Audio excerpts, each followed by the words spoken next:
Rector of Sosai Negeri Padang, especially Vice Rector Academic Dr. Hunadi M. Lid, all Dean of Faculty of Sosai Negeri Padang, Vice Dean of Faculty Mathematics and Natural Science Sosai Negeri Padang.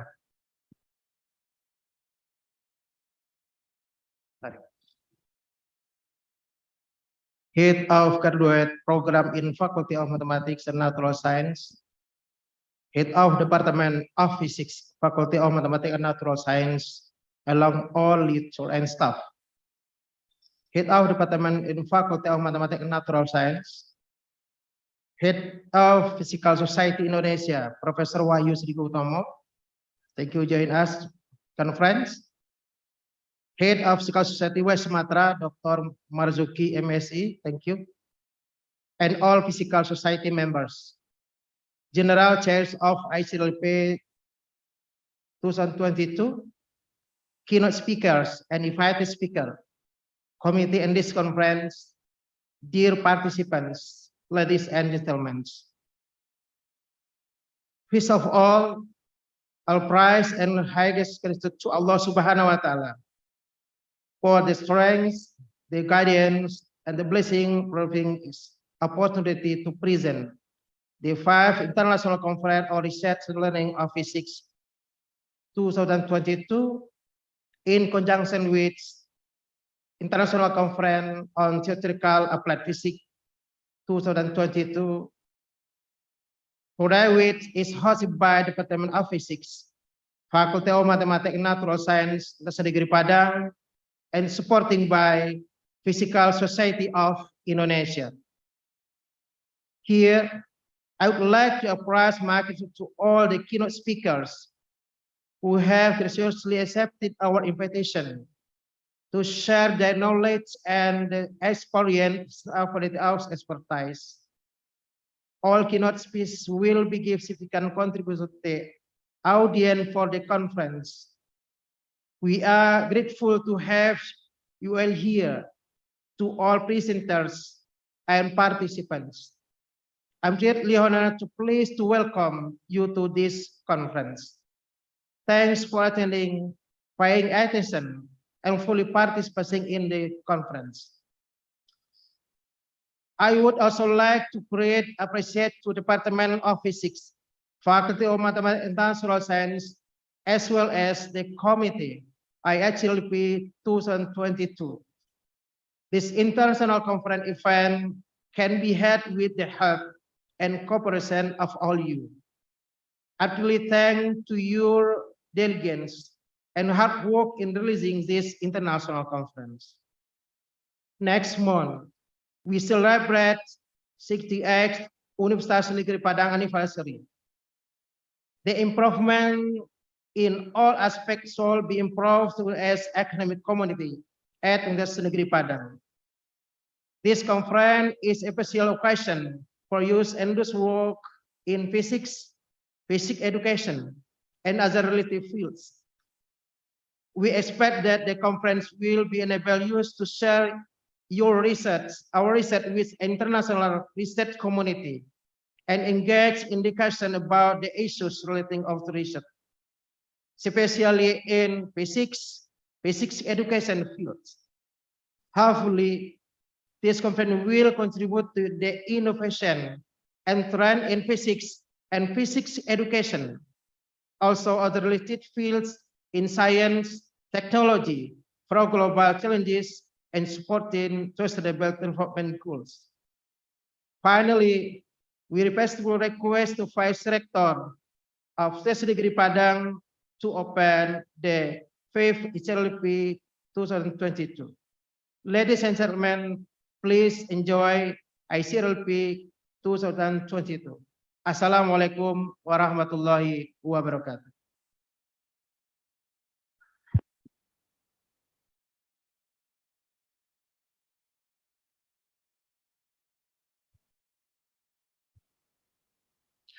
Bapak dan Ibu, hari ini kita akan lanjutkan sambutan selanjutnya mengikuti Zoom, aplikasi Zoom meeting kita, karena kita akan tersambung dengan Heads of the Physical Society of Indonesia, Yang sebelumnya kita ucapkan selamat pagi hadirnya Bapak Marzuki yang terhadir bersama kita.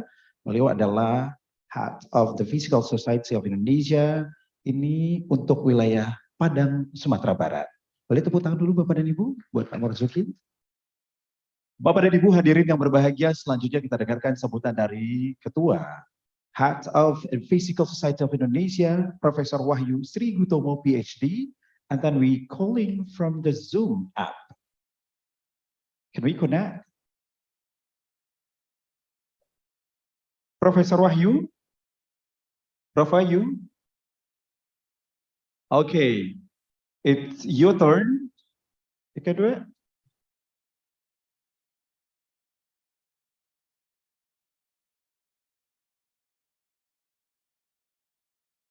Prof. Wahyu? Maybe you can stop us for a moment. Suaranya atau fitur mikrofonnya, Prof. Wahyu?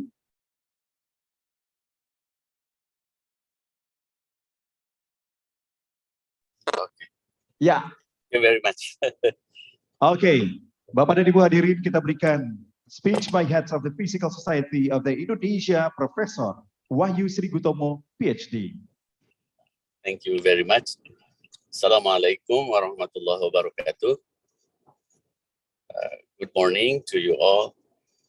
On behalf of the Physical Society of Indonesia, PSI, I would like to express my sincere gratitude first to the Rector of UNP, Professor Ganefri, and our Vice Rector, Professor Reynaldi, and also our Dean, Professor Zulkifli, and of course the PSI branch of West Sumatra, Dr. Marzuki, and the organizing committee, Dr. Fahrul Razi, who invites me as the head of PSI to attend this important event. And first of all, I would like to apologize for not being able to attend the conference physically, because I'm now in the middle of my trip to Jakarta. But I would like to emphasize that Physical Society of Indonesia has several missions to advance and diffuse knowledge of physics for the benefits of humanity, promote physics, and serve the broader physics community, both researchers, lecturers, teachers, and other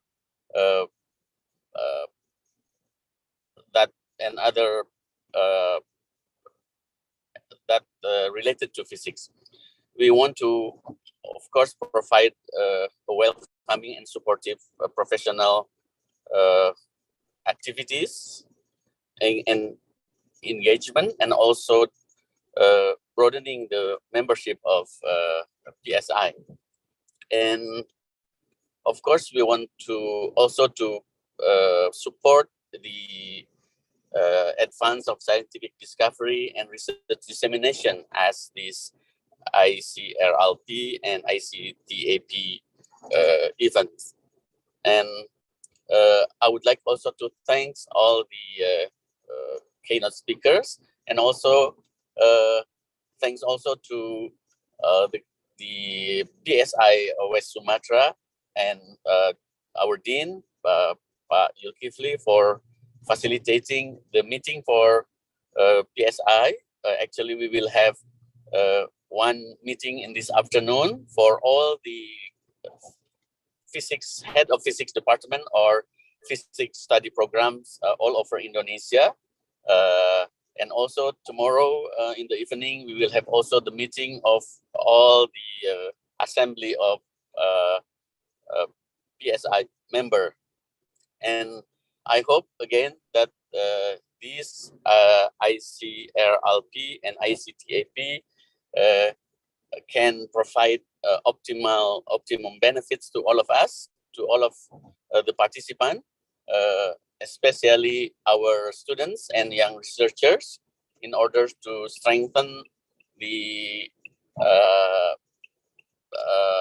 collaboration network, and also our capability to share our resource. And once again, I hope that all of you will enjoy this. Thank you very much to all. I wish that this international conference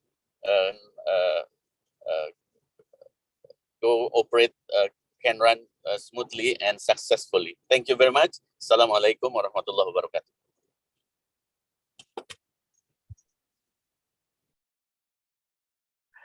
Terima kasih, Professor Wahyu. Thank you so much for your speech, of course, for our society. Ladies and gentlemen, for the next moment, it's a very important thing. It's a speech by the Rector of the Universitas Negeri Padang, and also the official opening of this seminar, an international seminar for this moment. Please welcome the first Vice of the Rector of Universitas Negeri Padang, Dr. Refnaldi Emelit.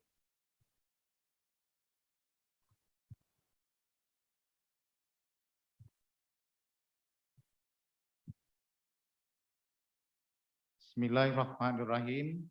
Assalamualaikum warahmatullahi wabarakatuh. Alhamdulillahirrabbilalamin. Salatu wassalamu ala asrafil anbiya wal mursalin wa ala alihi wa sahbihi rasulillahi ajma'in, amma ba'd. The Honorable Dean of Faculty of Mathematics and Natural Sciences, Universitas Negeri Padang, Head of Physical Society of Indonesia, Head of Physical Society of Indonesia, West Sumatra Branch, and all Physical Society members, Vice Deans in the Faculties of Mathematics and Natural Sciences, Department Heads, keynote speakers, invited speakers, and all participants. First of all praises to Allah Subhanahu wa Ta'ala for the blessing and providing us healthy and the opportunity to participate in the 5th International Conference on Research and Learning of Physics, ICRLP 2022, which is hosted by the Department of Physics, Faculty of Mathematics and Natural Sciences, Universitas Negeri Padang. And through this welcome speech, I would like to extend my sincere gratitude to the Dean of Faculty of Mathematics and Natural Sciences and all committee members of the 5th ICRLP 2022 for their hard work and smartly holding the annual conference. It gives me great happiness and pride to extend my sincere and warm welcome to the keynote speakers and all participants. Very sorry to say that our rector could not be with us this morning due to the important event that he has to attend this morning. So, representing the rectors of Universitas Negeri Padang, I am very pleased to join the opening of this hybrid conference. I wish to convey also my sincere appreciation to the head of physics department of the Faculty of Mathematics and Natural Sciences, who has regularly held the conference. And this year is the 5th conference. And I would like to thank all the distinguished speakers for taking time to participate from near and far in today's conference. The first one is Associate Professor Fahru Razi, PhD from Universitas Negeri Padang, Indonesia.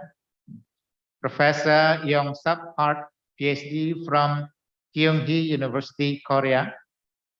Professor Dr. Renat Abdul Haris from Universitas Indonesia, Indonesia. Associate Professor Dr. Rose Aman Abdul Rauf from University of Malaya, Malaysia. Associate Professor Dr. Faridah Gisa Sufian from University Pendidikan Sultan Idris, Malaysia.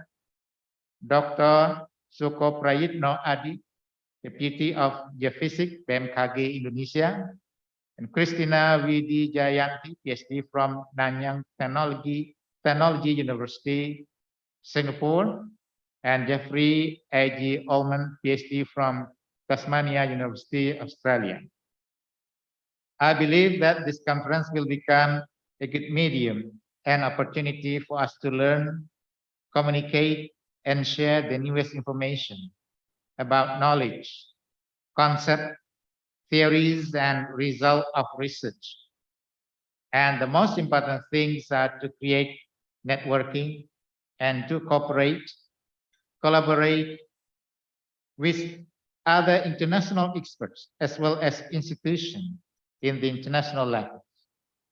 Moreover, through this meeting or conference, we can improve the quality of our research as well as innovation and trends for global challenges. So in line with the CRLP 2022 conference theme, which is the strategic role of physics and physics education research in supporting sustainable development goals.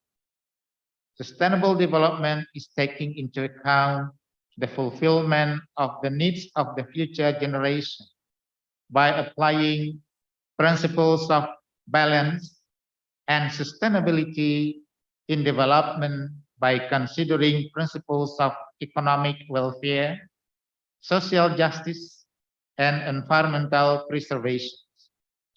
Universities play a strategic role in achieving sustainable development goals, which are being able to produce quality and competitive human resources with excellent ideas, produce science and technology that can help the problems of human life and various social roles.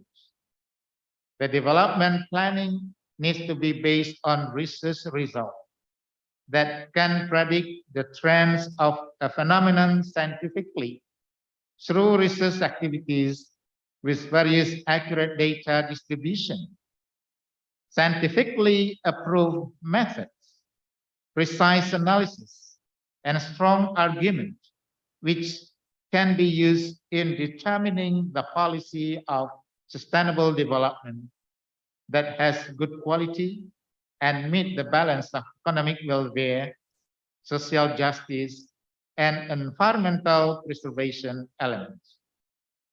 Distinguished guest participants, ladies and gentlemen, on behalf of the academic staff of Universitas Negeri Padang, administrative staff, and students of Universitas Negeri Padang, would like to thank our speakers and participants for your contributions, which will make this meeting or conference a success. Who could have imagined a better exchange than seeing invited international speakers from several countries here joining forces in the conference to share experiences, research finding, and inspiring ideas. And the most important thing is having opportunity to learn many things from other speakers, to renew all friendship, and to get new acquaintances. And the most other important thing is to have photo session, both physically and virtually. Ladies and gentlemen, we expect we will learn new ideas from speakers, whether it is in the invited speakers or with the plenary, with the parallel speakers, which we can adopt and adapt to further improve our work in research. I know that there will be many interesting and useful presentations. I believe many good experiences will be shared and good lesson will be learned. Members of organizing committee have been working very hard. I'd like to thank them for their dedication, time, and effort. I wish also to thank our patrons, individual and organization partners, and as well as volunteers. Without your generosity, we would not be able to create a total environment to support your full participation. Thank you all for your presence and participation. And you are the very important part of the conference success. Please enjoy the conference. So ladies and gentlemen, by saying Bismillahirrahmanirrahim, the Fifth International Conference on Research and Learnings of Physics, ICRLP 2022 is officially opened. Thank you. Wabillahi taufiq wal hidayah. Assalamualaikum warahmatullahi wabarakatuh. Bapak WR1 mau tetap bertanya atas panggung, kami undang Bapak Dekan, kita berfoto bersama, Ibu, Pak Marzuki, kita undang untuk dapat foto bersama dulu, berlima, nanti baru di belakangnya ikuti oleh para peserta.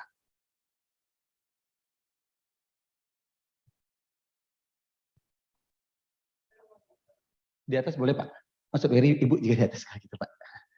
Ah ya.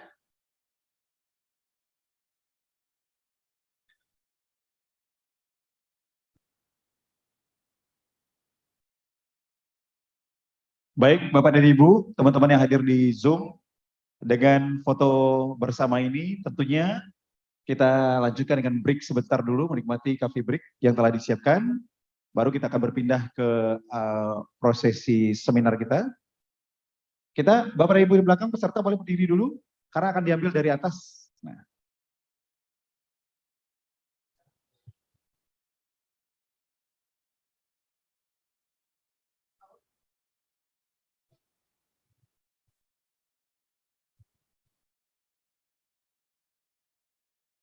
Alright, baik Bapak dan Ibu, terima kasih. Bapak WR1, terima kasih. Selanjutnya kita siap-siap pindah ke seminar conference dengan pemateri-pemateri kita nanti. Tapi kita break dulu, Bapak dan Ibu silakan menikmati, teman-teman silakan menikmati coffee break dan juga snack yang telah disiapkan.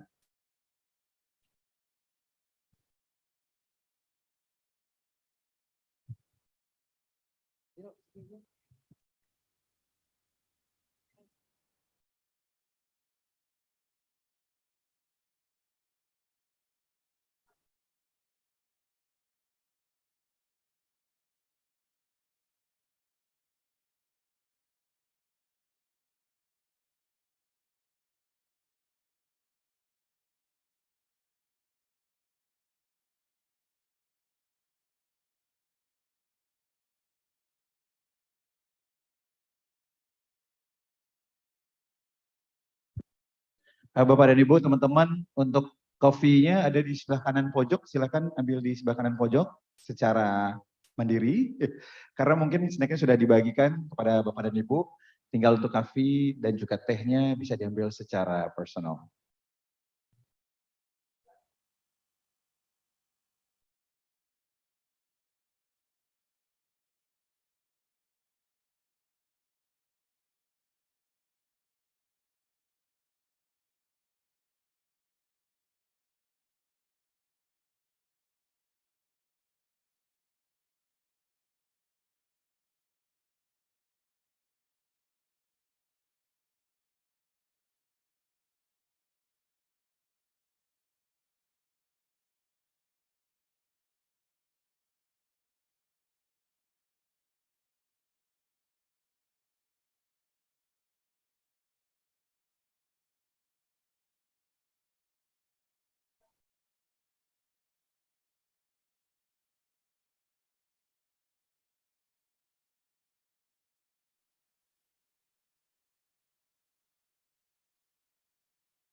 Universitas Negeri Padang, established in 1954 under the name PTPG Batu Sangkar, UNP's vision is to become a reputable, internationally recognized university. Assalamualaikum warahmatullahi wabarakatuh. I am Professor Ganefri, PhD, Director of Universitas Negeri Padang. Welcome to Universitas Negeri Padang.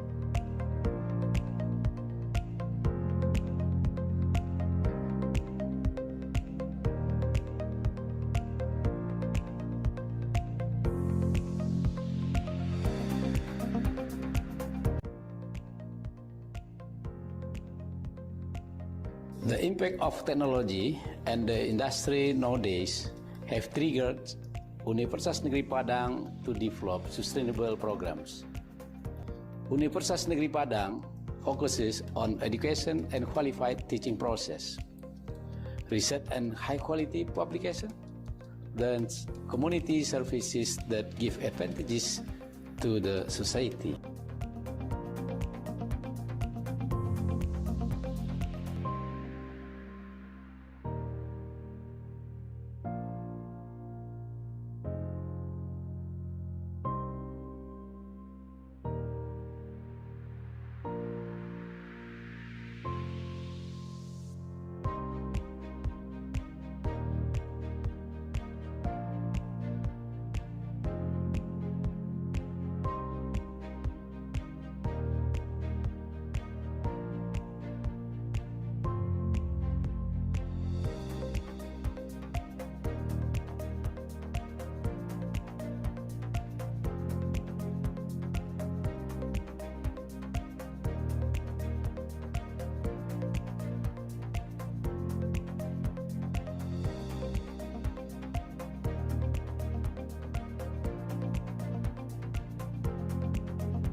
The campuses of Universitas Negeri Padang are spread across 7 areas in West Sumatra. Universitas Negeri Padang has equipped facilities and infrastructures such as a main library with digital services, an auditorium with a capacity of more than 8,000 seats, swimming pools and sports fields of national and international standards, and laboratory schools from kindergarten to senior high school. Hello everyone, nama saya Maria Adeline Doroin. I'm from Capiz State University, Philippines. It's worth to remember and worth to share to the world. Mabuhay UNP! Other facilities include a medical clinic, international student dormitories, the UNP Hotel, a mosque, a business center, and a teacher education center.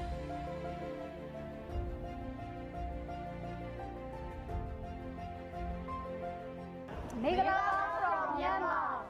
We are studying in different faculties at UNP, and we are very proud to be international students here at UNP. We love UNP! In order to improve the quality of its graduates and be an international level university, UNP equips itself with laboratories supported by sophisticated equipment, a center for developing students' soft skills and creativity, as well as adequate practicum and training facilities.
9.30. Cek sound 1, 2, 3. Bapak dan Ibu hadirin yang hadir di aplikasi Zoom Meeting, dapat kami informasikan rangkaian seminar kita akan kita mulai pada pukul 9.30 waktu Indonesia bagian Barat. It means we're just waiting for the 12 minutes ago. And then absolutely our speaker has to join with us. Maybe my face look like, what should I do? Something like this. It's gonna be great. It's mattress, not really. Okay, thank you so much. So, Bapak dan Ibu, hari ini we got a 7 keynote speaker. Yep. We are having from Indonesia, Mr. Fawrazi, of course, and then from Nanyang Technological University from Singapore, Miss Christina Widi Wijayanti. Maybe has yet joined with us.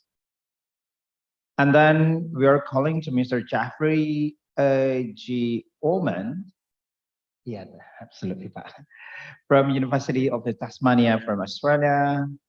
And then dari Indonesia again, Professor Dr. Ernest Abdul Haris from Indonesia University.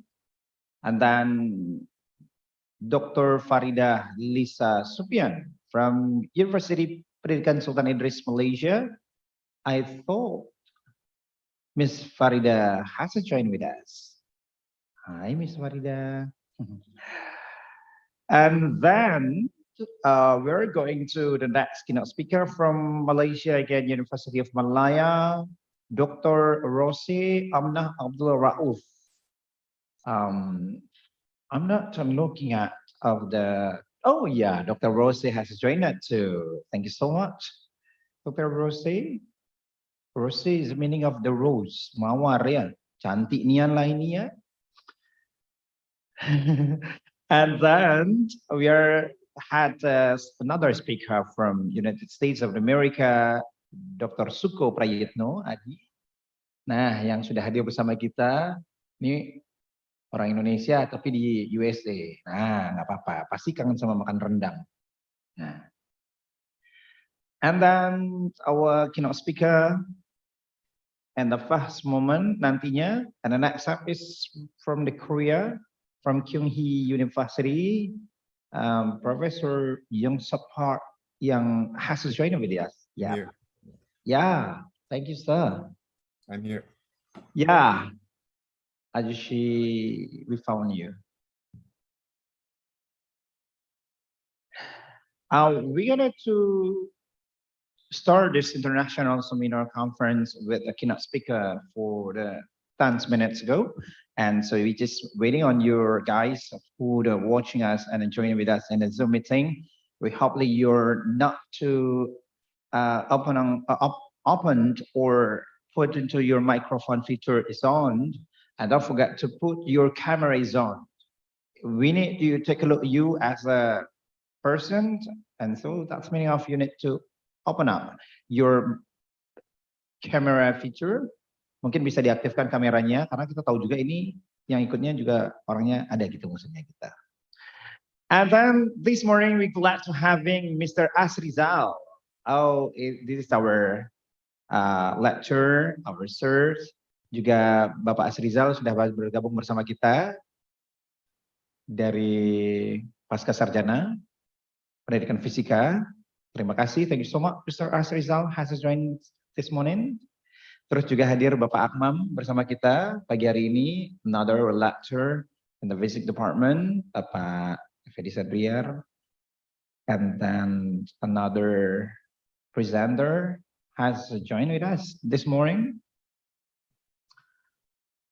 And I wanted to talk to you guys because remembering again in the common feature, we have all kind of accents just like participant to need to answer the form Google.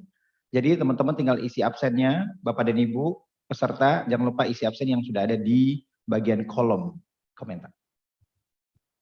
Bagian kolom, yes. Bagian kolomnya sudah ada absennya, tinggal diklik link, then don't forget to enter your name and just make sure you're attending of this international conference.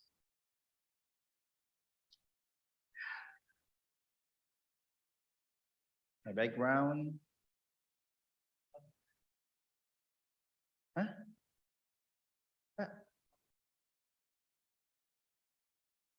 My background, isn't it? It's no problem, right?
Oke, Bapak dan Ibu hadirin yang berbahagia, kita akan memulai rangkaian acara kita. Tentunya, ladies and gentlemen, it's time to us. We are calling for the seminar, the international conference, which is we call that the 5th International Conference on the Research and Learning of the Physics, in conjunction with the 12th International Conference of the Theoretical and Applied Physics.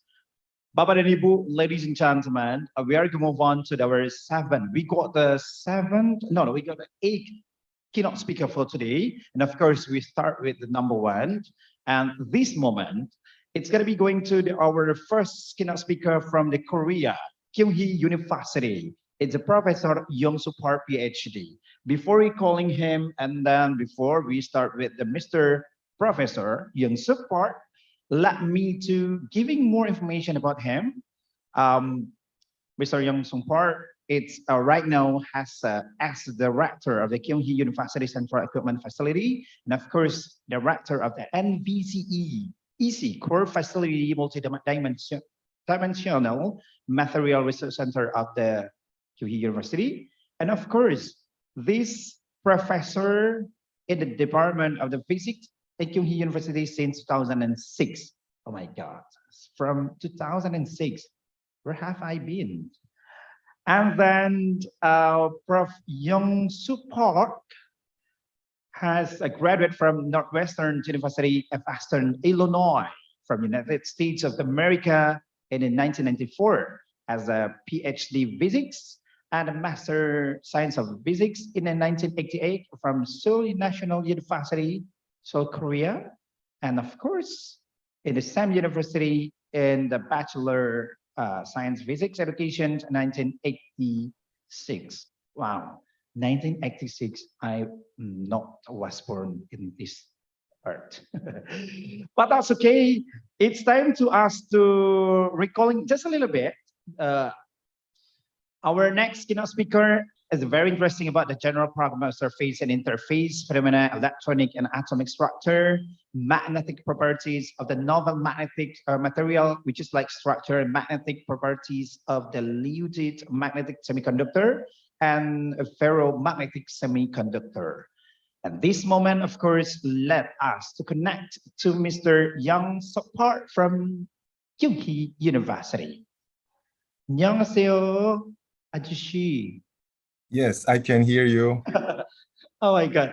I'm sorry. I just tried to speak in Korea because we are lovely. We all kind of love about Korea in Indonesia. We just like we are a teenager. Okay, Prof. Young-Soo Park, I thought it's gonna be yours. You got. Let me check what time. We just like 25 minutes for your presentation, and then we got any kind of like a question and answer portion, and then. We can ask you for next one. It's your turn. Go ahead. Okay, thank you. Thank the organizing committee for inviting me to this conference. It would be even better if I could be able to participate in person, but the circumstance prevented me from doing so. You should let me share my slide so that I could show the PPT slide for me. Somehow I don't seem to be able to share my slide.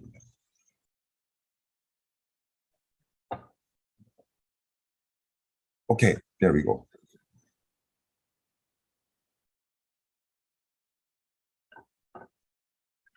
So do you guys see my slide? Yeah, I do, but wait a minute. Hold a second. Oh yeah, I can do it. We can see that. All right. So let me start my presentation with the title. Here, I'd like to give you the work we've done in Kyunghee University over the several years. The title is the Inverse Photoemission Spectroscopy for the Transport Gap Measurement of Organic Semiconductors. So let's start. The content of my talk is introduction, and I'd like to, can you? Wait, Prof. Young-Soo Park, wait a minute. Yes. In my computer, I can show your presentation, but Right. more of the uh, moderator or any kind of the presenter, also they didn't catch up on your presentation. Would you like to re-sharing again? So I mean, we need you to stop, and then after that. Okay, let's try. Okay, I'm sorry. Is that okay right now? Okay, Okay. it's okay right now. Okay, you can continue it. Yeah, there might have been some delays. Okay. Yeah, go. So I start with the introduction and then introduce again for the IPS, the technique of IPS, and especially for something called low energy IPS. And then I go on to our implementation, our construction of IPS setup at Kyung University, and then give you an example of how to measure with this technique something called transport gaps of organic semiconductors with the example of C60 and pentasand, and summarize. Okay. So introduction. Well, organic semiconductors has been the focus of intensive research because of the high potential for application like OLED displays. These days you can buy telephones, smartphones, and televisions with OLED displays. And these OLED displays all have the small pixels composed of multi-layers of organic materials like this. It has a various organic layers and electrode. This is typical LED structure so that you can inject electrons and holes into the organic materials, and in the organic material emits light. It's similar to the inorganic semiconductor like gallium arsenide and gallium nitride, but in the sense that you can deposit this to a thin film, makes it ideal for display application. And your iPhones and your LG OLED TV all uses these techniques. In physics, we want to figure out how these operation of OLED devices is affected by various electronic structure of the interface and organic material itself. What you see here is, let me have this major point. So here we show that electronic structure of organic material and electrode metals. You have the interfaces so that your electron can be injected into the lowest unoccupied molecular orbital, or your holes can be injected to the highest occupied molecular orbital from cathode and anode respectively. And these electrons and holes transported through these organic layers and then finally meet at this emissive layer and then forms an exciton and then emits a light. That's a basic physical principle of OLED, and in that sense, it's similar to all LEDs, including OLEDs. So what we want to know is that the efficiency of the device is greatly dependent on how these electrons and holes are injected into these active organic materials. And we want to know that injection barriers at the interface between organic material and metal electrode, or between organic materials. So we want to measure these values using something called electron spectroscopy. So why is it important? It's important in that there is other method of measuring these energy gaps, but with optical method. For example, if you shine a light with varying wavelengths, and when it starts to observe, then that is the band gap. But there's difference between something called optical gap and transport gap, because when you inject electrons and holes into organic materials, these two positive and negative charge carriers approaches each other and becomes a bound state called excitons. These exciton energy is smaller than the separated particles. So in that case, what we are measuring is optical gap, and which is smaller than individual particle energy gap, which is called transport gap. The transport gap is so named because it involves with the transport of charges through the organic layers, and both negative and positive charges. Once they are injected and get around to each other close enough, then they form exciton and emitter light. So you have to measure independently optical gap and transport gap. Okay. So how do we measure it? Where we have a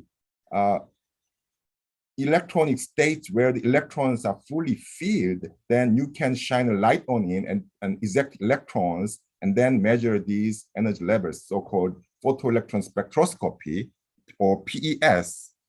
And if you have an unoccupied state, LUMO is unoccupied state.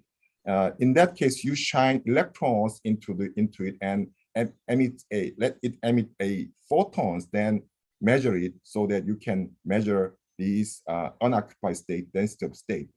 UPS or PES is a quite common technique, and you can find in various research facilities because it's also used as a band structure measurement tool for various materials, including two-dimensional materials like graphene and hexagonal boron nitride.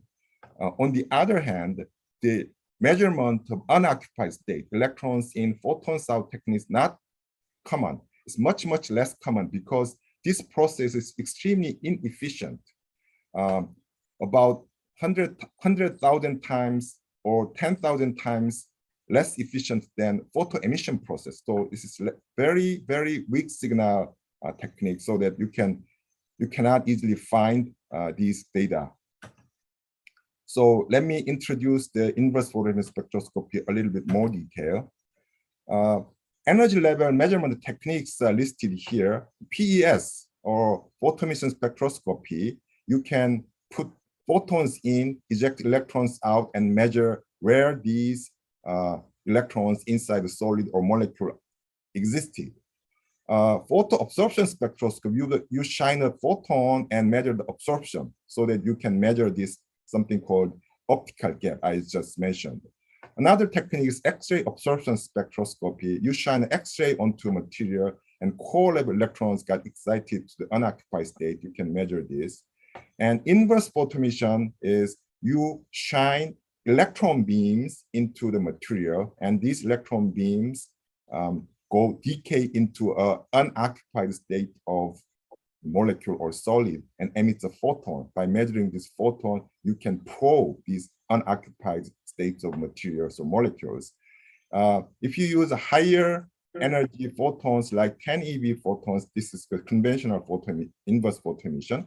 If you use a much lower energy, like less than 5 electron volts photons, detected photon, I mean, then you call it low energy inverse photoemission. So the focus of this talk is about low energy inverse photoemission that is quite recently developed. So as I showed earlier, this technique is electrons in, photons out technique. So to have a spectrum, you need to have a monochromatic electron beam of quite low energy between 5 to 10 electron volts. This is very low energy compared with the electron beam used in scanning electron microscope or transmission electron microscope. It's very low energy. And you need to way of measuring a photons because number of photons very small here. You need to have some way of counting photons, individual photons. Okay, so to measure the spectrum, you have to scan something and then measure the density of state of unoccupied state. In the case of isochromat mode, what you are doing is you measure the photons of specific energy, the definite energy, and you change the kinetic energy of the incident electron beams. So what you are doing is changing kinetic energy of the electron beams and measure the photons of given energy. Then what you are measuring is transition probability of this kinetic energy electron falling into this state. So if you change the kinetic energy, you can scan the unoccupied state.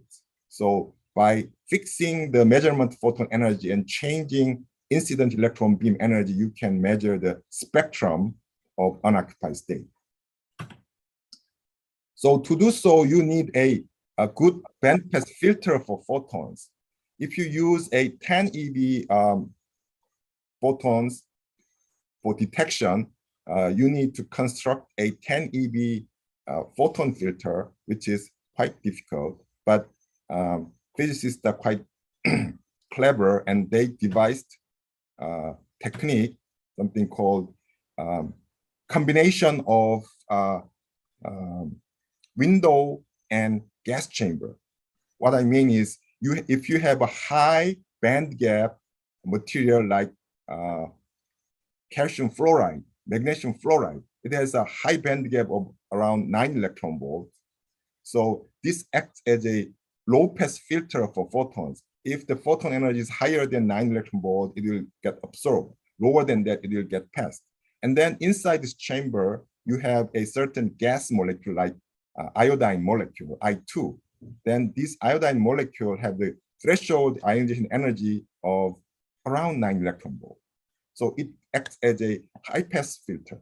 And so if you combine these two, you can have a band pass filter. So with these techniques, you can actually measure window is something magnesium fluoride or calcium fluoride, high band pass band gap materials. And then here you have a coating.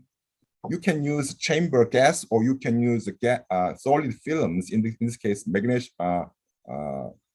sodium chloride as instead of gas. So it's a solid state case. So with this, people have measured unoccupied state of nickel, for in this case, spin resolved unoccupied states, so that you can have spin up and spin down density of states. Or you can also do it with the C60 film with this, and you can even buy these detectors and electron guns from manufacturer. But this technique is quite low signal.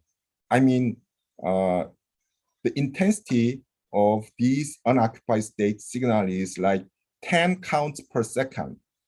So extremely low. And the data quality is very poor, like we have seen here. It's published in 2011 by reputable research group, but still, this is very noisy because this is very low signal technique. So you can increase electron beam intensity and exposure time to get a better signal. But in the case of molecular films like OLED materials, if you do so, the molecular film deteriorates because of electron beam can damage the molecular film. Then how do you go about it? So the answer is low energy electron inverse photon emission spectroscopy. In this low energy cases, your electron beam energy is much lower, like 5 eV or 4 eV, and then you can measure the photons not with the combination of window and photocathode. You can just simply use optical bandpass filter. You can buy optical bandpass filter up to 5 electron volt, and then use a photomultiplier tube. And this is a much simpler technique that is developed by Professor Yoshida of Chiba University. This shows the bandpass characteristic of optical bandpass filter and conventional window and photocathode combination. This is much better resolution and sensitivity. So Professor Yoshida showed that you can do this with kappa psilocyanine films and measure the unoccupied state peaks, and it's relatively quite good. And the important thing is that if you use low energy electron beam, even though you expose the molecular film up to 14 hours continuously, it does not change. There's no damage at all. But if you use a 10 electron volt electron beam. The molecular layer are easily damaged by the electron beam. After just 1 hour, the shape of the unoccupied state peak substantially changes. So this is also extremely important in the case of molecular films that is used in organic light emitting diode. So we set out to construct similar LEIPS setup in Kyung University, and we decided to put a photomultiplier tool very close to sample. This shows our setup. We also have a photoemission setup, UPS, so light source and electron energy analyzer, so we can measure the occupied state portion of the electron states. And then we have in this side electron gun impinging upon molecular film here, and then our homebrew detector here, and we also have the VUV conventional detector. You can measure both.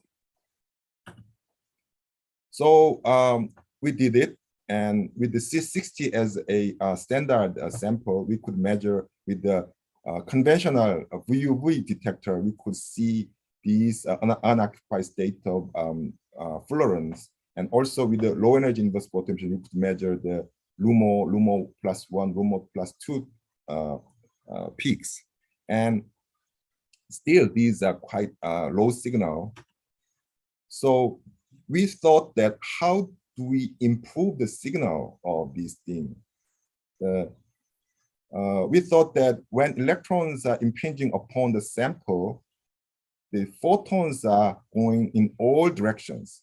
So if we collect these photons more efficiently, our signal intensity will greatly increase. So we tried to use parabolic mirrors for this, and parabolic mirror that can deflect deep UV light like 250 nanometers. So we constructed, actually fabricated off-axis parabolic mirrors with the hole here for the electron beam that can go through. The center hole is 2 millimeter, and this mirror was fabricated with something called diamond turning machine. This is lathe machine with the diamond tip, so that in a single go, you can have a nanometer scale flat and shiny surfaces of aluminum mirrors. So with this setup, we have a detector side, the mirrors, and hole for the electrons. So electron beam goes into this hole, and then the photons came out of the sample, got collected by mirrors, and then collected into the detector. Okay, with that, we measured again the C60 spectrum for both with and without mirrors. Without mirrors, if you can see these signal intensity, this is photon count per sec divided by incoming electron beam current. This is order of 10 CPS per microampere. But with the mirrors, you have greatly improved the signal intensity, order of 15 times the improvement. And then with this, you can take only 1 or 2 hours to measure the spectrum. So we show here that the occupied state and unoccupied state spectrum, so that you can see transport gaps. So with this combined technique, we can figure out the density of state of occupied and unoccupied state in a single chamber in the identical sample. We can also did it with the silver metal. So UPS can give you the Fermi edge, and because this is metals, you have a Fermi edge, and with the inverse photoemission, you have a Fermi edge of unoccupied state. This is textbook like data. So we apply this technique to C60 and pentasand by changing the thickness of the organic layer on top of different substrate. One is ITO, the other is cesium carbonate. We use cesium carbonate for lower work function substrate, and ITO is typical substrate for the OLED or other optoelectronic, organic optoelectronic device. You can easily see that as you grow thicker and thicker films, the gap is slightly changed, and the Fermi level is located in different positions depending on the substrate work functions. So with this, you can actually draw complete electron energy diagram at the interface between substrate metals and overlay organic materials. We have HOMO levels, the functional thickness, LUMO levels, Fermi levels here, and vacuum levels. This is a work function. So you can do all these things with this development of highly sensitive low energy inverse photoemission spectroscopy. You can do similar thing with Pentasen, which is a prototypical material for the organic field effect transistors. And here, depending on the substrate, the Fermi level position is highly affected. It's in contrast to the C60 case. C60 is affected, but not very much. But in the case of Pentasen, which is known for the P-type semiconductor, P-type organic semiconductor, but you can, if you use a low work function contact, then you can make it an N-type. So this is in line with the previous studies. So you can also draw a energy level diagram in the interface. So time's up. Let me summarize. We constructed a state-of-art low energy inverse photoemission spectroscopy at KHU, and it's operational. And we measure the transport gaps of prototypical organic materials, which is C60 and Pentasen, and low work function of cesium carbonate lowers electron injection barrier, which is as expected, but we can actually visualize and make sure it actually is working. And in the case of Pentasen, you can, by using low work function contact, you can make it a N-type semiconductor. Transport gap and optical gap can be measured in situ simultaneous. Optical gaps, we can measure with the electron techniques. These measurement of transport gap and optical gap differently is relevant only when these two values are different. And this is the case with the organic materials. In three-dimensional inorganic semiconductors, these two gaps are very close together. So it's not really necessary to measure transport gap separately. But in the case of two-dimensional materials like tungsten, selenide, tungsten sulfide, moly sulfide, in fashion these days, in 2D materials, also the difference between these two gaps, which is called exciton binding energy, is quite large. So it's relevant to measure the optical gaps and transport gaps separately.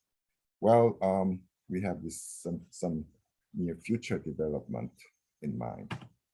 Okay, thank you very much for your attention. Thank you.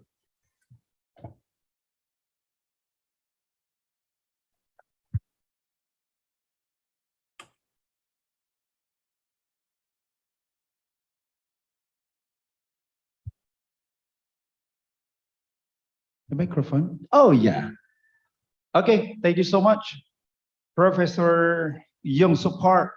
Yes. Right now, we gotta move on to participant who wanted to ask him for any kind of interesting something like what has Prof. Young-Soo Park present to us. Ada yang mau bertanya? Boleh, silakan. Kalau yang hadir di ruangan, Bapak Ibu boleh kita agak maju ke depan karena pakai mikrofon biar langsung tersambung ke aplikasi Zoom meetingnya. Iya di sini aja, maju ke depan. Professor Young-Soo Park, we got one audience who are going to be asking a question. Sure. All right, here we go. Wait a minute. 안녕하세요, 미카 Young-Soo Park 교수님. Nice to hear the Korean language there. Yes, I'm so happy to having you here. So, 저는 모나입니다. I was living in Korea for 4 years in the Center for Underground Physics, Gichugohak-Yongguwon, Daejeon, Korea, South Korea. Yeah, I have several friends there. Oh, really? Maybe you probably know Young-Da Kim, our director. We are working for the spectral, like the detector for neutrino detection like that. So I see. I was so interested with your presentation right now. So happy to. One of member we also have from Kyunghee University, Professor. Okay. Okay. Okay.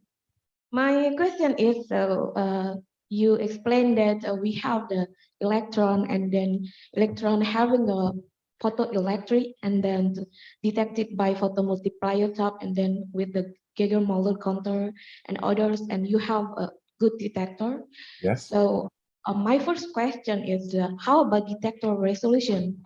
Is it have a big significant effect in the result of the semiconductor you produce with the detector resolution? And then the second question is, you mentioned that the source you're working is a cobalt and silver, but in the system we have helium lamp. So what the function of helium lamp at there?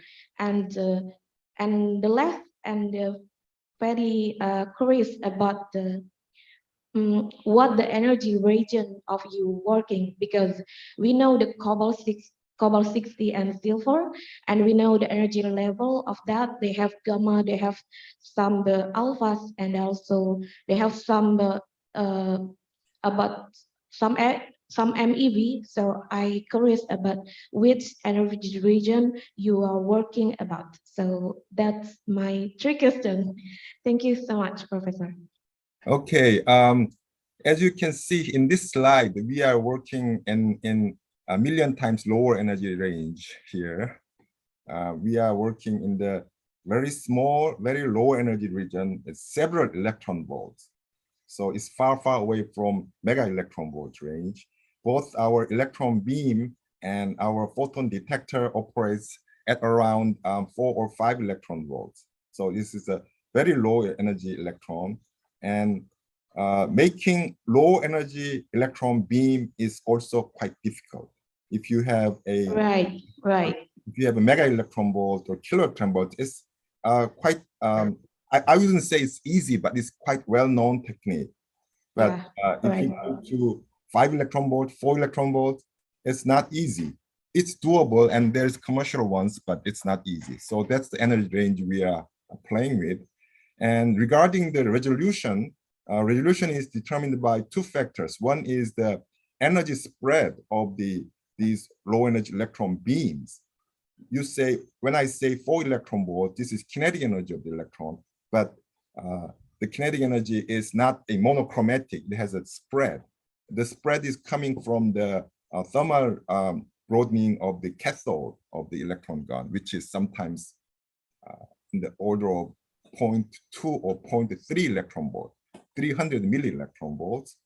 And another factor is when you detect the photons, as I told you, we use bandpass filter as I shown here. So these width is the energy resolution of the photon detector filter. If you use a conventional one in 10 eV region, this is quite broad. And if you use a low energy regime, which is much narrower than the old ones, so we have a better resolution. But these two factors affect the resolutions. And as a result, what you see here,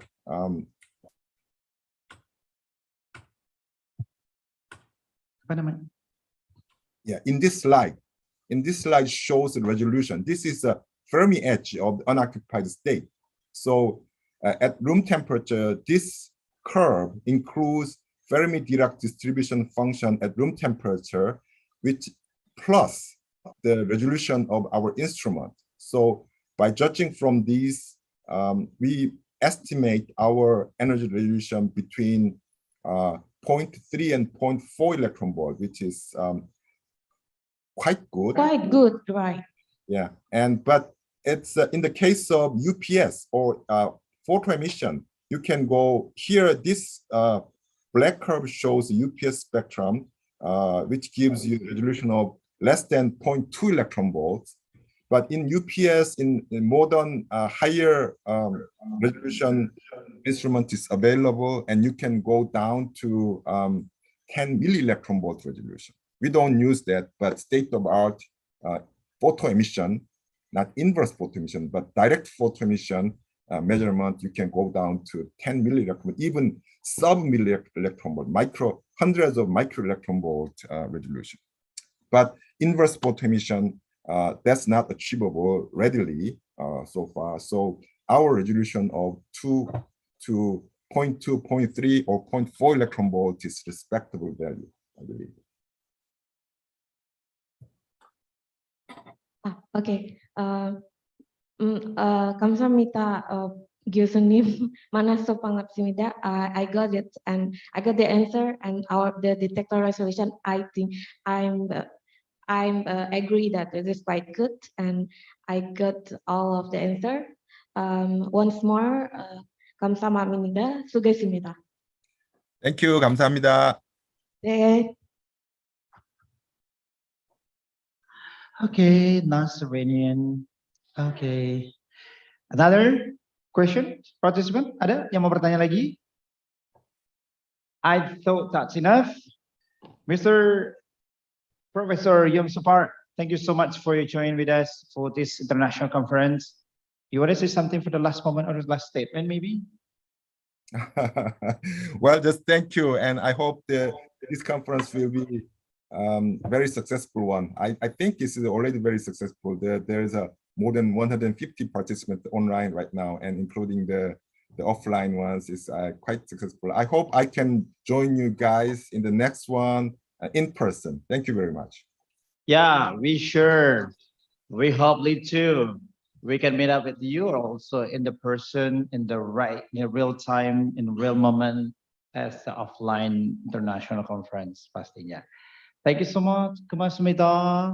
감사합니다. Alright, here we go. Next keynote speaker kita ini dari Indonesia tapi sekarang lagi stay di United States of America.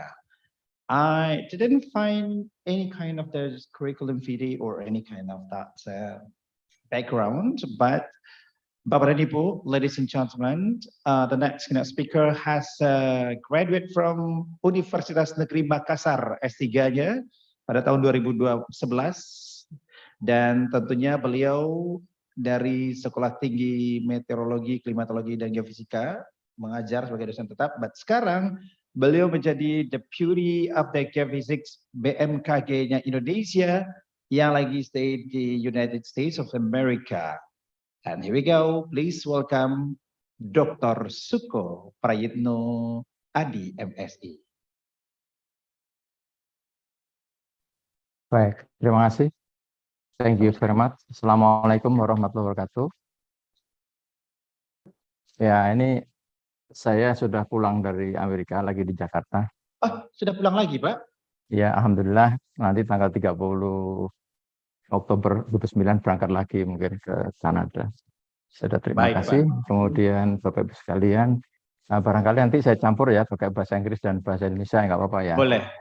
Pak, izin ini panggilnya apa nih? Pak Suko? Pak Suko saja. Iya. Pak Suko. Kalau di Padang nih, Suko nih suka, cinta. Suka, gitu, Suko-Suko. Ah, Suko-Suko. Ya Pak. Silakan Pak Suko. Lama-lama kami makin Suko sama Bapak jadinya nanti. Baik, terima kasih. Kemarin saya juga barusan dari Padang, baru nyampe kemarin sore. Ketemu dengan Pak Dekren juga. Baik, terima kasih. Saya mohon izin share screen. Ya. Sudah kelihatan? Sudah, Pak? Ya, baik.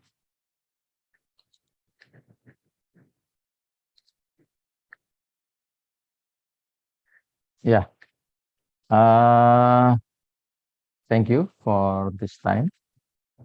I explained to you about the WILS Tsunami Ready Community in West Sumatra. This is three potential for earthquake and tsunami from West Sumatra. We can see one, the zona subduction, zona subduksi, ya. And two, sesar Mentawai, yaitu Mentawai fault system. And three, Erpatan Sesar Sumatra or Sumatra fault system. Jadi ini Sumatera berarti punya potensi tsunami yang luar biasa dengan kekuatan gempanya 8,9 skala Richter. Ya, penyebabnya adalah berasal dari zona subduction atau megatrust posisinya ada di Barat Sumatera, West Sumatera. Yang kedua ada sesar Mentawai juga Barat Sumatera, West Sumatera. Dan juga sesar yang ada Patan Sumatera itu berada di darat. Tetapi untuk itu untuk gempa saja, potensi tsunami berasal dari dua, ya, zona subduction megatrust and West Sumatera and sesar Mentawai. Kemudian Sumatera Barat saat ini Kota Padang khususnya sedang mengusulkan ada kota atau desa nagari yang siap dengan tsunami ready atau kesiapannya untuk menanggulangi tsunami. Nah, untuk mendapatkan pengakuan tersebut, to get tsunami ready community from UNESCO, the community ready village must be qualify 11 indikator. Jadi harus memenuhi 12 indikator itu harus memenuhi syarat.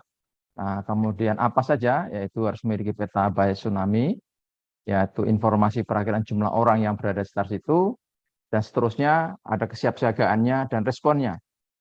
Dan ini harus dipenuhi oleh suatu nagari yang akan mengusulkan tsunami ready. Ya. Kemudian Padang itu mengusulkan 2 kelurahan atau nagari, yaitu Kelurahan Purus dan Kelurahan Lolong Belanti. Ya.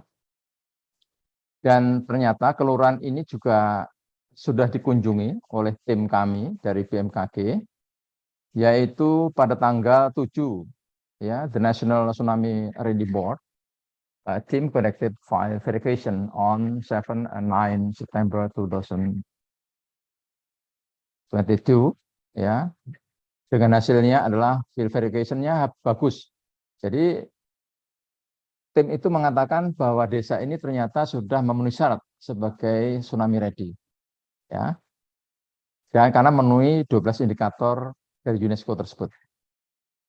Di sini dengan diindikasi antara lain adalah we can see information board, site and evacuation direction, and temporary evacuation site. Jadi ada informasi, papan-papan informasi tentang tsunami, juga tanda-tanda evakuasi, arah tanda evakuasi harus kemana kalau terjadi tsunami, dan tempat pengungsian sementara atau temporary evacuation site.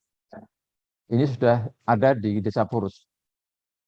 Dan selanjutnya Tsunami Ready Board Team Connected File Verification. Ini in Nagari Belanti, 7 and 9 September 2022. Dan hasilnya juga bagus. Dia sudah memenuhi syarat untuk menjadi desa yang siap menghadapi tsunami. Nah, ini karena apa? Tanda-tanda dan masyarakatnya juga sudah memenuhi syarat untuk hal itu. Kemudian khusus untuk Kota Padang Pariaman juga mengusulkan 1 nagari untuk sementara ini, ya, yaitu Nagari Tapakis. Ini lagi diusulkan dan sekarang akan kita coba evaluasi, tapi kelihatannya nampaknya juga sudah memenuhi 12 indikator tersebut. Jadi Padang ini luar biasa, the best city for the tsunami ready. Dan BMKG will always support to build tsunami ready community and Kelurahan Nagari along the west coast, the West Sumatera and the coast of the Mentawai Island. Jadi kami BMKG akan selalu support Sumatera Barat. I hope collaboration with the University Negeri Padang, ya, we collaborate together for the community tsunami ready and next time. Jadi saya harapkan nanti Padang, Universitas Padang, Negeri Padang bisa berkolaborasi dengan BMKG dan akan support supaya Negeri Padang ini menjadi leader untuk tsunami ready di Sumatera Barat. Saya pikir itu aja yang dapat kami sampaikan. Mudah-mudahan kita bisa bekerja sama dan kita support untuk membangun tsunami ready bersama Universitas Padang. Saya berharap Universitas Padang bisa menciptakan kader-kader untuk pembangunan tsunami ready di Sumatera Barat. Sekian dan terima kasih. Thank you very much for your attention. Alright, thank you so much, Bapak Suko. Dan ini is very easy for us karena ini lebih dekat dengan kita sebenarnya. Jadi kalau ada pertanyaan, kita akan berikan kesempatan untuk pertanyaan.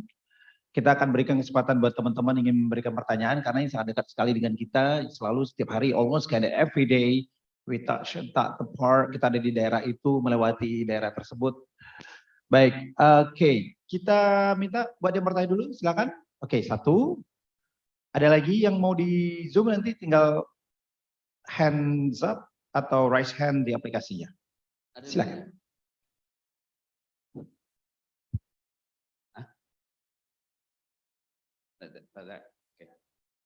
In Indonesia. Bismillahirrahmanirrahim. Assalamualaikum warahmatullahi wabarakatuh. Salam. Selamat pagi Pak Deputi. Selamat pagi, monggo silahkan Bapak. Ya, izin perkenalkan nama saya Farul Razi. Kebetulan saya juga riset di bidang mitigasi Pak, bencana. Bagus Pak. Ya baik. Ya, kita konsen dari 2019 kemarin, kita kerjasama dengan Japan Aerospace, JAXA Jepang, dan juga ESA Europe untuk observasi monitoring land movement dan deformasi sepanjang sepanjang pantai barat Sumatera, khususnya Mentawai, Pak. Jadi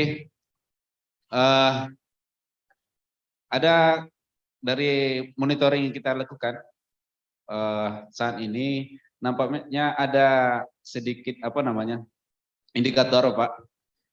Kemarin kita kan di North Seaboard kan ada earthquake, Pak ya. Jadi kalau kita bandingkan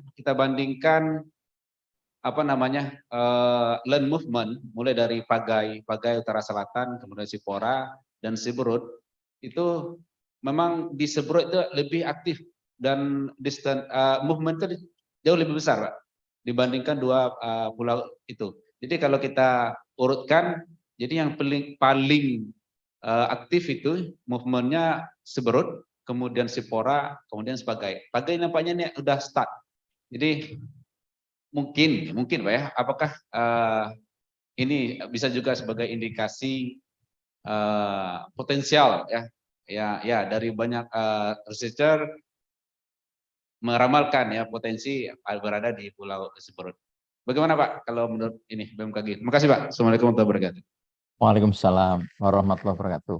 Jadi terima kasih ya Pak atas informasinya. Bapak periset luar biasa ya. Ini bisa ilmunya nanti bisa kita gabung sama-sama, Bapak, bahwa memang aktivitas terakhir di Sumatera Barat ini kita pantau terus-menerus. Bahkan tadi malam juga ada aktivitas, sore ada aktivitas gempa lagi.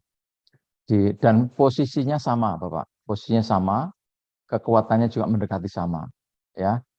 Nah, sekarang pertanyaannya, potensi bagaimana? Iya. Jadi sebenarnya kalau ada aktivitas gempa di sekitarnya, itu menunjukkan bahwa daerah itu memang sedang ada aktivitas terjadinya pelepasan energi. Tetapi yang kita lihat bahwa di Sumatera Barat ada sesuatu yang seharusnya aktif tetapi tidak aktif. Nah, ini yang perlu kita waspadai, tapi masyarakat tidak boleh takut dan kita tidak boleh memberikan ketakutan masyarakat, tapi bagaimana melihat gejala ini sebagai ilmuwan kita bersama ini menyampaikan kepada masyarakat untuk lebih siap dalam menghadapi potensi bencana tersebut. Potensi di Sumatera Barat itu sekitar 8,9. Hiroshima saja sekitar 6 sampai 6,5 skala Richternya ya. Jadi kalau terjadi maka kita perlu siapkan. Makanya BMKG saat ini sedang giat-giatnya membangun kesiapsiagaan bersama UNP ya. Giat-giatnya bagaimana membangun tsunami ready ini sehingga masyarakat betul siap. Gitu. Bahkan saya sudah 2 hari 3 hari ini saya kesana. Saya sudah perintahkan kepada Kepala Stasiun Geofisika Padang mulai hari ini itu untuk ada yang standby di daerah Siberut sana, Pak. Harapannya memberikan sosialisasi masyarakat untuk siap siaga dalam menghadapi kemungkinan-kemungkinan itu. Kalau kapan terjadinya, kami tidak bisa mengatakan besok lusa tidak bisa. Tapi potensi itu ada, Bapak. Gitu ya. Dan bagaimana kita mencerdaskan masyarakat untuk siap terhadap bencana ini. Karena sampai hari ini kami belum bisa memperkirakan kapan menit detik terjadinya gempa akan terjadi. Tetapi dari evaluasi aktivitas gempaannya, memang di Sumatera Barat masih ada, ya, ada seismic gap di situ, Pak. Seismic gap itu sebelah-sebelahnya aktif, yang daerah itu seharusnya aktif tapi belum aktif. Nah, ini perlu kita waspadai. Dan pola yang kami lihat beberapa terakhir 2-3 hari, beberapa hari yang lalu itu ada gempa yang pusatnya sama, kekuatannya mirip-mirip, gitu ya. Nah, ini perlu kita waspadai. Jangan-jangan ini merupakan apa? Merupakan foreshock. Nah, tapi kita tidak boleh menginformasikan para masyarakat agar masyarakat takut, tetapi bagaimana menyiapkan masyarakat itu tidak pemerintah daerah, kita semuanya bersama-sama membangun kesiapsiagaan masyarakat agar siap menghadapi bencana dan evakuasi mandiri yang kita perlukan para masyarakat. Itu Bapak yang saya sampaikan. Ya, terima kasih atas pertanyaan dan luar biasa seluruh peserta ini. Harapan saya kita semua perlu siap siaga menghadapi bencana kapanpun terjadi. Karena bencana gempa bumi dan kalau tsunami-nya bisa diprediksi, Pak, berapa menit kemudian bisa. Tetapi kalau gempanya yang belum. Misalkan begitu terjadi gempa besar, kami dalam waktu 3 menit memberikan informasi kepada masyarakat melalui BPBD setempat, bahkan melalui HP Bapak pun juga bisa. Dalam waktu 3 menit sudah keluar informasi potensi tsunami atau tidak. Tetapi kalau gempa buminya, sekarang kami lagi membangun namanya earthquake early warning system. Lagi kita bangun. Ya, itu Bapak yang bisa sampaikan. Terima kasih. Barangkali Terima kasih banyak Pak Deputi. Baik, terima kasih Bapak. Ya, ada lagi? Oke, silakan Pak Fauzi. Ini kameranya Pak? Iya. Itu dia Pak. Wah, ini yang tanya pakar-pakar ini ya. Assalamualaikum warahmatullahi wabarakatuh. Waalaikumsalam warahmatullahi wabarakatuh, Pak. Silakan, Pak. Ya, selamat siang Pak Deputi. Perkenalkan saya Ahmad Fauzi, dosen fisika. Jadi tesis saya dulu tentang gempa bumi ini Pak Deputi di segmen Kerinci. Alhamdulillah. Ya, monggo Pak, silakan. 5. Dan hari ini alhamdulillah masih riset di bidang yang sama. Baik. Dan saya juga mengucapkan terima kasih. Saya baru kembali kemarin survei di segmen Talamau menggunakan bantuan alat dari BMKG, ya, gravimeter, ya. Dan itu juga 2007 juga saya gunakan dulu di gempa bumi Penang Panjang. 2009, 2011, 2010, 2011 alat yang sama saya gunakan di survei di Kota Padang. Nah, jadi insya Allah kerjasama kita dengan BMKG itu sudah mulai dan akan terus berlanjut Pak Deputi. Dan kalau tidak salah sekarang nih MOU kita dulu dengan BMKG itu dengan Pak Andi 2008 sampai sekarang insya Allah berjalan terus. Nah, yang pertanyaan saya sehubungan dengan pertanyaan saya tadi, saya riset sekarang di segmen Talamau Pasaman Barat. Ini kan belum tercatat di dalam sejarah kegempaan Pak Deputi. Jadi saya ingin bertanya, potensi dari gempa Talamau ini itu sebenarnya di dalam rekam jejak BMKG itu bagaimana? Yang kedua, kira-kira struktur sesar yang menyebabkannya itu yang seperti apa Pak? Itu kan di sana tuh dekat gunung gitu kan, Gunung Talamau kan.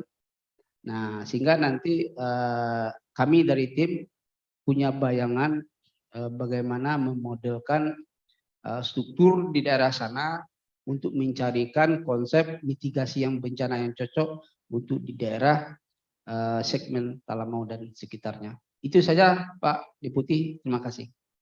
Baik, terima kasih. Wah, ini saya luar biasa ya hari ini mendapatkan dari para pakar ini ya. Baik, terima kasih Pak. Saya kebetulan kerja di BMKG belum lama Pak, baru 37 tahun. Jadi saya dulu kepala seperti Pak Soedi itu 26 tahun setengah. Soedi yang sekarang dapat. Nah, jadi gini Pak, kebetulan beberapa bulan yang lalu kan terjadi juga di daerah yang Bapak teliti ya. Jadi yang pertama bahwa rata-rata sesar situ kan kalau saya lihat kan ya sesar mendatar ya. Tapi juga banyak hal yang berbeda. Saran saya begini Pak, kebetulan Bapak menggunakan gravitasi, saat ini sensor sudah banyak di sekitar situ.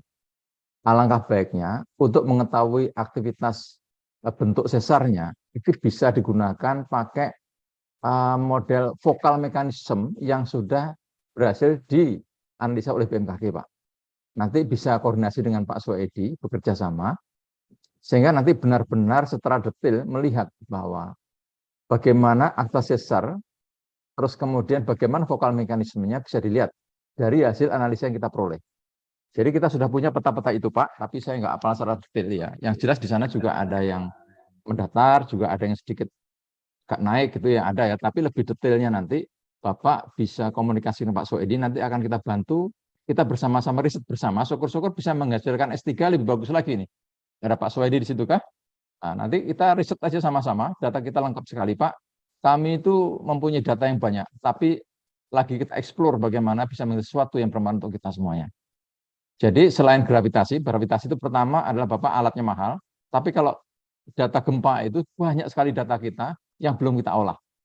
Jadi saran saya nanti Bapak bisa bekerja sama dengan Pak Soedi, syukur-syukur bisa menghasilkan doktor gitu ya, berkaitan dengan aktivitas sesar di yang Bapak sampaikan tadi, Talamau ya, begitu. Datanya banyak Pak, kalau sempat mengakses seperti itu, nanti lebih detailnya, nanti akan kita kasih filenya Pak ya. Kebetulan saya belum bisa filenya, nanti Bapak bisa minta nomor HP-nya Pak Soedi, nanti saya kasih filenya beberapa yang kira-kira Bapak perlukan saya kasih, kemudian kita bisa berkolaborasi, khususnya atas nama siapa itu dari Universitas Negeri Padang ya Pak ya. Nah, nanti kita bersama-sama Pak, kita teliti, kebetulan saya juga berasal dari Sekolah Tinggi BMKG, hanya sayang saya baru associate profesor itu, baru lektor kepala, belum pernah saya urus. Sampai 2010 itu belum saya urus. Saran saya nanti Bapak, kita berkolaborasi, kita kasih data selengkap-lengkapnya, kita sama-sama, dilengkapi dengan data gempa Pak. Kalau Bapak pakai gravitasimeter, itu agak terbatas, nanti kita lengkapi dengan data gempa, bahkan vokal mekanisme sudah banyak sekali yang kita hasilkan dari sekitar situ Pak. Terima kasih Bapak, Pak Fauzi ya tadi ya. Terima kasih, mudah-mudahan ini bermanfaat Bapak. Terima kasih. Kira begitu bisa menjawab, kira-kira Pak? Apakah bisa memenuhi maksud Bapak? Jawaban saya. Terima sekali Pak. Yeah. Pak Soedi ini kebetulan kontak dengan saya 1 minggu yang bagus. lalu. Yeah. Ini mengenai apa? Waktu itu agak teknis untuk ke lapangan, dia minta operatornya dari Penang Panjang. Tapi Ya, kan bisa. operator graviti itu kan dari pusat semuanya. Kemarin saya pergi dengan Pak Hasan, sebelumnya 10 tahun lalu dengan Pak Teguh, dan kemudian dari itu mitra saya. Lebih enak kalau pakai portable seismograph, lebih enak Pak. Terus Oke. dibandingkan dengan data-data yang sudah ada, sehingga vokal mekanisme di sana sudah ada semua itu Pak. Dengan Oke, vokal siap. mekanisme itu kita kompilasi, bahkan Bapak suatu saat bisa menemukan sesar baru barangkali di situ. Kan tidak perlu digali lagi sekarang dengan pakai teori gempa bumi sudah banyak bisa menemukan sesar baru Pak. Terima kasih. Dan kemudian untuk pertama kali ini kita mengangkat segmen Talamau ke internasional. Bagus Pak. Iya. Baik.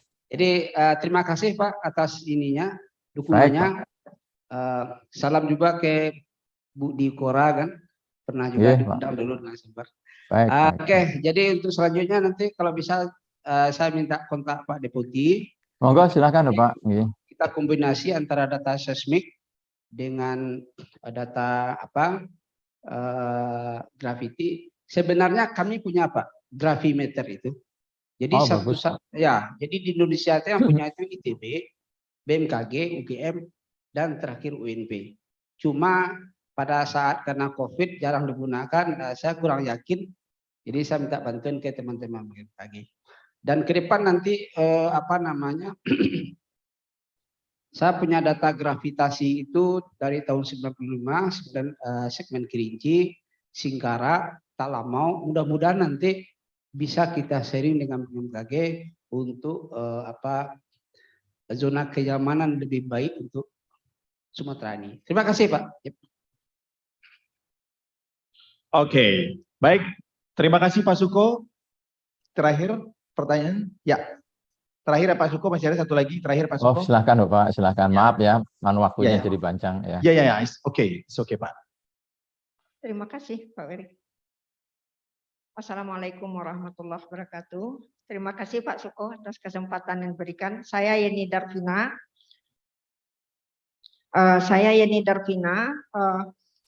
Alhamdulillah semenjak 2006 saya itu menjadi konsultan di Disaster Awareness in Primary School itu dari kerjasama dengan Jerman dulu Pak. Tapi sayang setelah kerjasamanya berakhir, kegiatan ini tidak berlanjut. Jadi dulu waktu ada kegiatan dengan Jerman, itu kami sudah menyisir seluruh pantai di Sumatera Barat ini untuk di sekolah-sekolah SD. Jadi diberikan kepada mereka pendidikan pelatihan tentang kebencanaan ini Pak. Jadi sekarang yang menjadi permasalahan bagi saya dengan tidak aktifnya lagi untuk tingkat SD ini, dengan adanya kejadian-kejadian gempa yang semakin sering terjadi dan juga potensinya sangat besar terjadinya tsunami, bagaimana caranya agar pendidikan kebencanaan ini bisa kita masukkan ke sekolah terutama untuk SD dan TK. Karena ini sangat penting sekali, karena pada umumnya mereka lebih dari separuh harinya berada di sekolah. Jadi ini merupakan tingkatan anak-anak yang termasuk lemah di dalam menghadapi bencana ini. Terima kasih Pak. Oke. Baik, terima kasih. Bisa langsung dijawab, Mas? Ya, silakan Pak.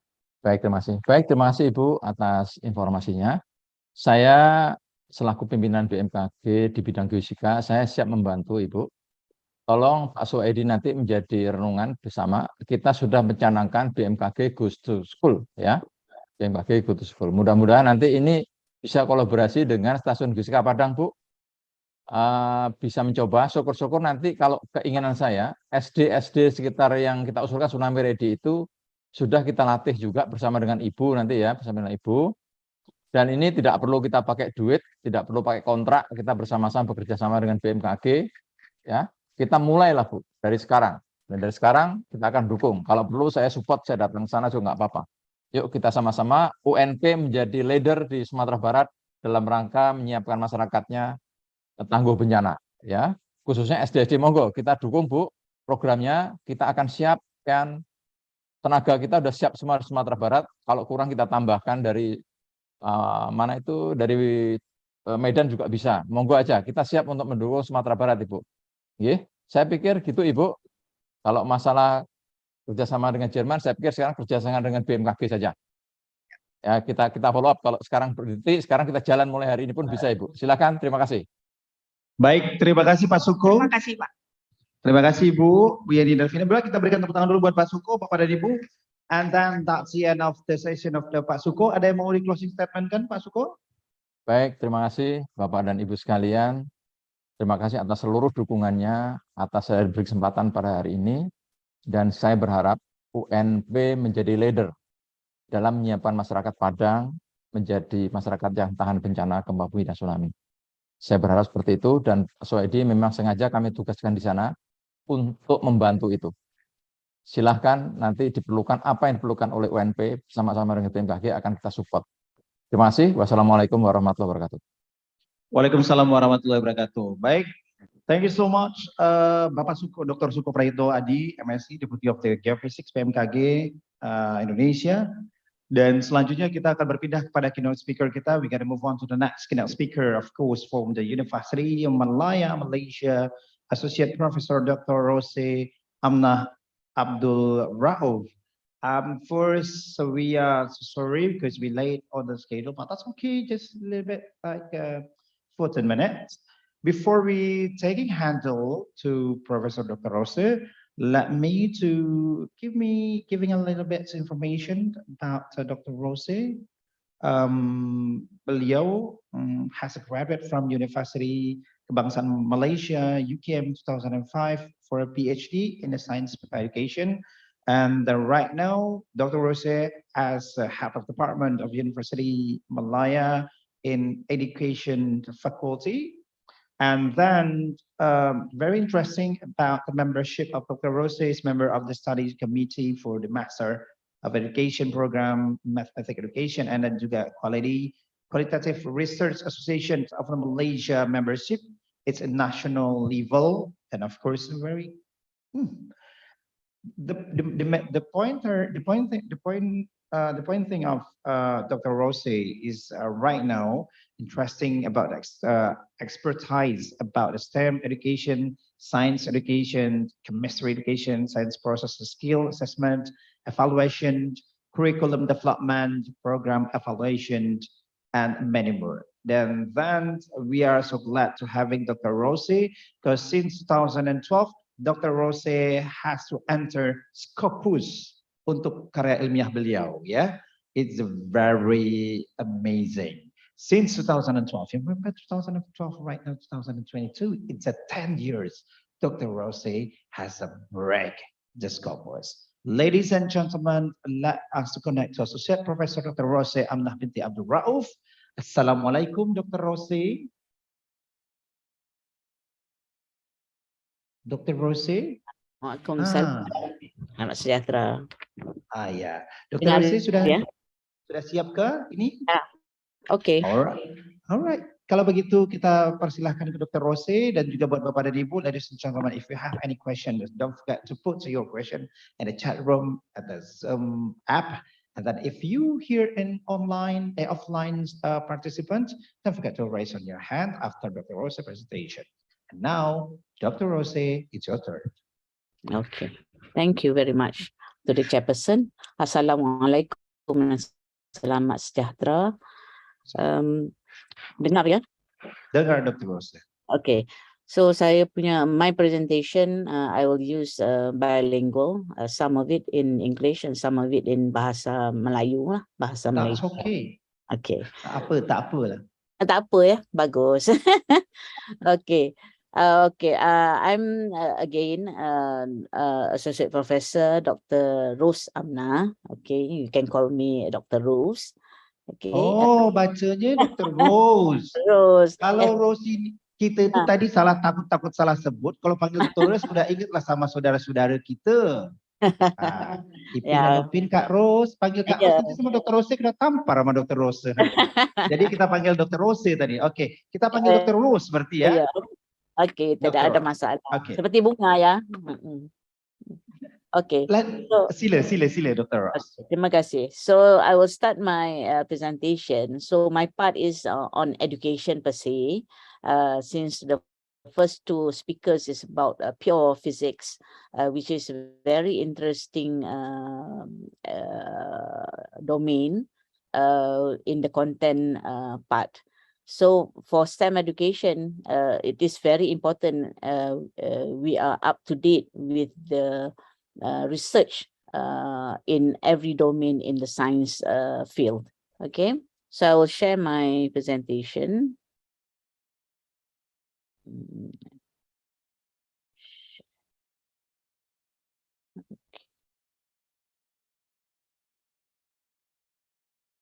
Okay, can you see my slide? Yeah, sure. Okay, all right. So I'll be talking about creativity in STEM education, and at the same time, how you can integrate or implement STEM education in schools, especially for those who have, you are an expert in the discipline of science, physics, chemistry, or biology. It doesn't matter, because STEM education consists of all of these science discipline. I myself is from the chemistry field. All right. Okay. So first of all, I would like to introduce my department first, because I'm the head of department, so I have to promote my department for you to continue your study there. Okay. So we have four programs in this department. We have PhD in science education, and we have PhD in maths education, and in two modes of pengajian, which is a research and a mixed mode program. So for Masters in Education, we have also two, Science Education and Mathematics Education, which is fully researched. Master in Science Education with Information Technology, which is fully coursework, and Master in Mathematics Education with Technology, which is fully coursework also. So I would like to welcome those who want to continue the study in University Malaya. Come to our department. We have 12 experts in our department, consists of mathematics, education, NIST, and science education. We have biology, physics, and chemistry education. All right. So I go straight to my presentation today, my topic today. But before that, we have to know what exactly is STEM education. I see that Indonesia has embarked on this STEM education and is I'm looking at it rigorously promoting STEM education in school. Just like now, tadi ada ibu yang mengatakan bahawa pendidikan tentang kesiapsiagaan gempa bumi di Indonesia perlu diberikan kepada sekolah-sekolah di Indonesia supaya mereka faham dan understand and know why this tsunami is happening, gempa bumi is happening, and how they can prepare for it. All right. So this is where STEM education is very, very important. So the acronym for STEM education, just a refresher, I think you can get this from the internet. There's a lot of definition for this. So the simplest definition for me is that science is the study of the natural world. So no matter what field you are looking at, it is science. So physics, chemistry, and biology. So when you understand the concept in this field, you actually understand about the natural world. And technology is not using the digital hardware. It is any product made by humans to meet a need or want. It doesn't matter. It might not be a digital technology. Anything that is invented or innovated that can help humans to do work in a simpler and fast way, then it is a technology. And sometimes we invent technology as a want, not a need for us. All right. So engineering is design process used to solve the problem. So I see that you have very magnificent engineers and scientists in your university doing all kinds of up-to-date of research. They use the design process to solve the problem. They go through those. So what STEM education try to achieve is replicating the process of solving the problem that engineers and scientists use in schools. Okay, so for them to use their thinking skills and make a decision based on data or evidence that they gather themselves. And then the last one is mathematics. So whatever numerical application that you use in solving a problem involves mathematics, right? So the theory underpinning STEM education is constructionism. Okay, so constructionism is from Peppert Seymour. He is the student of Piaget constructivism. So I think this is very common with educationists. Sesiapa yang mengambil pendidikan sains, kimia dan sebagainya akan tahu tentang Piaget constructionism. Okay, but Piaget, Peppert's ni, he feels that to understand or to know better, you need to do. You need to do making things. So he says constructivism is is about the cognitive side of knowledge, and then you have to realize it through making the prototype or product, which is the theory of constructionism. Okay, so Seymour Papert developed a theory of learning based upon Piaget's constructivism, focus more on the art of learning or learning to learn, and on the significance of making things in learning. So seperti kita kata di dalam sains biasanya adalah hands-on. We see hands-on, but hands-on is not doing the experiment, but actually going through the process of making things. Okay, so learners engage in conversation with others, and how this conversation boosts self-directed learning and ultimately facilitate the construction of new knowledge. So greater focus on learning through making rather than overall cognitive potentials.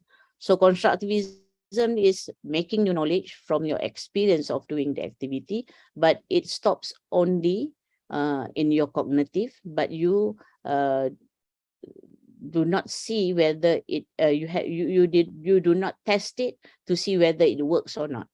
So usually constructivism stops at problem-based learning, but for constructionism, it is a project problem-oriented learning. Okay, from a problem, then you try to solve it by making a prototype or a product. Right. So I would like to share the STEM framework in Malaysia, which we use. STEM education is depending on the level of your study. So we have in early childhood, STEM education is for nurturing and inspire interest among the children. And for primary, try to make them make connection and build foundation. For lower secondary, which in Malaysia is around 13 to 15 years old, develop and build STEM skills, right? And upper secondary is around 16 to 17 years old, where they have menjurus kepada sama ada chemistry, biology, or physics, to enhance their STEM skills in the respective fields. And then when they go to tertiary, they challenge and prepare to be the workforce, and in the industry, they are the workforce, and to be the engineers or scientists, and to be the inventors or innovators. So ultimately, actually, the education level from early childhood towards tertiary level, STEM education plays a vital part, where we are not teaching only the concept of for each of the science discipline, but we are trying to inculcate the thinking process to make a decision, to be an innovator, and to be an inventor.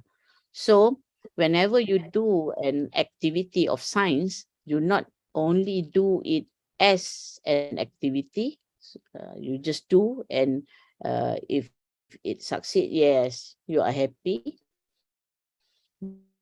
But actually the process of doing it and looking back at why it works and why it doesn't work, right? So in STEM education, we need creativity, right? So creativity in STEM education, we look at the scientists or engineers, how scientists decide what to investigate. They decide by asking questions in their mind.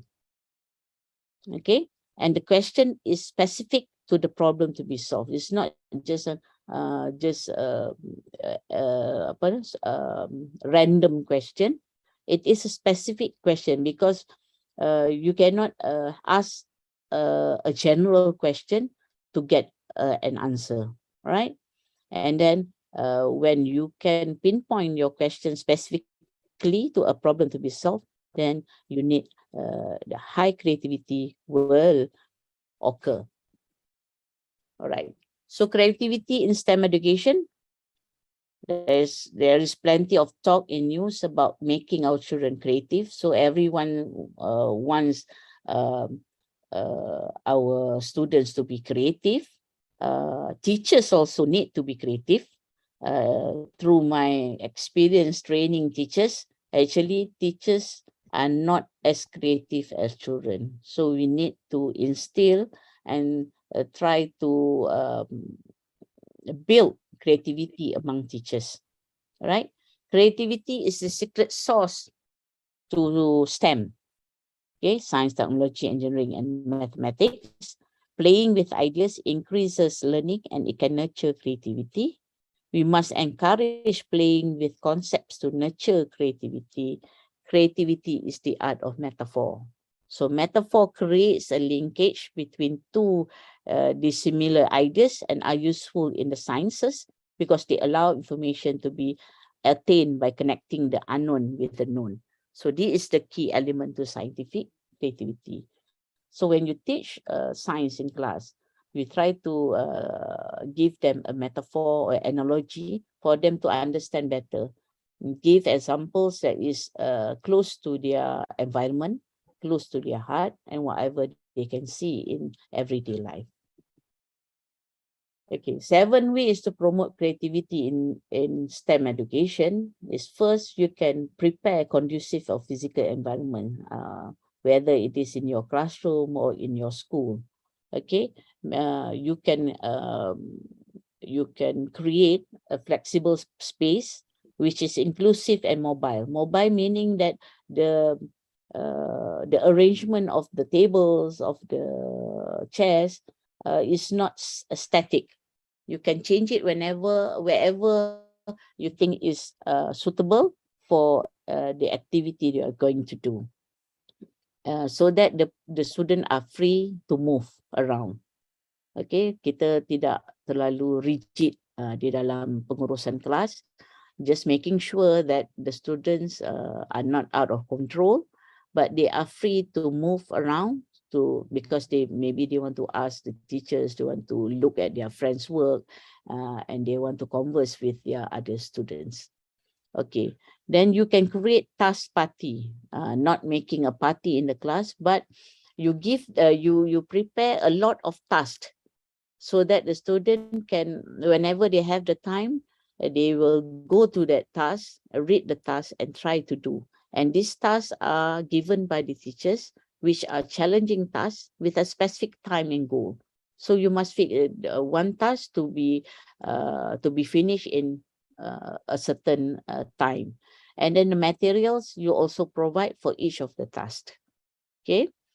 Right. The third way is project-based learning, which is I know a lot of educationists, students taking education in your university or anywhere, any university, give tasks to solve real-world problems. So the problem is not something that you create out of the blue, but it must be based on the SDG.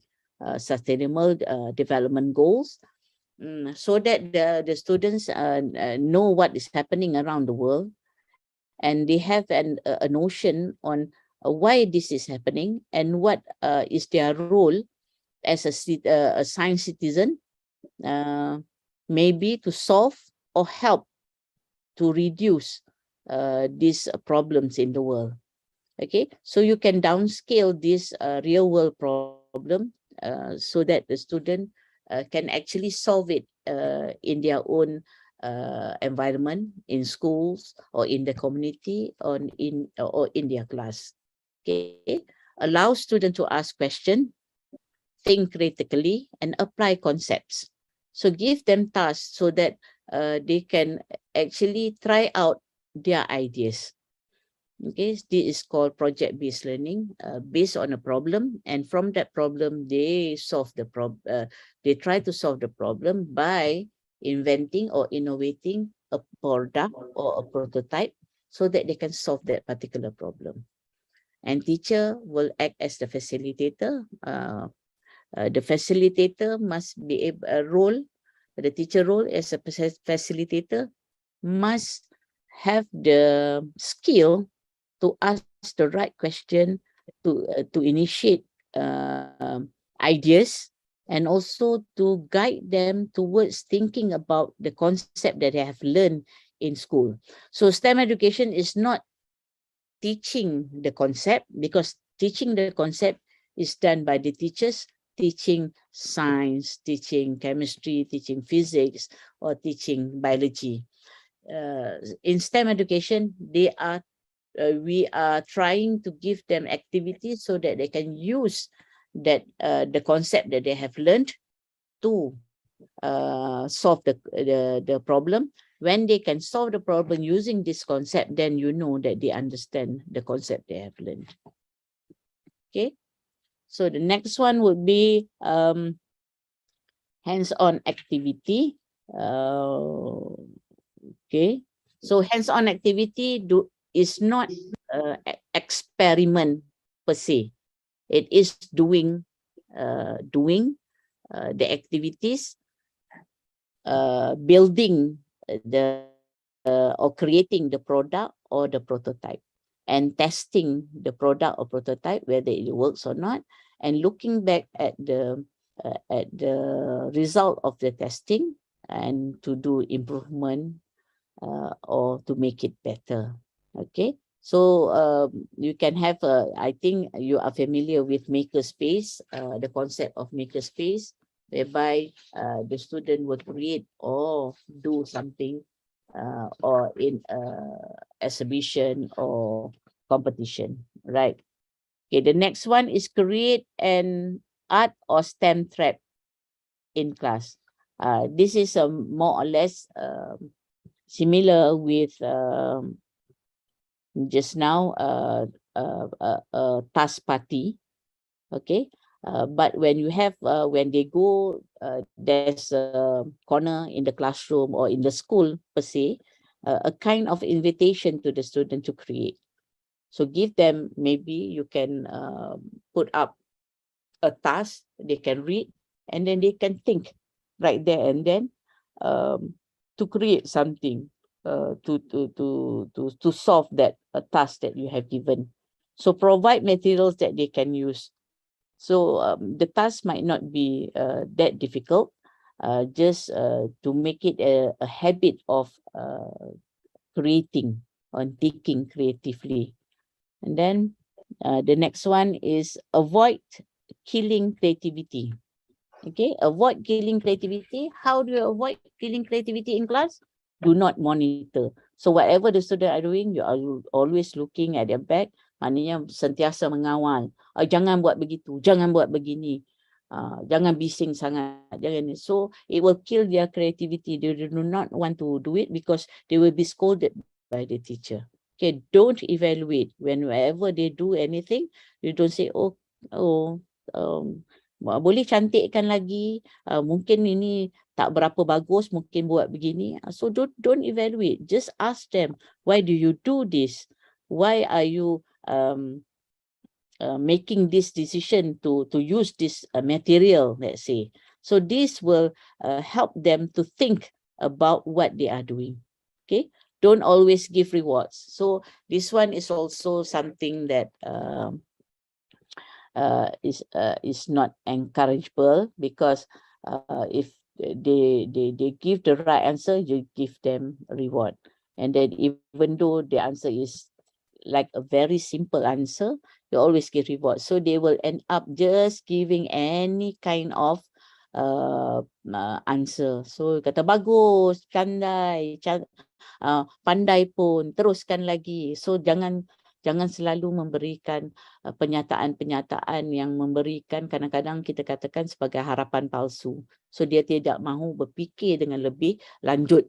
Bila kita sentiasa memberikan motivation yang begitu, sekali-sekala boleh. And then jika idea-idea yang diberikan itu adalah idea-idea yang wow, then kita akan memberikan penghargaan dan sebagainya.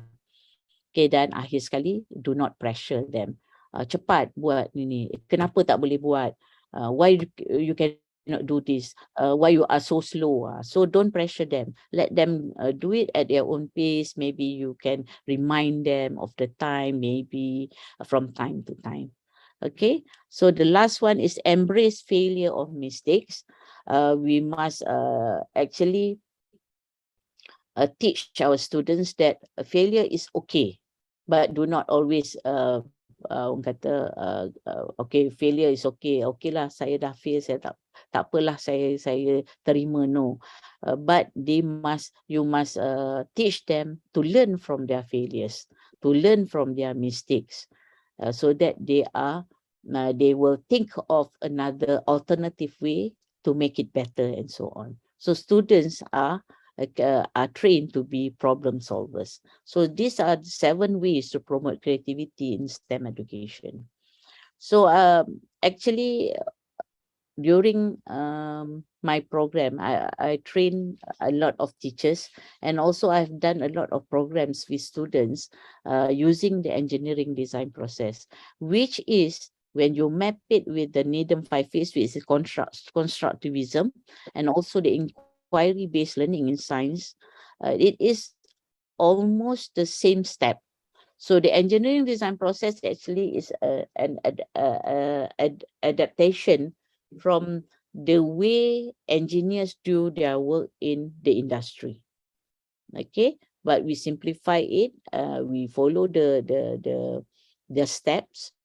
We try to downscale it so that the student can use these steps to solve a problem. And going through this process of steps, whether it's engineering design process or inquiry-based learning or constructivism, the student will learn to practice their thinking skill, to think critically, and to look at things differently, and to always make decision based on their evidence or data they have gathered by testing their product or prototype and giving suggestion to make it better, to solve that problem. Okay, so it is important actually to know how scientists decide on particular question they ask in the first place. The process involves large doses of creativity actually. Like when you look at Einstein or whatever, they always sit they always sit alone, they're always thinking, they always talk to themselves. So why not you use this as a habit for the students? Involves largest dose of creativity. A Nobel Prize winning biologist in 1984, Peter Medawar, referred scientific research as the art of the soluble. Okay, so the soluble, it doesn't mean that it is things that dissolve. He meant that being successful in science is about figuring out which questions are solvable through scientific investigation and figuring out the solutions to those questions. I think the engineers and scientists, just now that presented, they always have this habit of always asking the question, can I solve this thing, this big problem? So maybe I cannot solve it immediately, so maybe you will tend to break down the big question into smaller questions, so that the big question can be solved.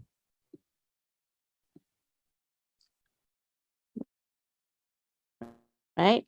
So the natural world is big and interesting scientific problems like curing cancer are usually too difficult to solve directly. So you need to break it down. The art of being a scientist involves continually reimagining these big problems, mentally breaking them down into smaller solvable parts, and then speculating about which of these smaller parts might be key to cracking open the whole subject. Okay, so there's a lot of analysis here. There's a lot of critical thinking here that need to be done by the student. Okay, so a scientist must imagine in advance possible outcomes of different observation and then design a research study that might help them decide between different hypotheses. So they must come up with with a few hypotheses which they can test. So experts who study creativity found that logical thinking is always part of the creative process in any field, from art to science to business. Okay, creativity is not only the ability to come up with new ideas, but also narrowing down those ideas to focus on one that can be elaborated. Creative people in any field come up with new ways of looking at the world. They are constantly asking what if, and it doesn't stop there, and you always think more and more. So you are thinking creatively. So for STEM education in school, you need to build a strong STEM learning ecosystem. Okay, so there's a lot of for a STEM learning ecosystem, a strong learning ecosystem. The ecosystem should consist of informal experience at which they can get from at home and varied environment around the community, around the school, at the mall maybe. All right. So then they can get it from the school definitely. All right. And then you have the community settings. Okay, after school programs, summer program, and science centers, museum, and all this will give a rich array of learning experience for young people. So strong STEM learning ecosystem is a dynamic collaboration among schools, out of school time program, STEM expert institution, like just now about the tsunami and the earthquake. You need to be partners with institution outside of school nearby. Okay, and then institution of higher education. Then you have this University Negeri Padang. You can be partners with schools around that community. Private sector, community-based organization, youth and families. Okay, elements of successful STEM ecosystem. We must have a common goal of building STEM knowledge and capacity of educators in all sectors. Equip educators with tools and structures to sustain collaborations with STEM ecosystem partners. Weave together formal, informal, and out-of-school STEM learning around 24/7. Child-centered STEM learning. So you must gabung jalinkan experiences that they get from after they leave the school, after they interact, go into a program or in the community.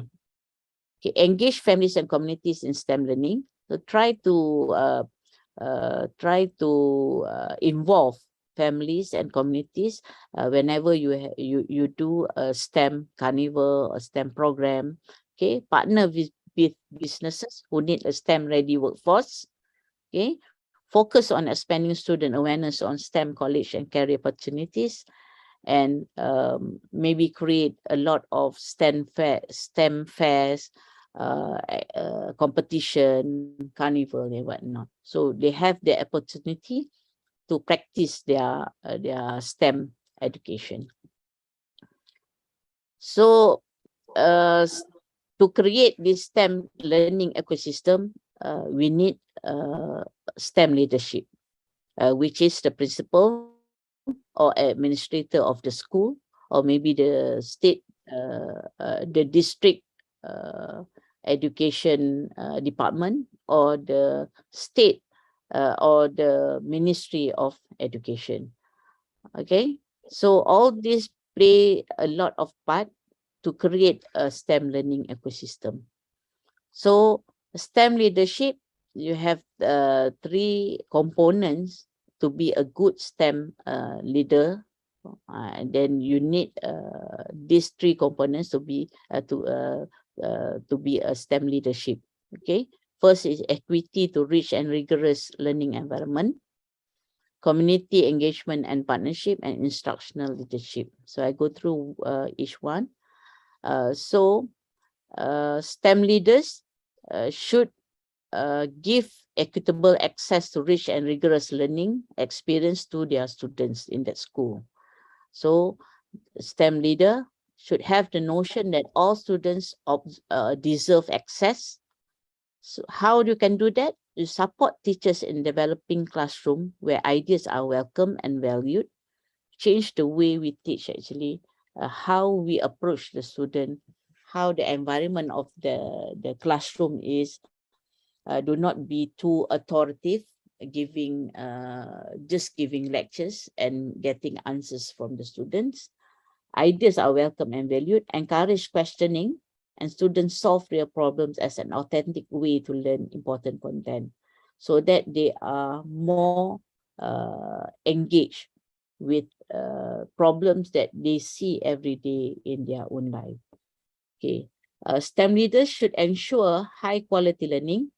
How? To provide time and structure to discuss which makes learning rich or rigorous, and helping teachers improve their practice.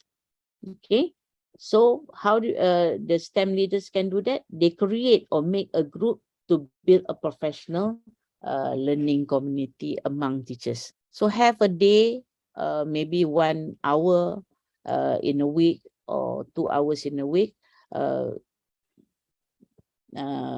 Make the teachers together with their own field, or maybe a combination of other subjects, to just have a academic discourse among themselves.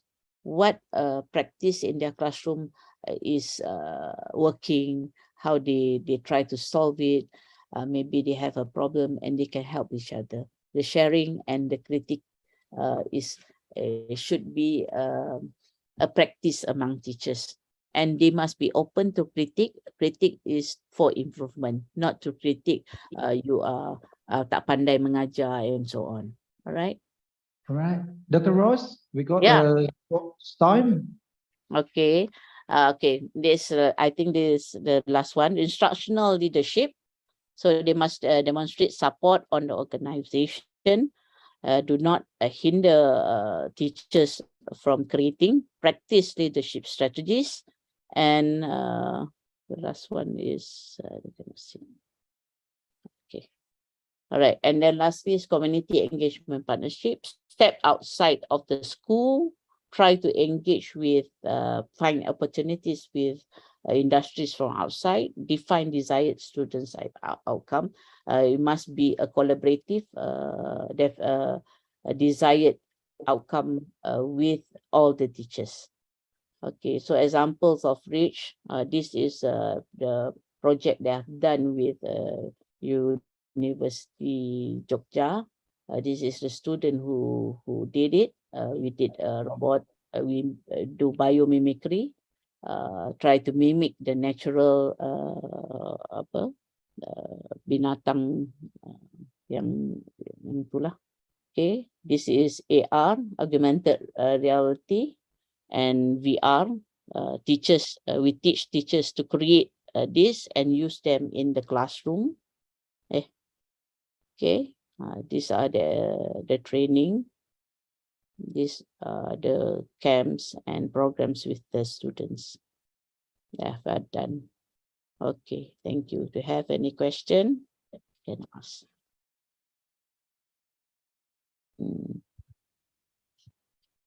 Okay, thank you, Dr. Rose. Any question from the participant?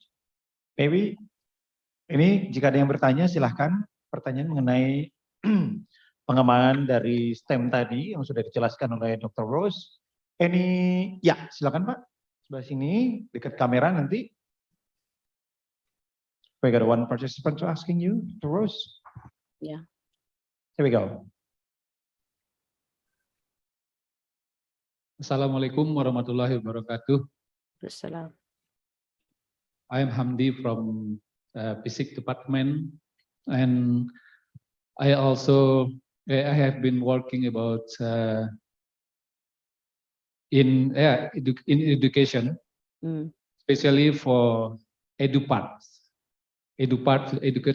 parts. Usually we doing about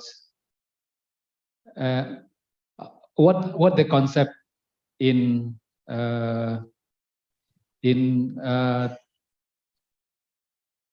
for example, in water boom and waterfall and so on, something like that. And I hear from your presentation, and I saw that the STEM is very wide area, and it is not focused only for how to teach the physics program, physics material. Yeah. And so I want to know about that. If we use the STEM for building the concept around the edu part, how to do, how to apply this STEM. Thank you, Cik Ros. Okay, terima kasih. Alright. Dia sebenarnya STEM education ini adalah lebih kurang pendekatan di dalam pengaplikasian konsep sains yang telah dipelajari di sekolah. So jika kita mengajar fizik, kita mengajar chemistry, kita mengajar biology, kita tekankan kepada konsep-konsepnya. Okay, dia agak kompleks dan kadang-kadang kita terlupa tentang aplikasi konsep ini di dalam real life ataupun di mana-mana lah. Jadi pelajar itu mungkin bila dia tidak tahu bahawa kenapa dia belajar konsep-konsep sains ini, dia minatnya mungkin menurun dan kepahaman dia mungkin juga tidak berapa baik. Bila kita tidak tahu tujuan apa kita belajar sesuatu perkara, betul tak? Okay, jadi STEM education ini memberi peluang kepada mereka mengaplikasikan konsep-konsep ini. So selalunya STEM education ni kita tidak sarankan dilaksanakan sebagai mengajar konsep, tetapi dia adalah untuk mengukuhkan konsep dan pengaplikasian konsep. Dan dia kadang-kadang tidak berdiri atas satu disiplin ilmu sahaja, maknanya hanya fizik sahaja atau hanya biologi sahaja ataupun ada chemistry. Kadang-kadang projek itu memerlukan pengaplikasian beberapa konsep di dalam sains. Mungkin sedikit pengetahuan tentang chemistry, sedikit pengetahuan tentang biologi dan sebagainya. Macam waste water management. Dia memerlukan pemahaman tentang biologi dan chemistry. Dan mungkin juga sedikit fizik. Bagaimana pengaliran air itu nak dikeluarkan, pengiraan, matematik semuanya di situ. So, kebanyakan STEM education ini, approach ini, the engineering design process tu, proses yang kita perlu lalui untuk membina sesuatu projek itu, dia akan kita jarang buat di dalam kelas lah. Selalunya dia after school program dan sebagainya. Kalau ni nak dibuat di dalam kelas pun boleh, tetapi disebabkan dia adalah berasaskan projek, selalunya kita akan ambil dalam setahun, kita bagi 2 projek besar. Dan dia mesti dibuat dalam group work. Sebab kita nak ada komunikasi antara student, bagaimana dia relay dia punya ideas, and then how the students rebut the idea, why are you using this? So how can you say that my idea is better than yours? So ini adalah satu approach yang mana kita cuba cater for the communication skills, the social skills, and also the thinking skills among the students. And in the end, after they have done the project, they will try to test it, and whether it works or not to solve that particular problem, then they will rethink and try to improve. So dia sepanjang-panjang masa dia akan melibatkan banyak pemikiran, thinking skills, which is a very good approach sebenarnya untuk kita membangunkan atau menghasilkan inventors ataupun innovator. So sangat penting research yang up to date. Kalau kita boleh downscale kan, masukkan ke dalam kelas, bawa kepada kelas untuk kita laksanakan. Adakah ia menjawab? Ya, silakan Pak.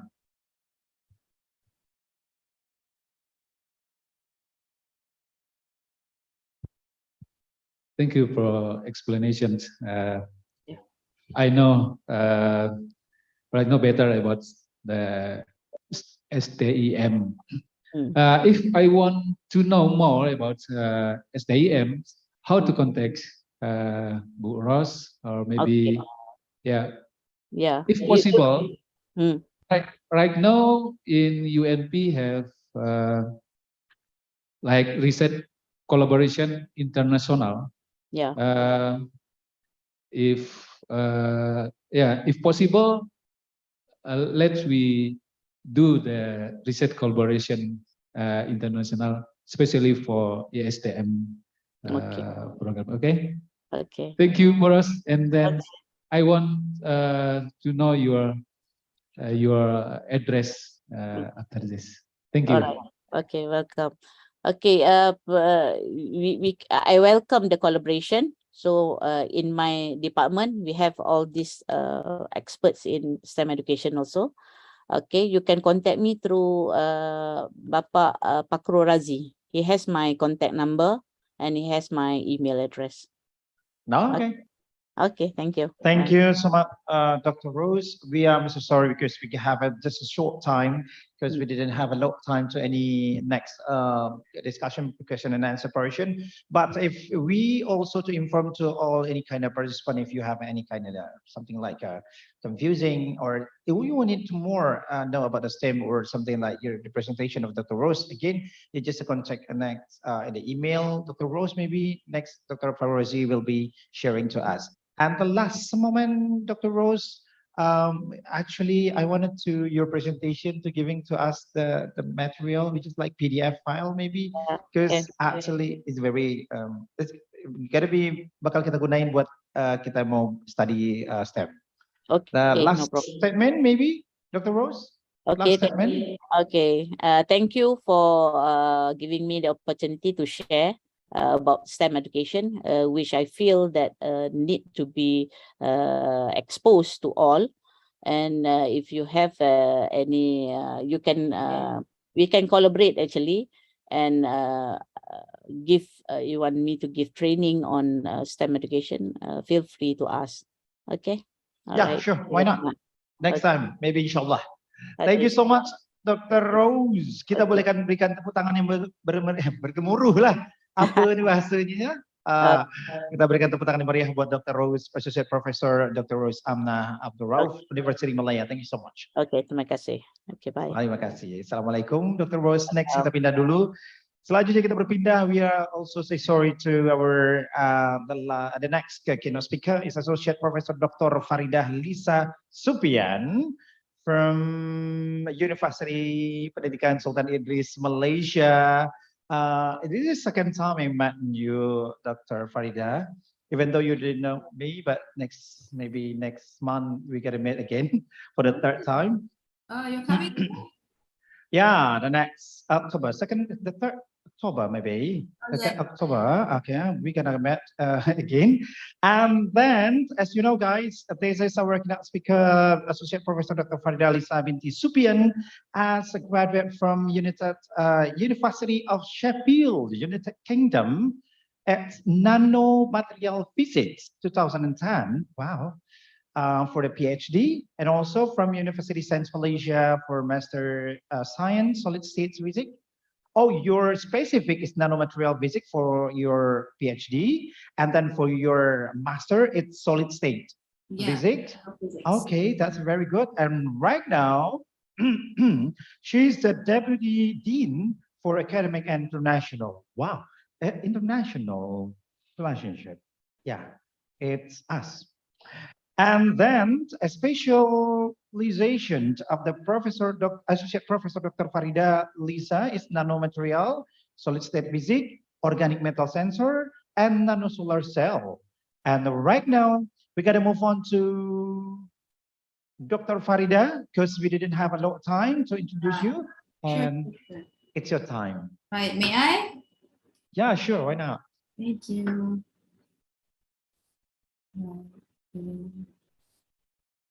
Sorry.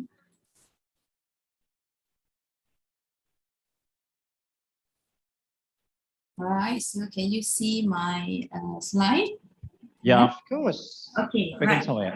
Right, thank you. Assalamualaikum and a very good afternoon to all of you. And thank you to the chairperson, Mr. Wary, for the nice introduction indeed. Right, so on behalf of BPSI, I am delighted and honored to be invited as one of the keynote speakers here at the ICRLP and in conjunction with the 12th International Conference on Theoretical and Applied Physics. Right, I would like to say hello and Assalamualaikum to Professor Fahru Razi, the head of ICRLP, Dean of FMIPA, Prof. Dr. Yul, Pak Yul, Head of Physics Society of Indonesia, Prof. Wahyu, and Director of UNP, Prof. Ganefri, and all my fellow friends there at UNP. I've got a lot of friends at UNP, right? So first and foremost, let me introduce myself. I am Farida Lisa Supian and I am from Physics Department of Faculty of Science and Mathematics PSI. And my talk today is about vase-like nanomaterial applications, challenges and futures in research and industries. Right, first and foremost, this is my material, which I have been using it back in 2007. So the name of the nanomaterial is Kali-Zarin, right? So I've been using it when I was studying in United Kingdom, and this material is very small. It measured only 1 to 2 nanometers only, right? So then I will tell you a story about the nanomaterial, the applications of it. It will be ion sensing, drugs, solar cell, dyes, and then the challenges of it, the facilities, budget, the novelties, and the pattern, and futures in the industries of the Kali-Zarin nanomaterial, which is in wastewater treatment, healthcare, green technologies, and fabric or textile industries. Right, so if you can see here, this is the Kali-Zarin structure. Right, so this is the Kali, it's 4 arene, meaning there will be 4 benzene ring in the material. So why is it called Kali-Zarin? Because it has a cup or vase-like. If you can see, it looks like a vase, right? It looks like a cup. A vase is pasu in Malaysia, in Bahasa, right? And cup is like a cawan, right? So it looks like that, and it also, arene refers to the aromatic compound or the benzene ring here. So the uniqueness of this part is because of the upper rim of it, the lower rim of it, and also the cavity inside of the Kali-Zarin, right? So if you can see, my video here, this is a 3D Kali-Zarin, right? So in the 3D Kali-Zarin, it is like a cup shape or a vase-like, right? The upper rim, the lower rim, and inside here there's cavity. So you can put anything here. So it resembles that. There's also a place here which can trap gases or ions inside of the cavity. So in our case, in our group, we only capture or extract things using the lower rim only, the lower rim here, because of the method that we're using. So we're using in our group, using the Langmuir-Blodgett trap. This is the Langmuir-Blodgett trap, which theoretically, it consists of a monolayer. This is, we call it Langmuir monolayer here, right? So it is a very, very thin, ultra thin, and one layer only, which is 1 nanometer, such as like that, right? So in the surface, if you can imagine, in the surface, in this device, there will be 2 parts. The first part is the water inside of the trap, and then what happens is when we put the nanomaterial inside, it should be amphiphilic nanomaterial.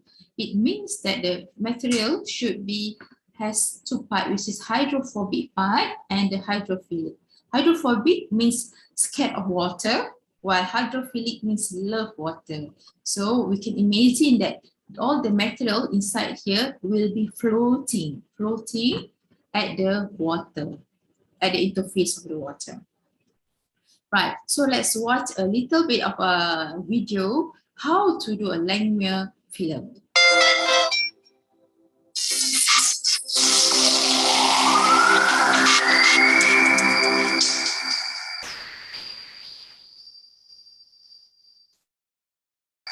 So this is done by my late supervisor at United Kingdom, right? So this is how we make the film on the trough. So on the surface of the water, carefully, we have a micro shrink. We put the material very near to the water, right? So if you can see here, what happened is you cannot see the material because the material is in nano, right? So it will be floating on the water surface. All right. So imagine you can see something floating, but actually you can't see, right? Okay. So the next part is. This is the trough. This is an old device, old trough. What happened is there is a barrier. If you can see, there's a barrier moving slowly.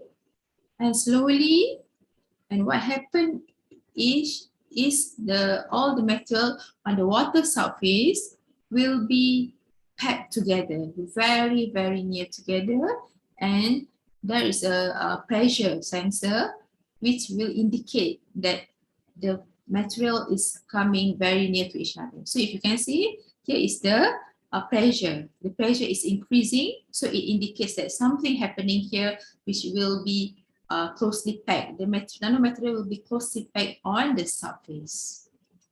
Right.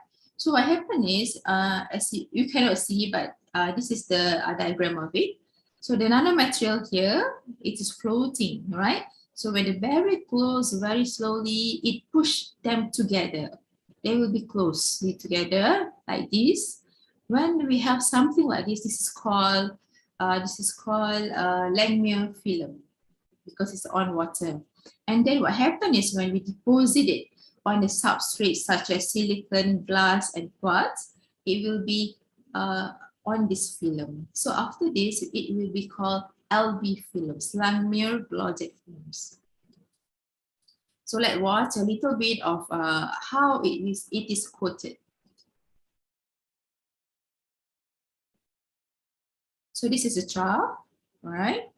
So from the side view, this is the side view. So you put the material on the water, right? So it will be far from each other at the first time, right? So you close the barrier. When you close the barrier, they will move together and the pressure will increase. So this is, they were closely packed. It will stop there. This is called Langmuir film, right? So then the next part is to do the thin film, which we put a substrate. This is the substrate of it, and it will attach to the surface of it. So this is how we're doing it experimentally, but this is just the theoretical or how we can imagine it happen. Right, so the most stable, there are three types of Langmuir Blodgett film deposition: X type, Y type, and Z type. But most of the time we are using Y type because it's the most stable structure because of the string of the head to head and tail to tail interaction. And then we are doing another type of deposition using the same trough, which is a modified Langmuir Blodgett technique, which is called Langmuir-Scheffer, LS.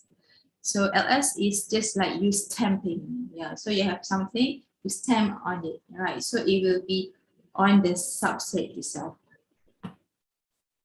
Right, so the advantages of applying the LBS and LS deposition. This is one of the most promising methods to fabricate thin film, right? And the amount of nanoparticle solution will not be wasted because when you have already take this part as a film, what happens is the barrier will move again. because it will detect that something happened, the pressure will drop. This one, the barrier will move again closely and it will be closely packed again, and then we can do another thin film. Right, so the thin film produced is highly uniform. Of course, it will be uniform because of the closely, nicely packed.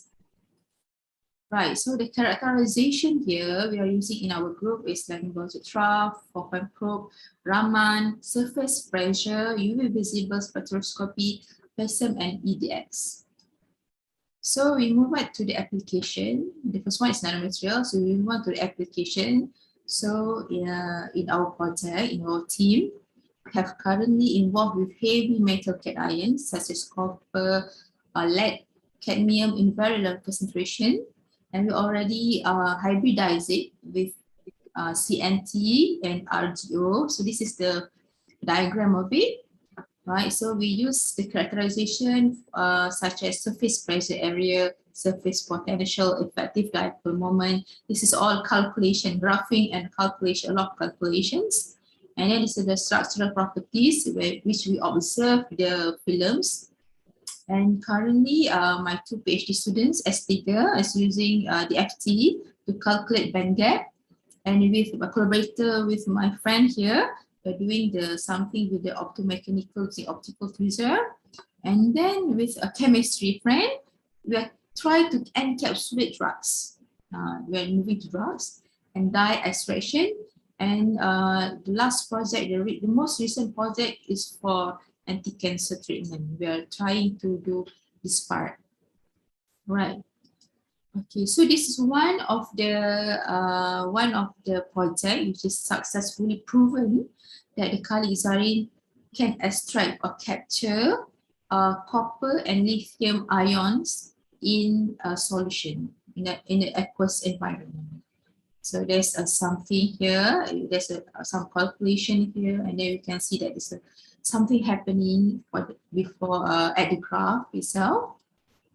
Right. And then for the ion sensing also, we already modified the electrical properties where this project, we have substrate and then we have kali isorin, but here we embed something here which is the RGO, reduced graphene oxide here.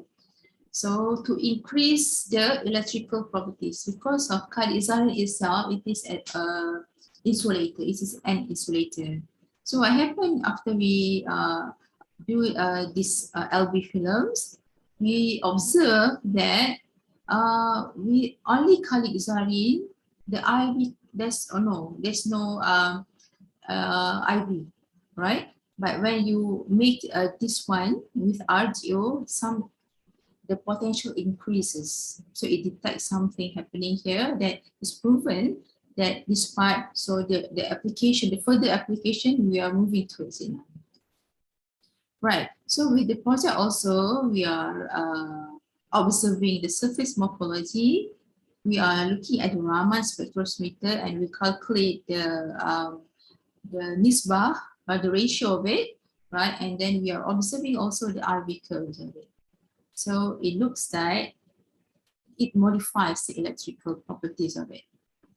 And then one more about the application is we are moving toward drugs only, but not dangerous drugs. We are not going to any dangerous drug. It's just a small drugs, which is in the sunscreen, which are in the cosmetics, right? So what happened when we try to capture this drug? Okay, so this is just we are just starting this project. So this is the kali isorin, right? So this is the drug. So it looks like there's an interaction between it using the lowering, right? So this is another kali isorin, and also it captured the drugs using the lowering of it. So when we make the isotherm of it, you can see clearly there's something happening here. So this is the kali isorin only. But when you kali isorin and the drug, the PABA, what happens? There's some difference of it. Also the same for the kali isorin, this kali isorin, kali 6-arin. Right. So one of my S3 student from Indonesia, inshallah, will will do some project. One project which is Khalid Zani RGO to encapsulate betaine for anti-cancer treatment. Right. So what happened is we are trying to look whether Khalid Zani can capture the betaine. Right. Is it in the upper rim? Is it in the lower rim? Or is it inside of the cavity cell? Right, so the next part is we are also currently doing on dyes. So what is dyes? That is something that for you to color the material, right? So the fabric. So macam mana kita punya baju boleh berwarna because of the dyes itself, right? Right. So actually, dyes is toxic. Actually, dye containing wastewater is a toxic effect on the environment and human health. So when it is inside of the river, it will be polluted. All the living inside will be affected, right? So we're trying to look at the treatment of it. We have to treat the water, right? We have looked at the literature. There's something that we can do for the dyes. Right, so we move on to the challenges of it, cabaran of it. So if you can see, this is our lab in UPSI. So this is called Organic Electronic Lab, Faculty of Science and Mathematics, which this is a clean room, right? A 10K clean room and 1K clean room. And if you want to enter this room, enter this lab, you have to wear something like this, like the astronaut, okay? Right, but recently one of the challenges is when the lab broke down, right? It cost a lot of money, right? And then also what happened if your main device broke down, there's also something to do with the budget itself, right? So there's a lot of challenges on doing the nanomaterial things. So this is the view inside of the lab, the nano lab, right? If you can see, this is for the students to make some of their experiment. Right. Another challenges for us is to the novelties of it. Of course, every research should have novelties. We cannot copy paste from another person and then we claim it as it is ours, right? So it is very important to have novelties, and also I've seen that also it is something to have or to be patent or to be IP, right? To be intellectual property for trademark, patent, copyrighted, right? So this is quite important. So this is one of the challenges of it also. And the futures industry. So this is the last part. For the future industry and research is in this part, okay? Firstly, it is in wastewater. So if you can see, for the first part of our group, we are extraction of heavy metal cations. So this is very good for the wastewater treatment. And then we are moving to the healthcare, which is going on to skincare, cosmetics, biomedical, and sort of, right? And then we also currently doing some solar cell films with the Khalid Zari. So we are hoping to contribute to green technologies. And lastly, textile industry. Textile industry, which is we are doing the dyes, right? So maybe we can help some the environment to be maybe clean again and something like that, right? Okay, so this is the application of Khalid Zani as a cleaning emulsion for skin, right? So the Khalid Zani actually has something to do with the skincare, cosmetic, and biomedical, and this is the solar cell, which we are hoping to get the result as well. Right, so thank you very much. That's all my my presentation, and I would like to say thank you for UNP for inviting me. I would like to also invite you all to come to FSM UPSI, right? Because some of you are coming, is it, in October? And also my friends, we've got Bu Ulan, Bu Nini, we have got Bu Yeni, and all the fellow friends there. All right, thank you very much. Thank you very much to Dr. Farida. Any question, guys? We got just one participant, hanya satu karena mengingat waktu juga ini. Karena habis ini masih ada lagi dua keynote speaker kita yang tadi sempat harus menunggu. But that's okay. We got any participant wanna asking? Ya. Ini kayak emang bidangnya fisika material sebenarnya ini. Ya, silakan Ibu. Kak Riri, sebelah sini, depan sini. Bu Riri, yang sebelah sini Kak. Microphone, and then stand up in front of the camera.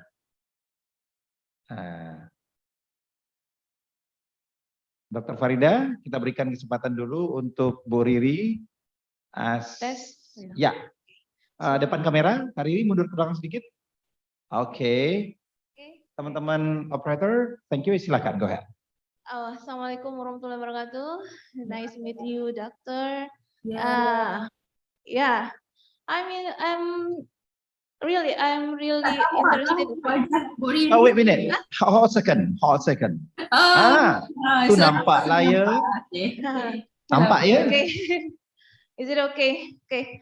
I'm interested with your material colleagues, but I'm not familiar with that before. So what colleague compounds? What colleague compounds? Maybe I'm not follow you from the first. So what is component or colleague the atom? And then you consider the electronic properties of colleagues. So you do colleague.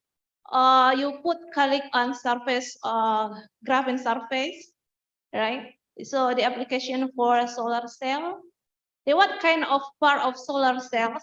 We know solar cell consists of many parts, including solar energy trapping examples, and then absorber material, and then you also talk like it can be toxic, yeah, some toxic material in the water. Now, what about the energy binding of calyx? So calyx dop graphene. Is it like that? We can say like that. Calyx dop graphene. Yeah. How strong? Yeah, it can be like such as PB or other toxics in the water. So you consider about the band gap. Is it semiconductor or something else? Thank you very much. Thank you, Bu Riri. So the first part is Kalisari is organic. It is organic material, right? So it consists of benzene ring, right? And it is, yeah. Should you calculate the band gap or using the FT? Is it hard to use organic compound to calculate by using the FT? But we usually calculate it by Gaussian, right? So is it good?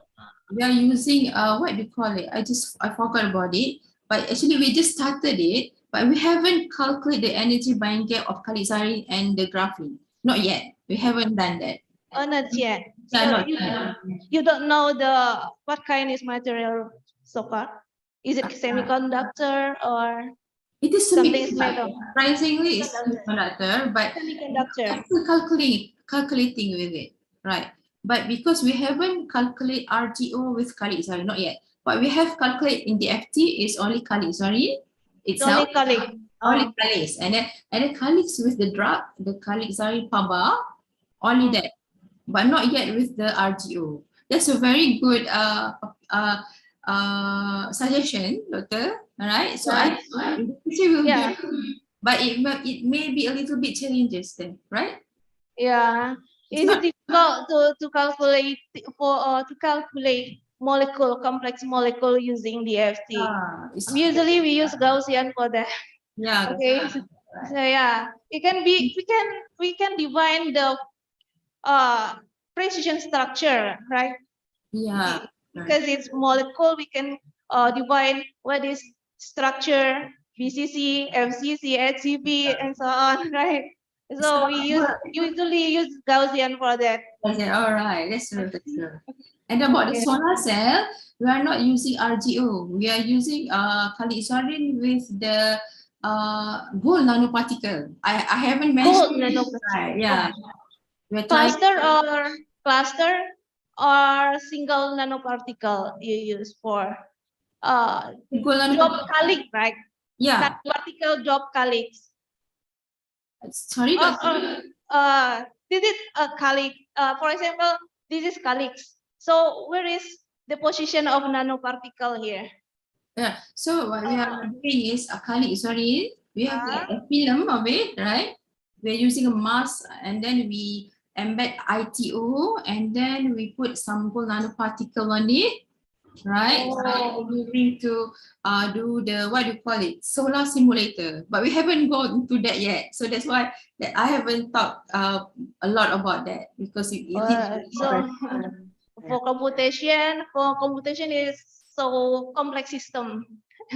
we should combine DFT, Gaussian, or more than one method, right?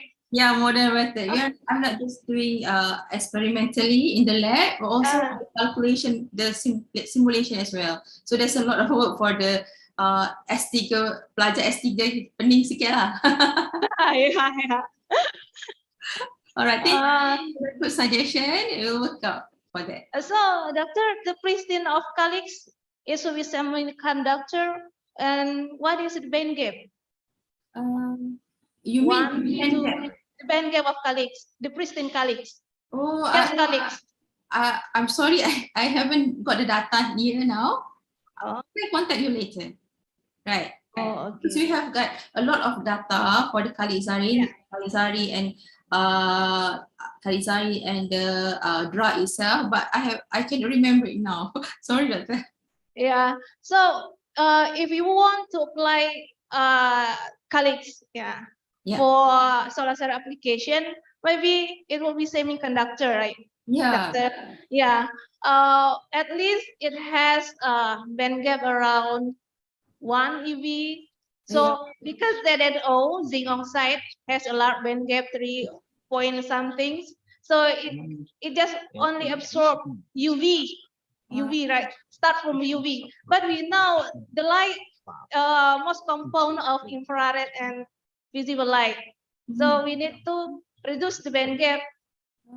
Is it right?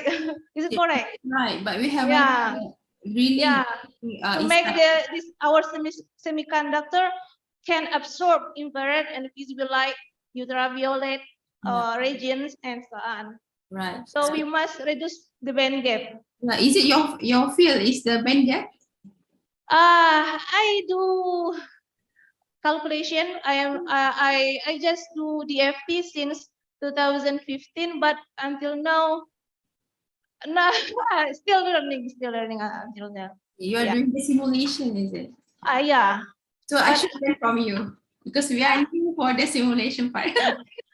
But I cannot do experiment. Oh, I never tried experiment before.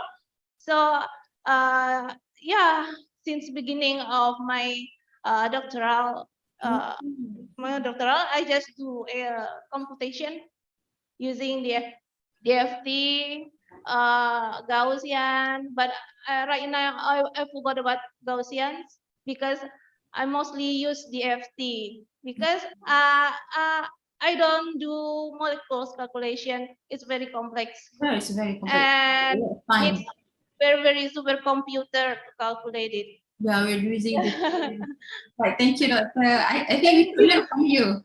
I also learn from you. Experimental work. I cannot do that. Thank you.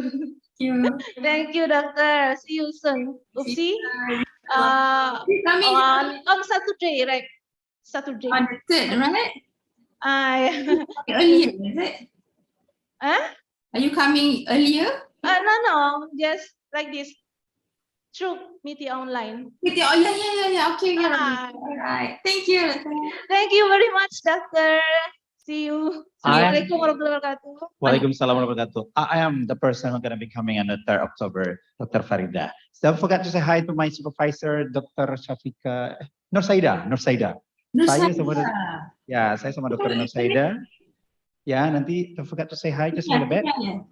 Alright, kita kasih closing statement Dr. Farida, boleh? Baik, itu saja. Terima kasih banyak. Kita jumpa lagi ya.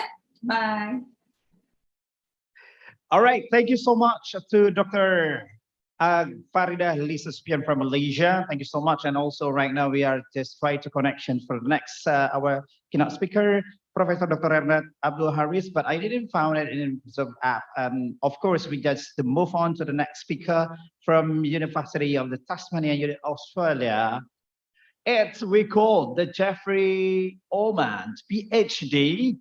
And of course, before we taking over this event, of course, let me through giving a little bit information about Mr. Jeffrey. Actually, Mr. Jeffrey is a citizen of the United States of America, but right now he stay as a Center for Water Deposit and Earth Science, at University of Tasmania and Australia. But educational background for PhD, he got from the University of Kansas in geology, degree earned 2017, and talking about situ geochronology and metamorphic petrology, an example from the growth complex from the Europe up.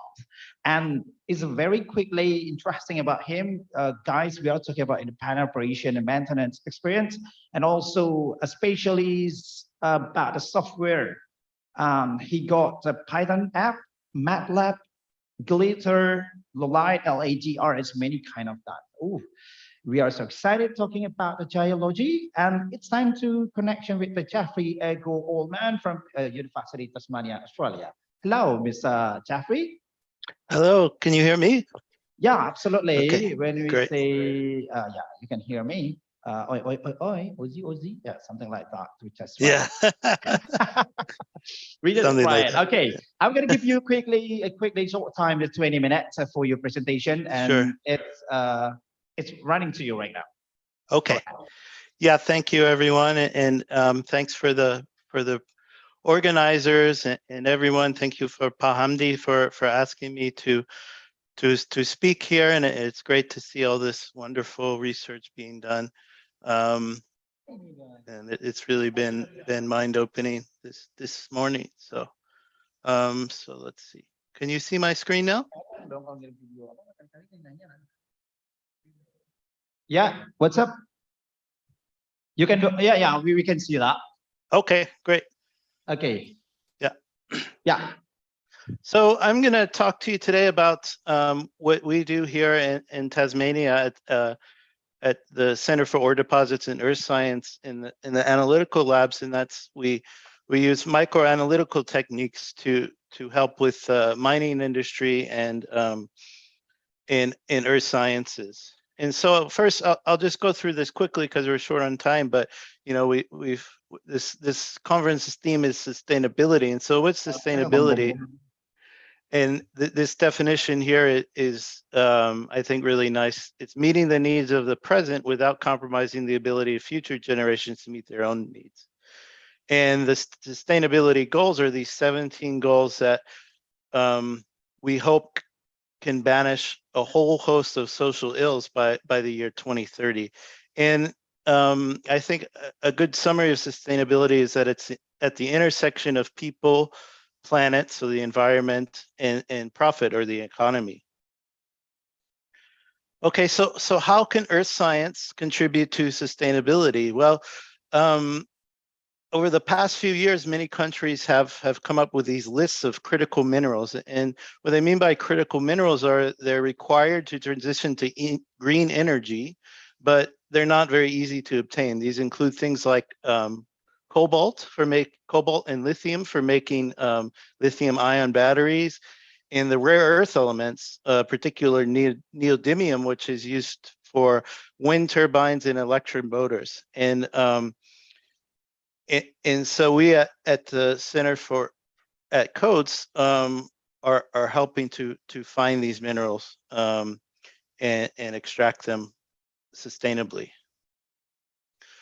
Okay, so how can the mining industry contribute to these sustainable goals. And again, there's many different ways, but what I want to stress here is that geochemistry is essential to meeting many of these goals, especially for the economic and environmental part of it, but also the social, because it's all connected, right?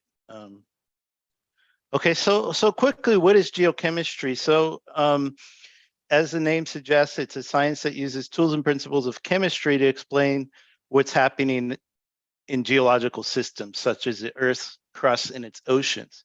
And so we look at the micro scale and nano scale to look at individual minerals. We look at compositions of things, and then we look at whole systems. So this is an example of the lithium cycle. So the lithium is, again, one of these important minerals.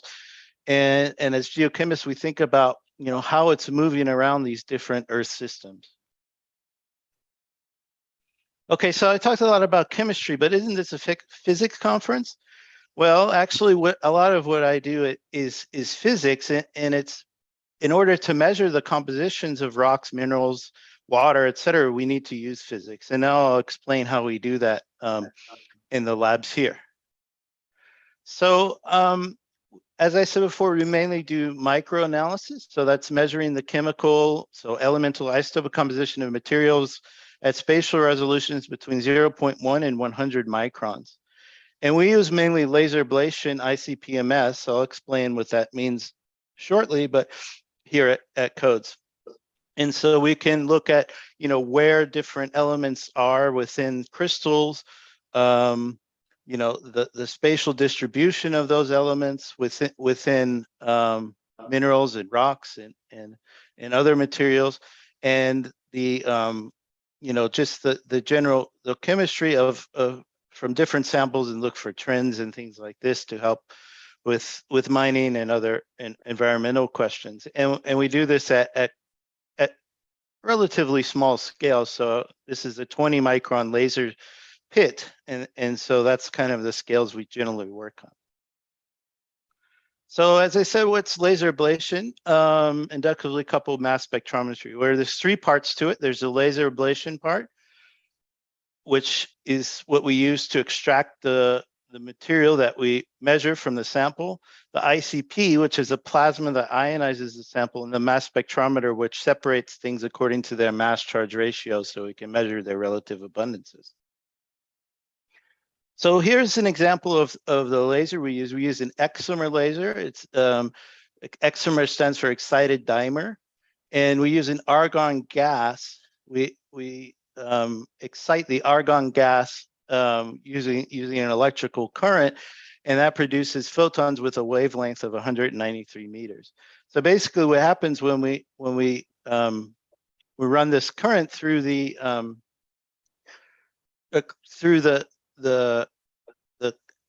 laser cavity with the gas in, is that basically it causes the molecules to go into a metastable state. And when they're there, they can release photons. And if one of them releases a photon, it can interact with the other molecules in the metastable state to release more photons. And we can do that over and over again and produce the pulse laser beam.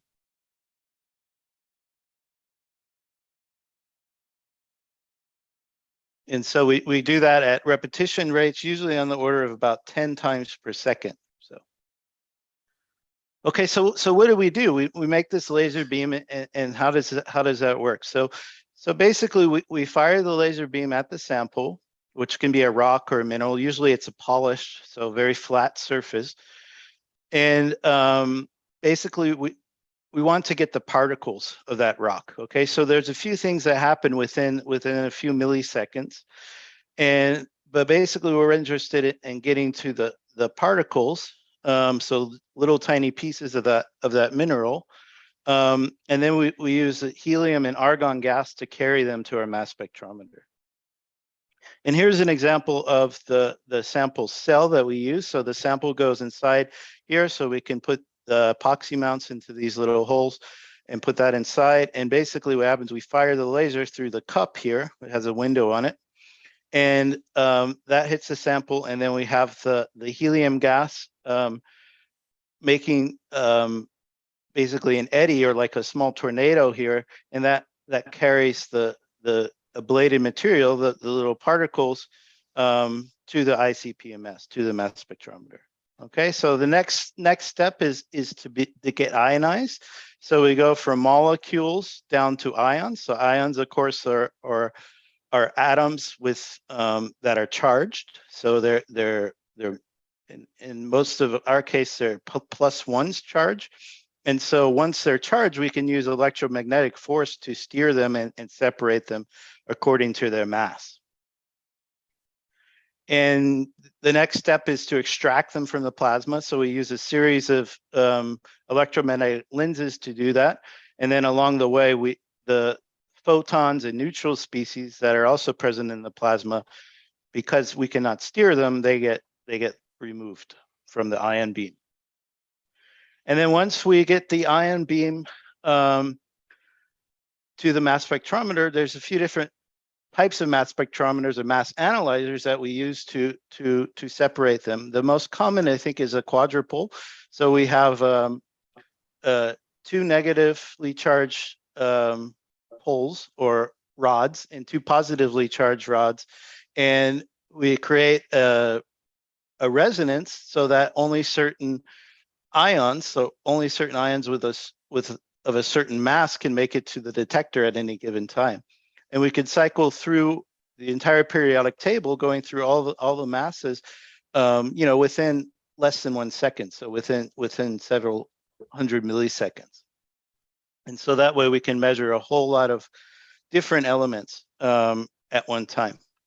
There's some other kinds of mass spectrometers, which I'll touch on briefly, but one is magnetic sector field. So instead of using a quadrupole, the ions are accelerated through a magnetic field with a big magnet, and this can be, several, maybe 100 kilograms or so magnet, and it separates things because the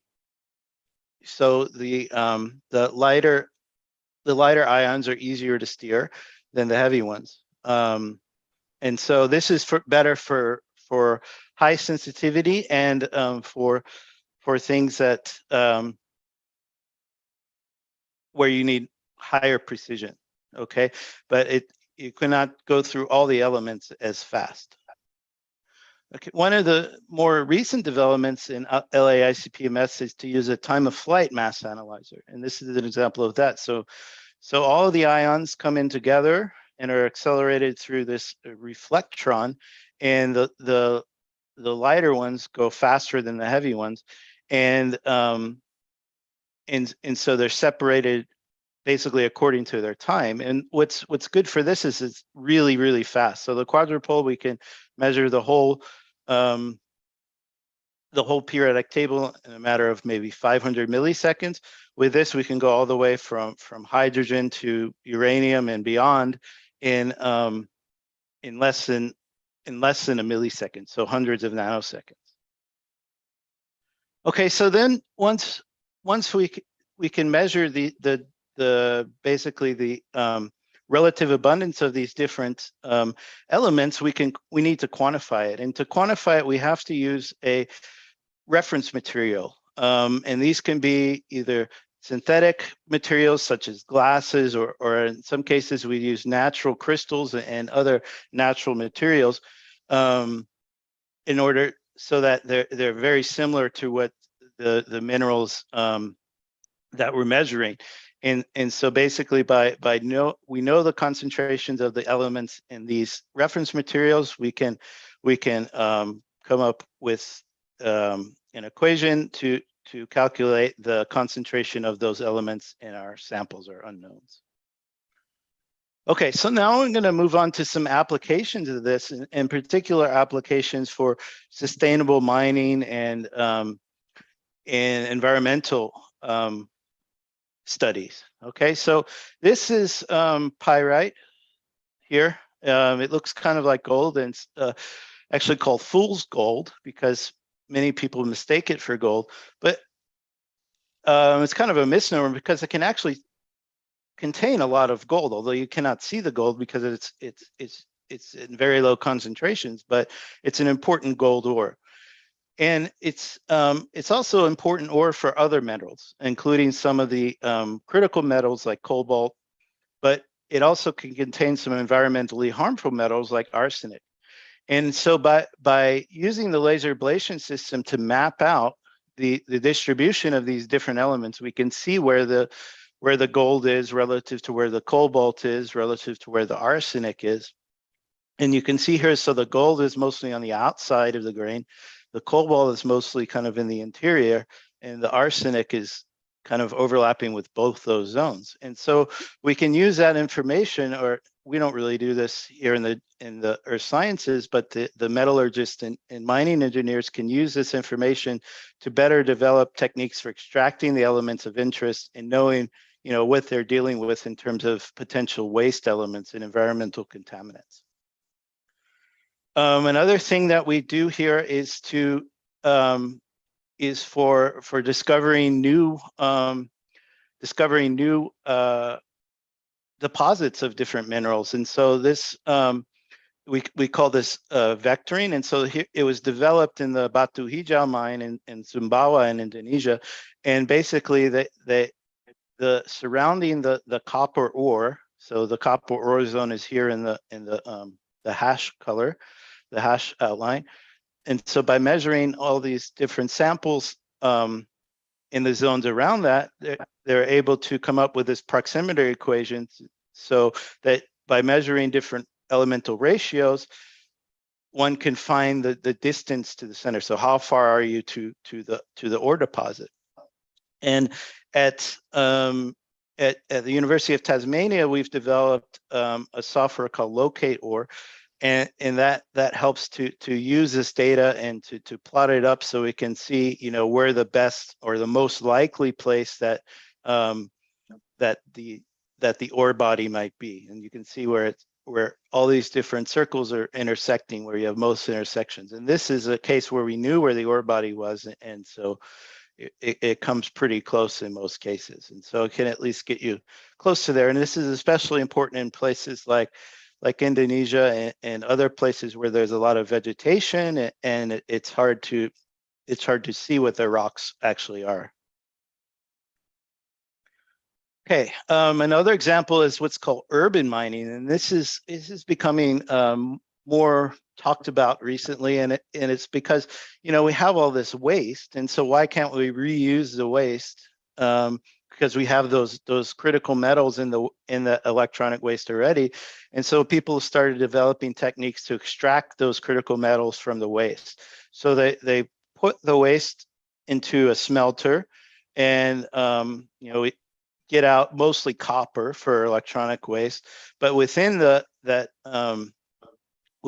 are different alloys that can contain different metals like like gold and silver, but also iron, lead, zinc, antimony, many other important elements. And so by using laser ablation ICP-MS, we can measure, in which alloys are the different metals in, and then the metallurgists and other engineers, they can come up with the best ways to extract those metals from the material, because all these different alloys have different melting points and things like that, so that they can come up with the best recipe to do that.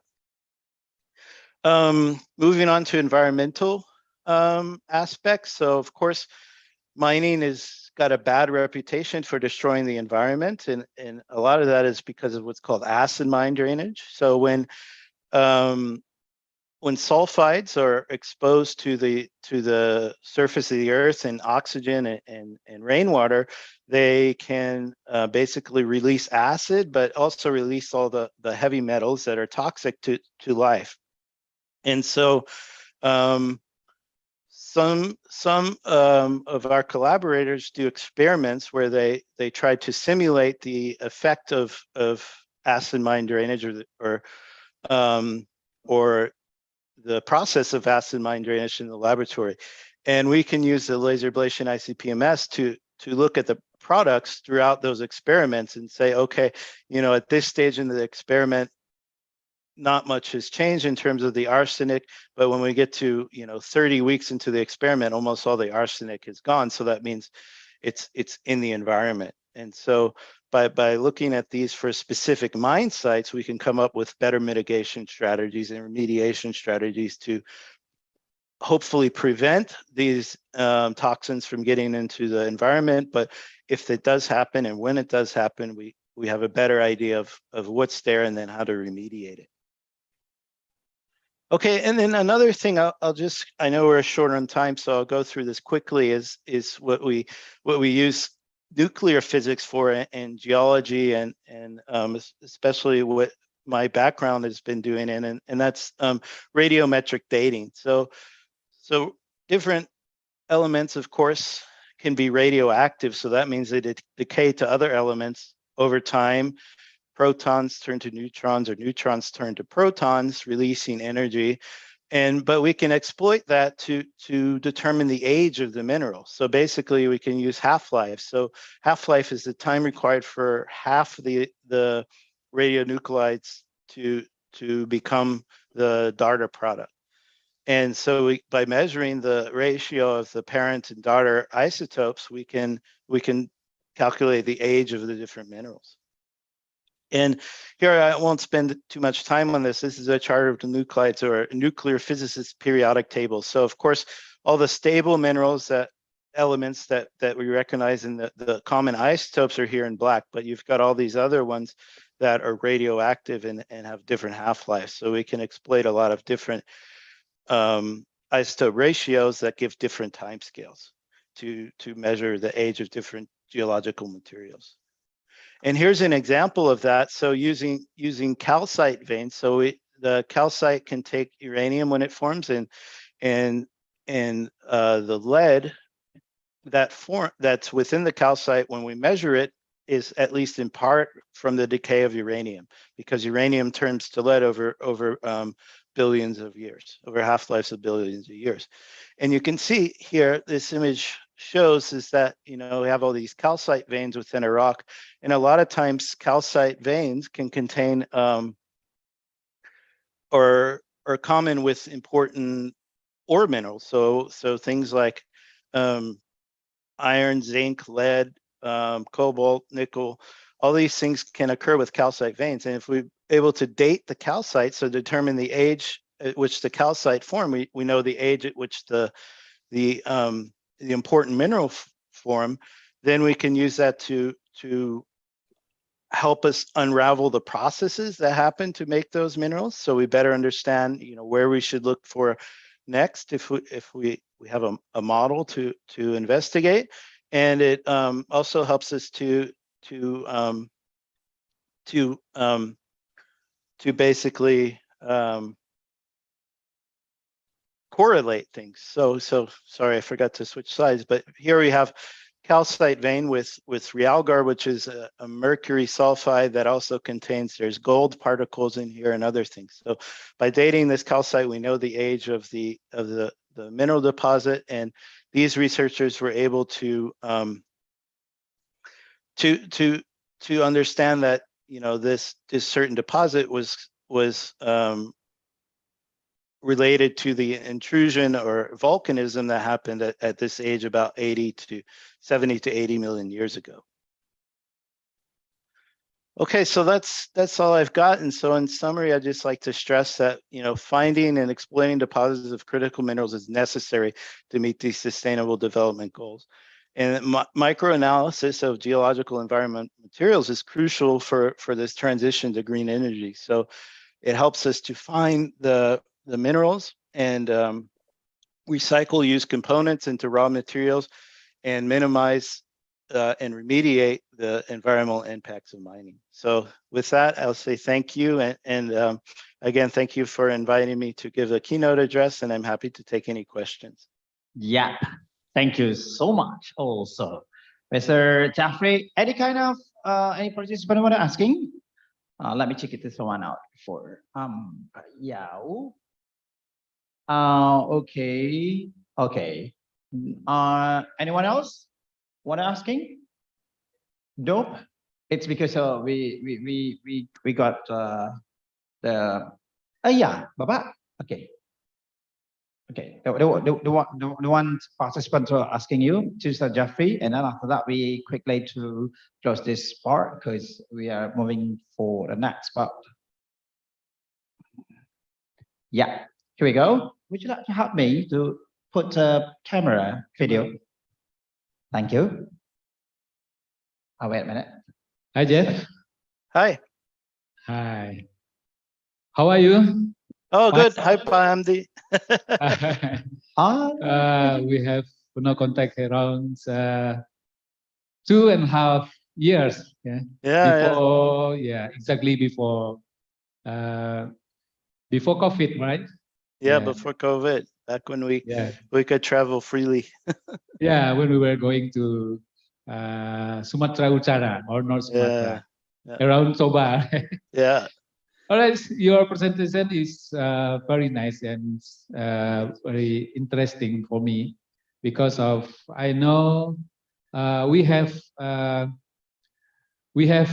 doing some field trip together with you and also with one friend from another friend from us from US. Yeah, Jason. Yeah. Jason, sorry. Yeah. Jason. And he is the paleomagnetic man, right? Yeah, he's more into the paleomagnetic stuff. Yeah. Jeff, right now you have moving to Australia, and how about if we use that sample that we collect before, can we analyze like you do right now, and if yes, how to do how to process, or for example, for extract of for example, PB, right, or uranium. Lead. Yeah. Okay. How to process, extracted process about that, and then second, we know that pyrite is the one of material. We know that is maybe threw off by the miner because of uneconomic material. So, but use interesting with that mineral. Yeah, what your reasons? Why you interesting with the pyrite, Jeff? Yeah, maybe 2 questions for this one.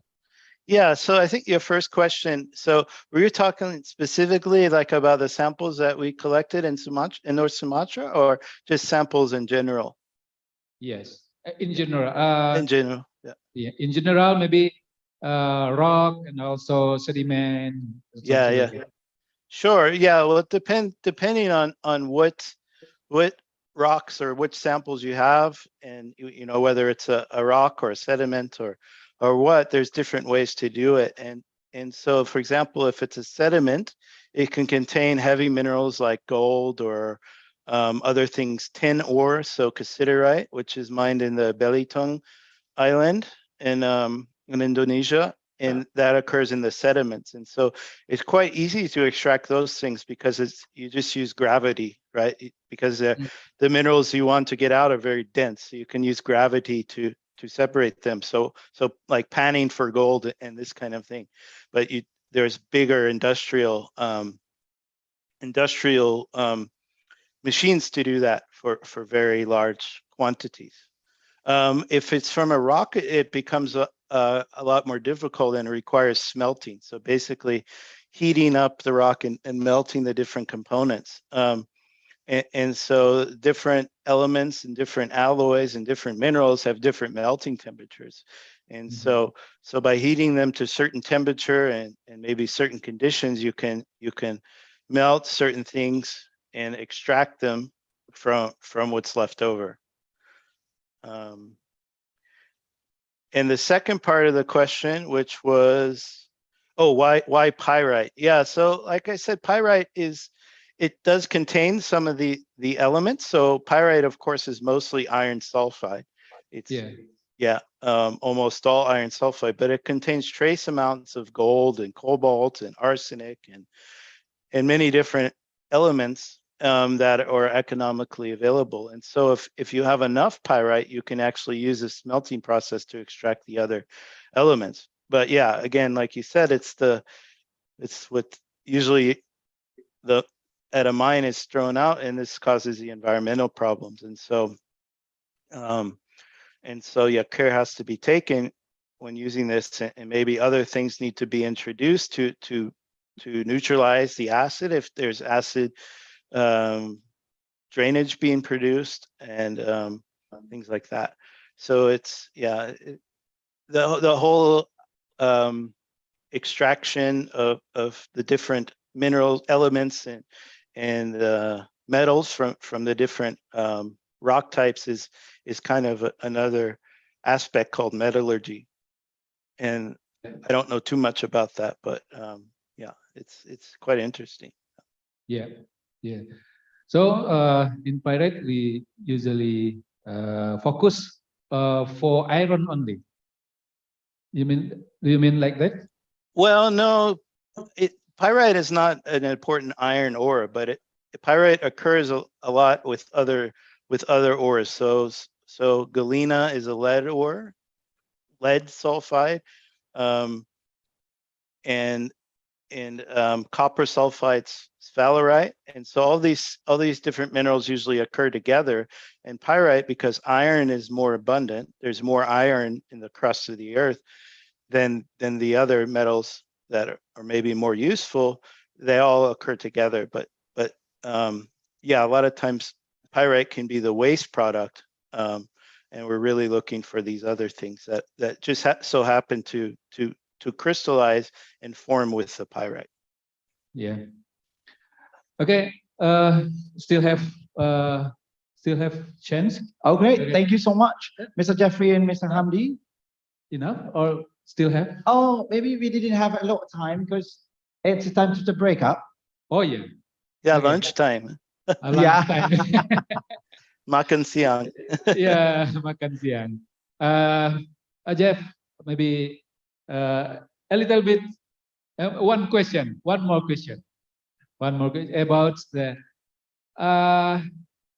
your sample from Sumbawa, right? Not my samples, but it's a publication. But publication. Oh yeah. I think we can do it in West Sumatra or Sumatra because of we have the more batu hijau too, atau green rock, right? Like that. Yes, green rock, exactly. That's what the hill is named for, right?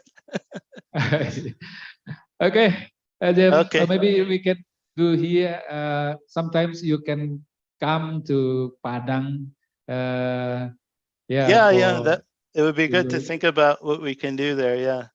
And do some field trip here, and I hope we do collaboration in future. Yeah, me too. Yeah, great. Yeah. Please send my regards to your wife, for your family from Java, right? Yeah. Okay. Nice to see you again. Yeah, same here. Yeah. Okay, bye. Thank you again. Bye. Thank you, everyone. Yeah. Thank you so much, Mr. Jeffrey, for your presentation, and thank you for your coming for our international seminar for the 5th ISCRLP. Good luck for you, the best luck for you. And right the last one, we got to miss something like another speaker. It's a Professor Dr. Rernat Abdul Haris from Indonesia University. He is vice of the rector, adalah wakil rektor dari Universitas Indonesia juga. Dan seperti yang kita ketahui, Bapak dan Ibu, elsewhere in France, Mr. Profesor Dr. Rernat Abdul Haris juga pernah menjadi dekan di Fakultas MIPA di Universitas Indonesia. Untuk itu, We're going to go to connection to the operator. Would you like to connect me with and us with the Professor Dr. Ernad Abdul Haris? Just quickly, 50 minutes. Yeah, let's go on. Bismillahirrahmanirrahim. Assalamualaikum warahmatullahi wabarakatuh. First of all, we would like to thank to all participants, distinguished speaker, distinguished participant, ladies and gentlemen. Today, we would like to share our presentation in building international academic reputation in terms of mathematics and natural sciences. The following is 3 questions that should be presented when we are talking about academic reputations. The first is, what is the key reputational strength of our university? I think this is very important. We have to take a look at what is the key of reputational strength. Means we have to do something SWOT analysis. And the second question is, what is your role in its reputation management? This question should be dedicated or presented to all faculty members. All of our faculty members has important role in building and developing the reputation of your university.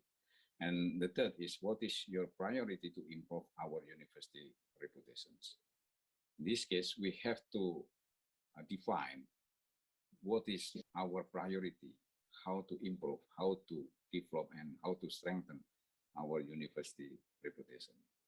These 3 questions should be addressing in developing, in strengthening our academic reputations.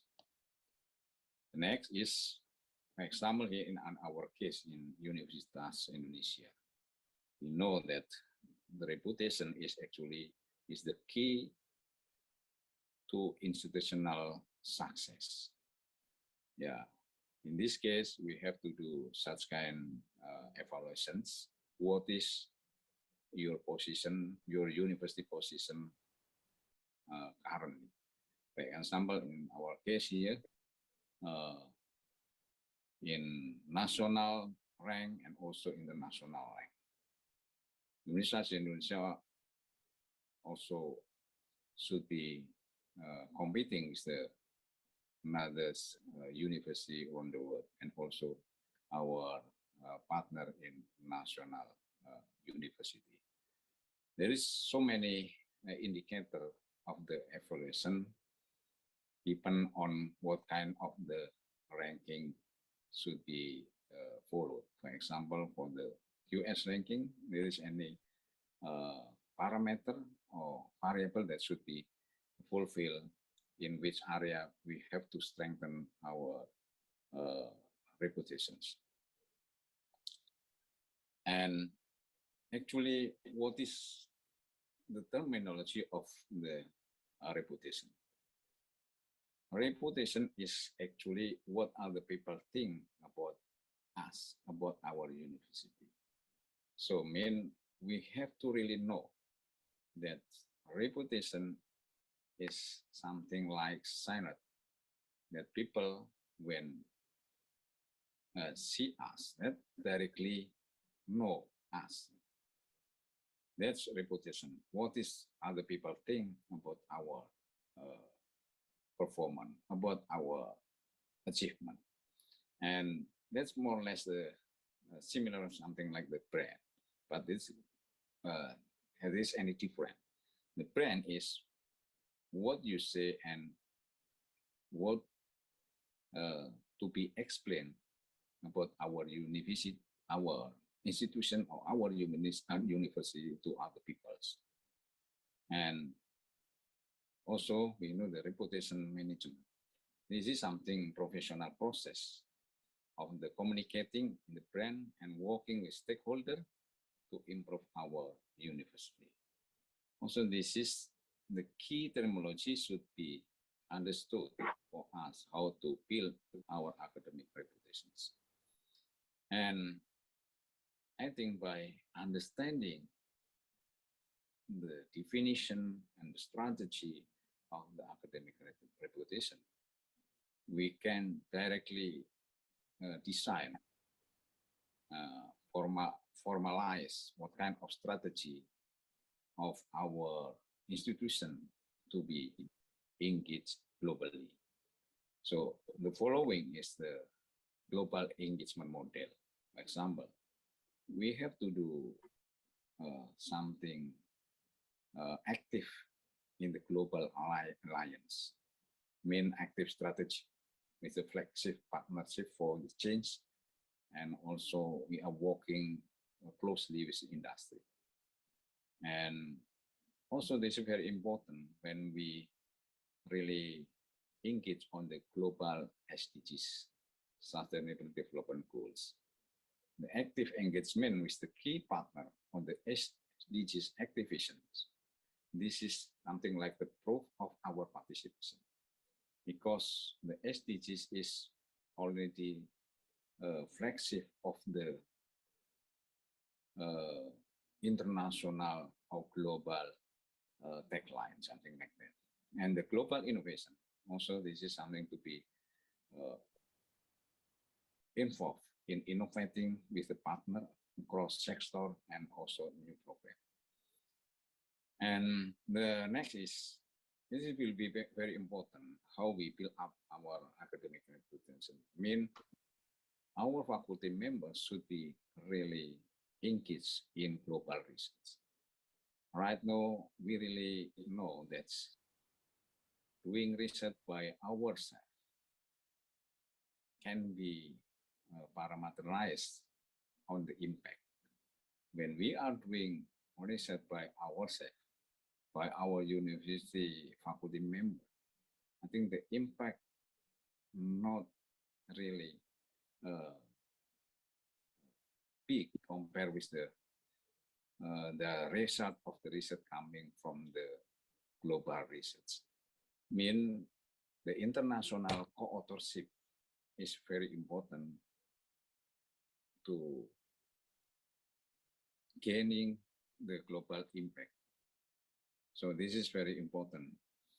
So as a university, we should encourage all our faculty members to have the global partnership in doing research. And also, the next is global participation. This is very important, showcasing expertise through online collaboration around the key topic of the interest. Global participation means we have to be active in all global activities. Mostly, we should be active as a member of alliance or association, our institution in global level. And also, the next is what we call a global engagement model is global mobility. It's very important. Why? Our government, the Ministry of Education, is really focusing on national program, what we call is International Indonesia Student Mobility Program. I think that's one of the strategy how we build up our academic reputation. Next is how we measure, for example, the top 10 factors that influence our academic views of university reputation. This is what actually people know about us. People will try to search for what kind of the quality of research of our institutions. And the second is the quality of the student and graduate. Now, this is very important because the student, even we really know that student is actually our client, but this is something like human capital, what the university or institution have. So the quality of student and graduate, which will be very important in influencing academic reputations. And the third is the university subject rank. That is why we have to play international rank. For example, we have to be ranked by QS, Time Higher Education, Webometric, and so on. For example, for the QS subject ranking, this is very important. How many study program actually that already listed on the university subject rank? This is one of strategy how we manage our academic reputation.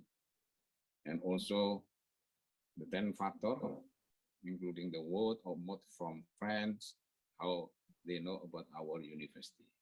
And also that's very important. The partnering or working with the university means who is our partner, who is our international partner. It's very important. So this is important how we select and international partner. When we have the international partners, something like the MIT, UC Berkeley, means this is automatically will leverage our academic reputation. Also, the sixth is the quality of the event or conference what we already conduct. For example, how many conference, how many webinar that we already perform, join with others university in global. And also, the last is the quality of the facilities. The quality of facilities is very important because this is part of the strategy how to attract the student to join with our university. And the next, after we really know about the situation and the current stage, the current position of our university or our institution, the next question is how to improve ranking and the reputation. Means we have to have a ranking strategy. This is very important. In which part we have to strengthen our performance. And also the next is decide who you want to influence. We have to design who is the team who really work on that program. And the next is we have to internationalize our campus. Means we should build up such kind of international partnership. And also we have to prioritize and communicate your research strength. All the product coming from the research of our faculty members should be visible by our partner in globally. And also that's very important how we manage our branding. We have to invest in communication. And the last, also we have to create event that bring the right people to come to our university. So for example here, we have experience. Every year we invite Nobel laureate to come to our campus to give talk and also deliver some speech. I think this strategy how to improve our international rank based on academic reputation.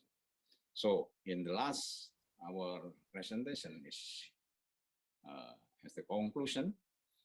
We know that reputation is very important in higher education and recently measured by ranking. So is it very simple how to know about your institution, because everything what you already perform is already indicated by the global rank. And the second is the university wanting to build up reputation need effective stakeholder relations. This is very important. And also the international academic and partner. And also we have to specialize our research focus. We have to determine our priority. do not take more priority. So we have really focused on our priority. So many priority means no priority. And the next is news, social media, storage, and website. Also, it will be very important because will be our window shopping. And the last is high score in the world ranking and impact ranking. This is our achievement. And the last is the Indonesian universities are making major strides in impact ranking, which will bring them to the other global universities' attention and help improve communication and reputational more widely. This is what we can be presented in our sharing about the academic reputation, how to build up what kind of the situation of our university, and also the strategy how to build up our academic reputation. Thank you very much for your attention. Thank you, Bapak WR1. Thank you, Professor Dr. Ernad Abdul Haris from Indonesia. It's Indonesia University atau Universitas Indonesia. Terima kasih telah bergabung dan tentunya telah memberikan sharing. Yang paling penting itu is more important is more conclusion. Tadi ada capture terakhir yang bisa kita ambil sebagai our positive thing. And then it's time we are breaking up because I think it's gonna be late lunch, but it's not too late. It's at 12:47, so we are running, join and coming again on the 13:20 minute. Yeah, 13 and 20 or 1:20 p.m.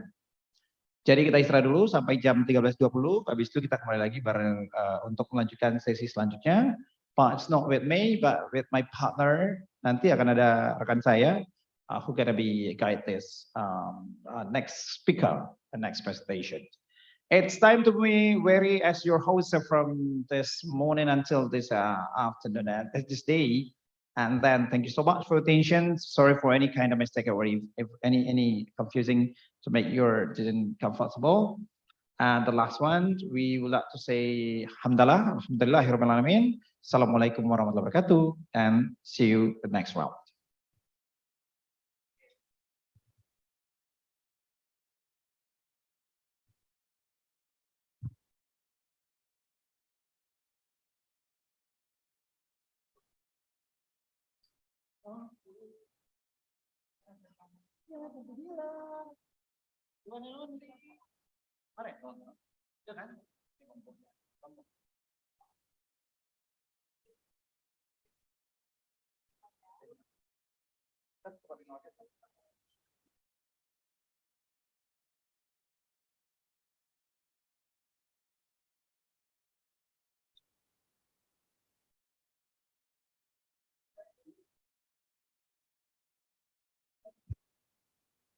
Bapak dan Ibu, teman-teman, kita boleh langsung makan di sebelah pintu depan dari pintu masuk ke ruangan ini. Silakan dinikmati jamuan makan siang terlebih dahulu, baru dilanjutkan dengan sesi istirahat.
Bagus Nedi dah masuknya. Terima kasih Pak. Terima kasih Pak Edi Host. Terima kasih Pak. Dua lagi. Oke, kalau ini masuk.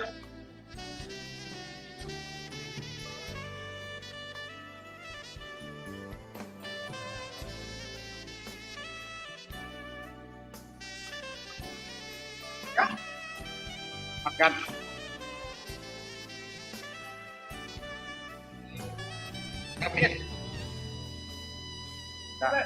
Dok. Dok yang satu. Kapan?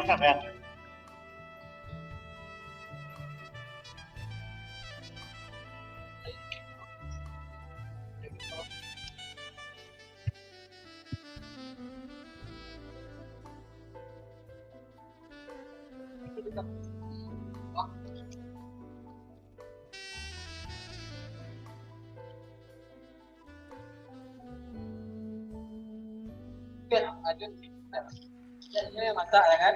Ada yang masak.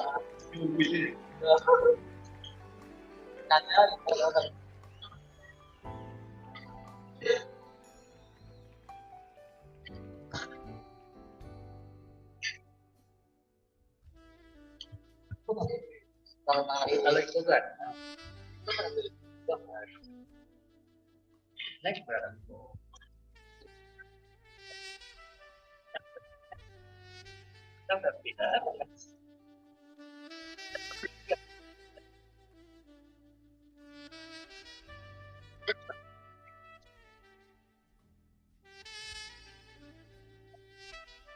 Sarapannya satu.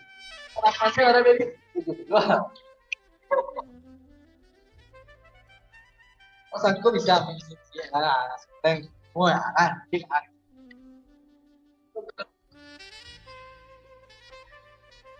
Restoran. Tidak ada dewa kan.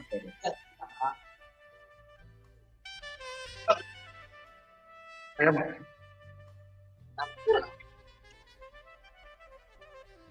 Ayam.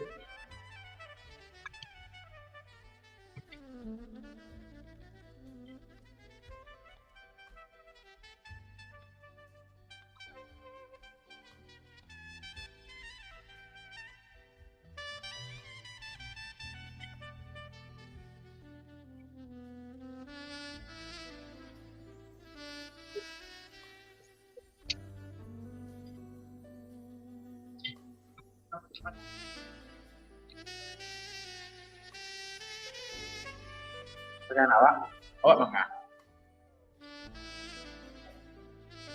Aduh, nggak bang. Kenapa tidak bang? Betul terus.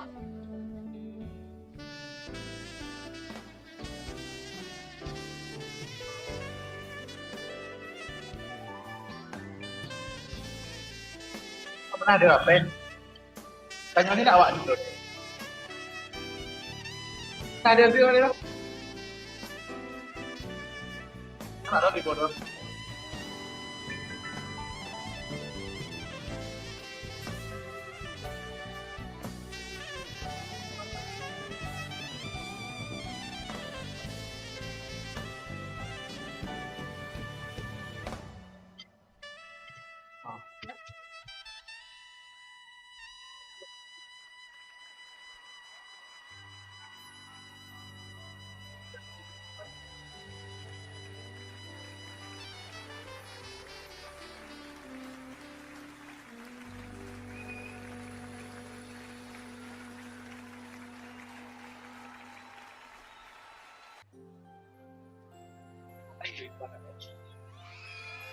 Ya kan?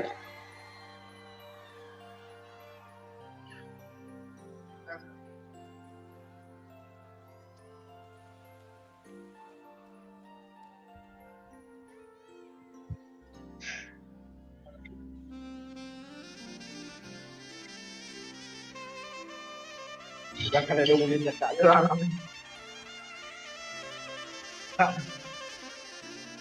Salah ini.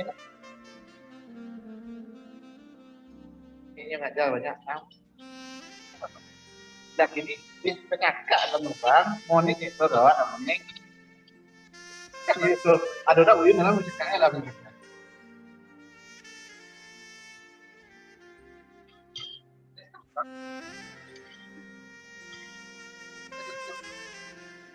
Ya.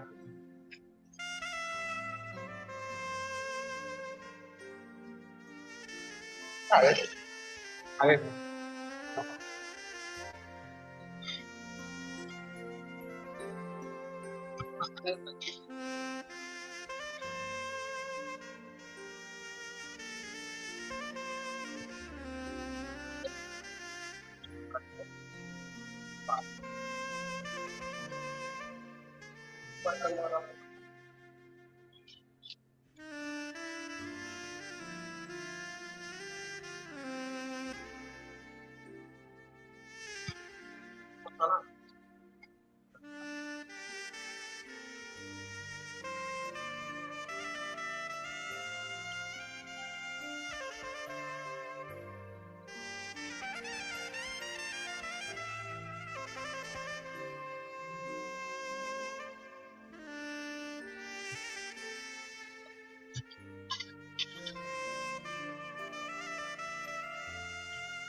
Sampai 2 kali lagi. Taruh kamu lagi.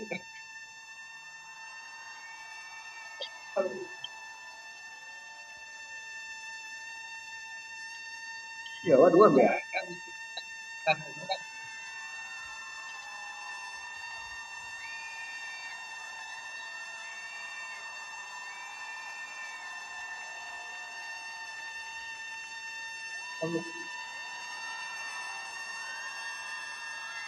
Bukan lagi bilang, enggak lagi nak. Apa?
Itu namanya ya?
เป็นวันไหน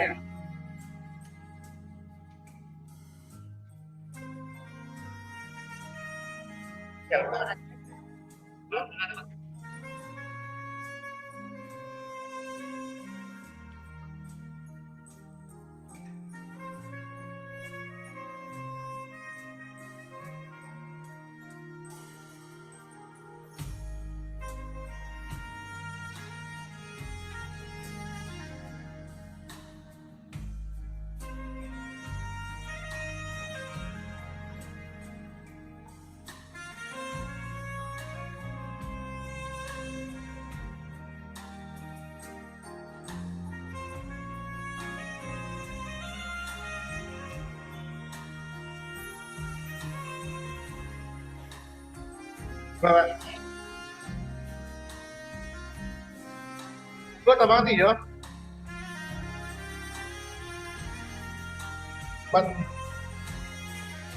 Tahu tuh mas, kan wilayah apa tuh? Masa ibadahnya.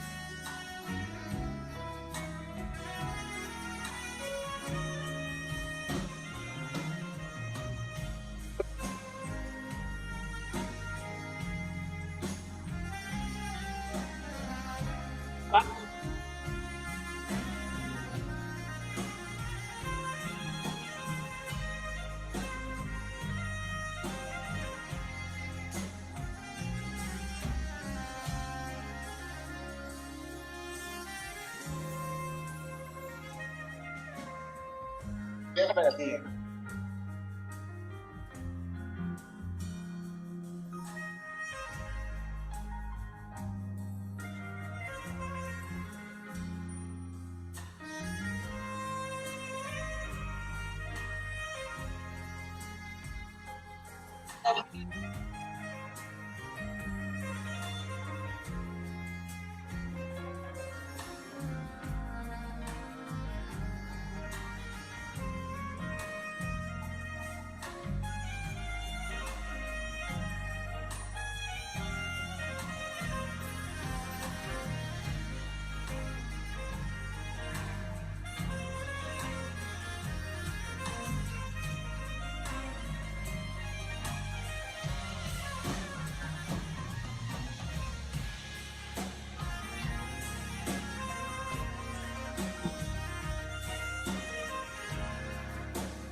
Oh.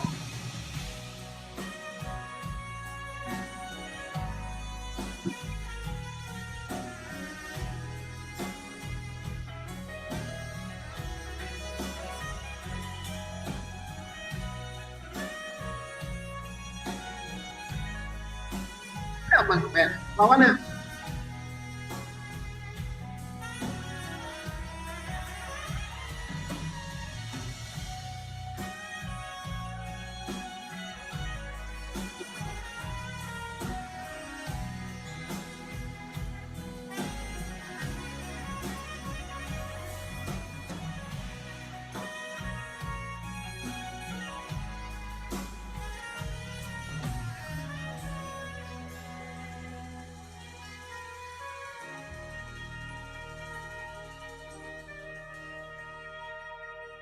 Hah? Hah? Dua? Lihatnya kan?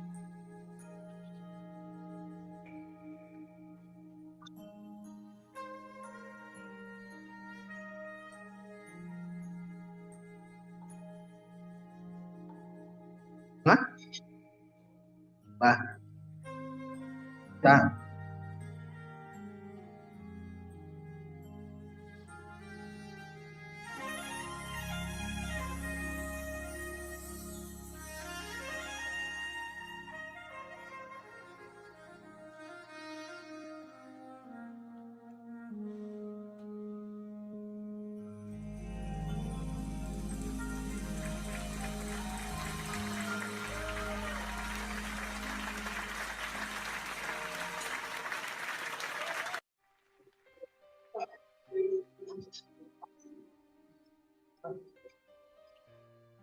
Soalnya mah banyak mah, baru mah.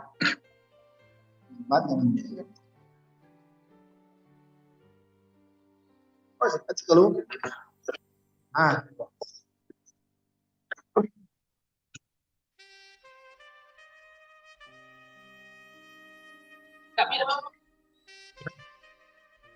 Nggak lihat. Masih ada nih.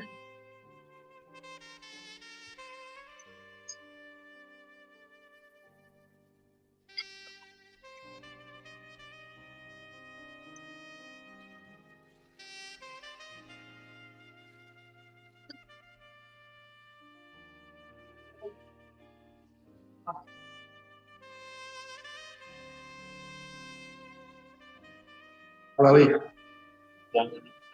Alawi.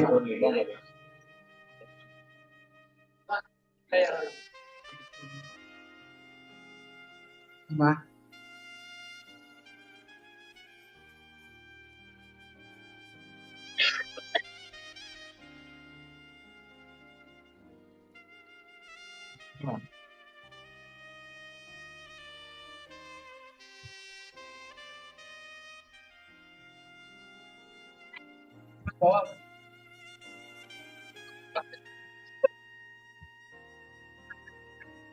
Yo bisa itu.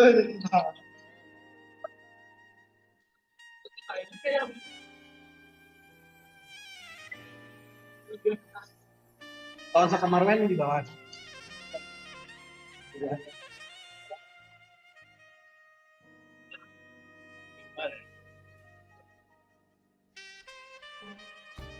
Jam 10 aja ya, Mas.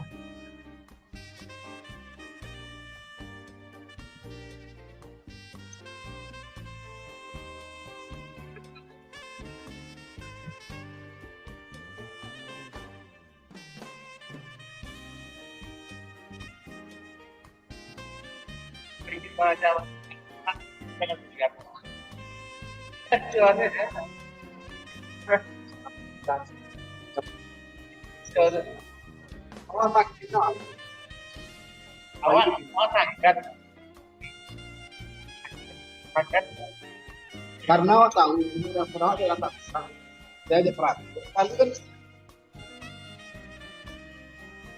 dia pernah kan sak bat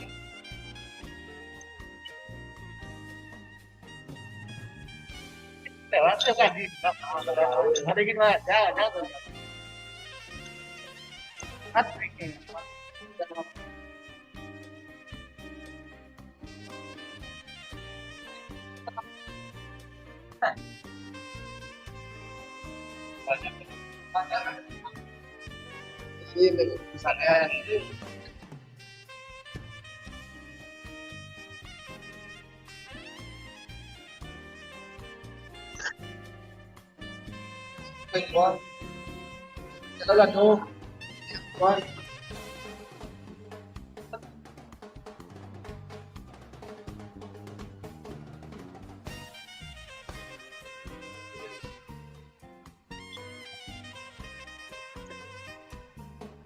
Balik.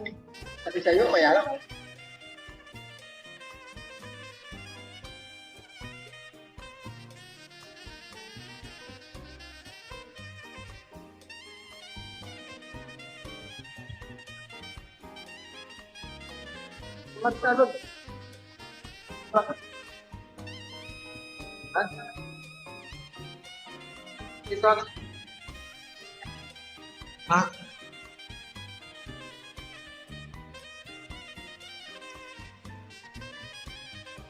Bagian surat mah nanti yang sholat.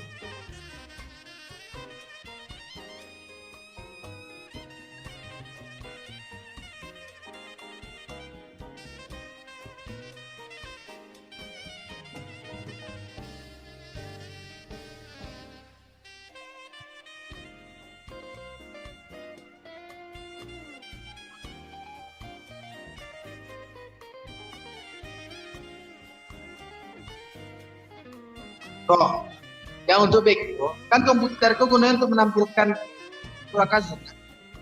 Oke, saya kan komputer risiko, jadi nanti belakangnya kayak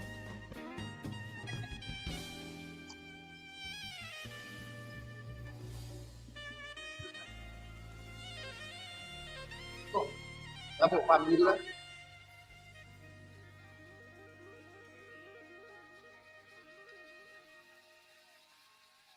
Jadi, yang cewek itu ya.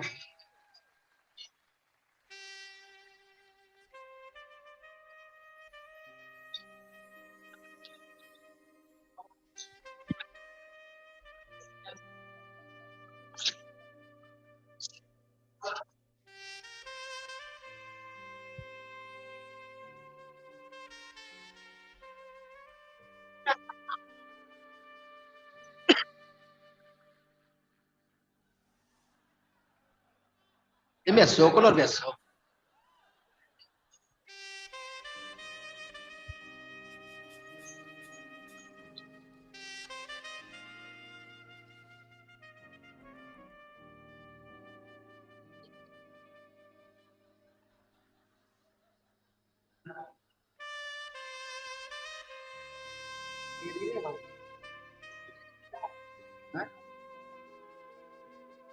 Siang kok di live siang.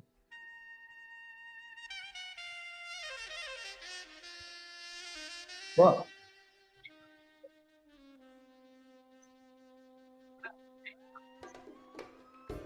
Iya di Singkore sana. Kan tadi satu ya. Itu kan? Kan oh. Tampilan Biko dari situ.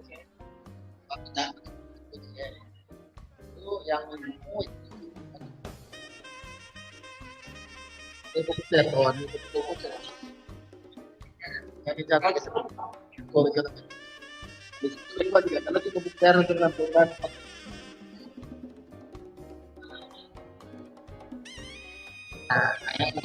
kalau sudah kalau yang dari itu adalah yang saya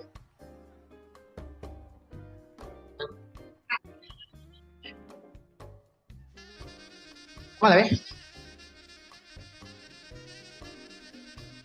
Oh, lama belakang apa kok? Saya japik travel ya. Oh, betul. Kan enggak. Ini semua.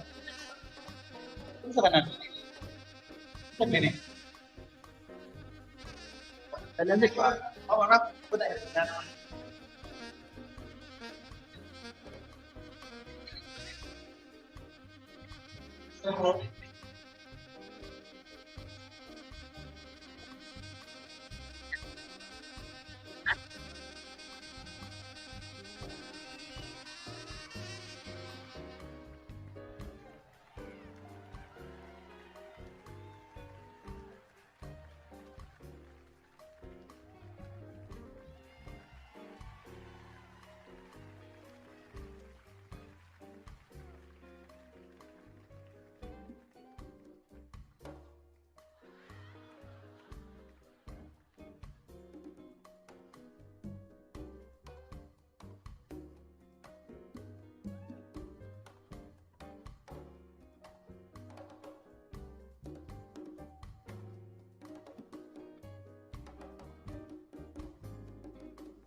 Ya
kan ya? Selamat siang.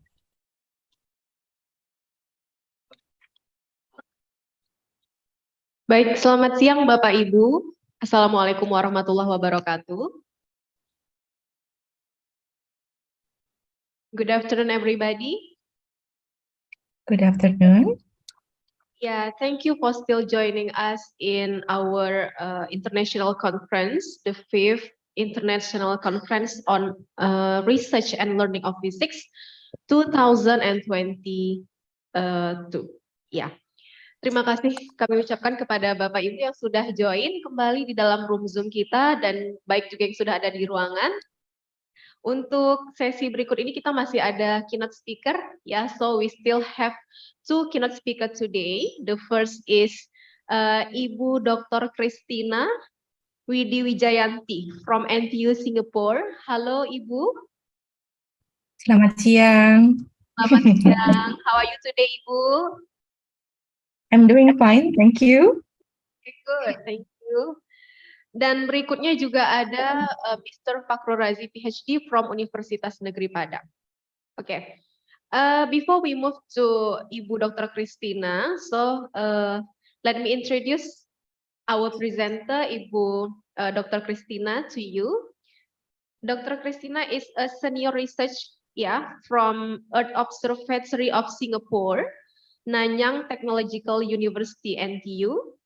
About her education background, undergraduate from Bandung Institute of Technology in Geophysics, right? Yeah, in 1987 until 1992. Ya, berarti dari ITB ya, Bu ya? Ya, betul. And then in 1996 until 1997, she continued study in Institut de Physique du Globe de Paris. Betul itu ya, Bu, pronounnya? Ya, betul. Yeah. And also continued doctoral degree there in 1997 until 2002. Yeah, right. Betul ya, Bu? Okay, about working experience. In 1992 until 1996, research assistant R&D Center for Geotechnology, Indonesian Institute of Sciences, or we call LIPI, ya. LIPI, ya, waktu itu masih LIPI. Yeah, and then in 2003 until 2009, postdoc in Penn State, USA. And in 2009 until now, as a senior research fellow in Earth Observatory of Singapore. Ya, jadi Ibu Dr. Christina ini dulunya sebagai ini ya, research assistant juga di LIPI ya, benar ya Bu ya? Kemudian postdoc dan sekarang dari tahun 2009 sampai sekarang ini sebagai researcher ya di NTU, tepatnya di Earth Observatory of Singapore. Oke. Betul. Baik. Jadi itu sedikit tentang perkenalan Ibu Christina ya. So it's all about Dr. Christina. So now we please welcome Ibu Dr. Christina to present about the materials. The time is yours ya. So we have around 25 minutes maybe Ibu ya. And after that we continue with question and answer session. Okay, please, the time is yours. Okay, thank you. Thank you for having me and inviting me today. Good afternoon to everyone. And today I would like to present about volcano. But since all of you more familiar maybe in Bahasa, so I try to do it in Bahasa instead. So I already translated my slide in Bahasa. So allow me to share my screen.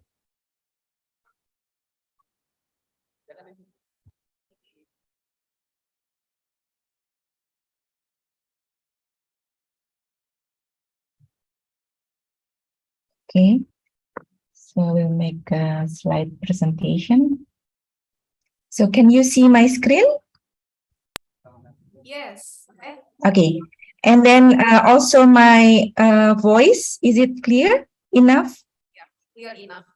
Okay, so I will start. Selamat siang semuanya, terima kasih banyak telah diberi kesempatan pada siang hari ini kepada panitia ICRLP 2022 and also Universitas Negeri Padang dan Pak Hamdi yang telah mengundang saya. Mari kita bersama-sama mengenal gunung api dan memahami aktivitasnya. Terutama di Sumatera Barat, kita memiliki banyak sekali gunung api ya. Gunung api yang aktif maupun yang sudah tidak aktif.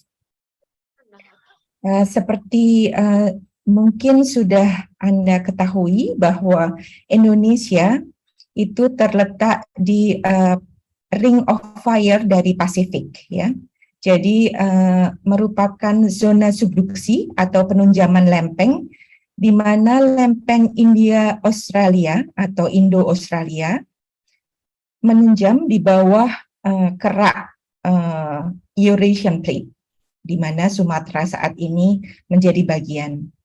Jadi bagaimanakah proses suatu gunung terbentuk? Itu karena kita kebetulan di busur Sunda ya masuknya. Jadi Sumatera itu berada di busur Sunda yang merupakan gugusan gunung api atau disebut dengan volcanic arc.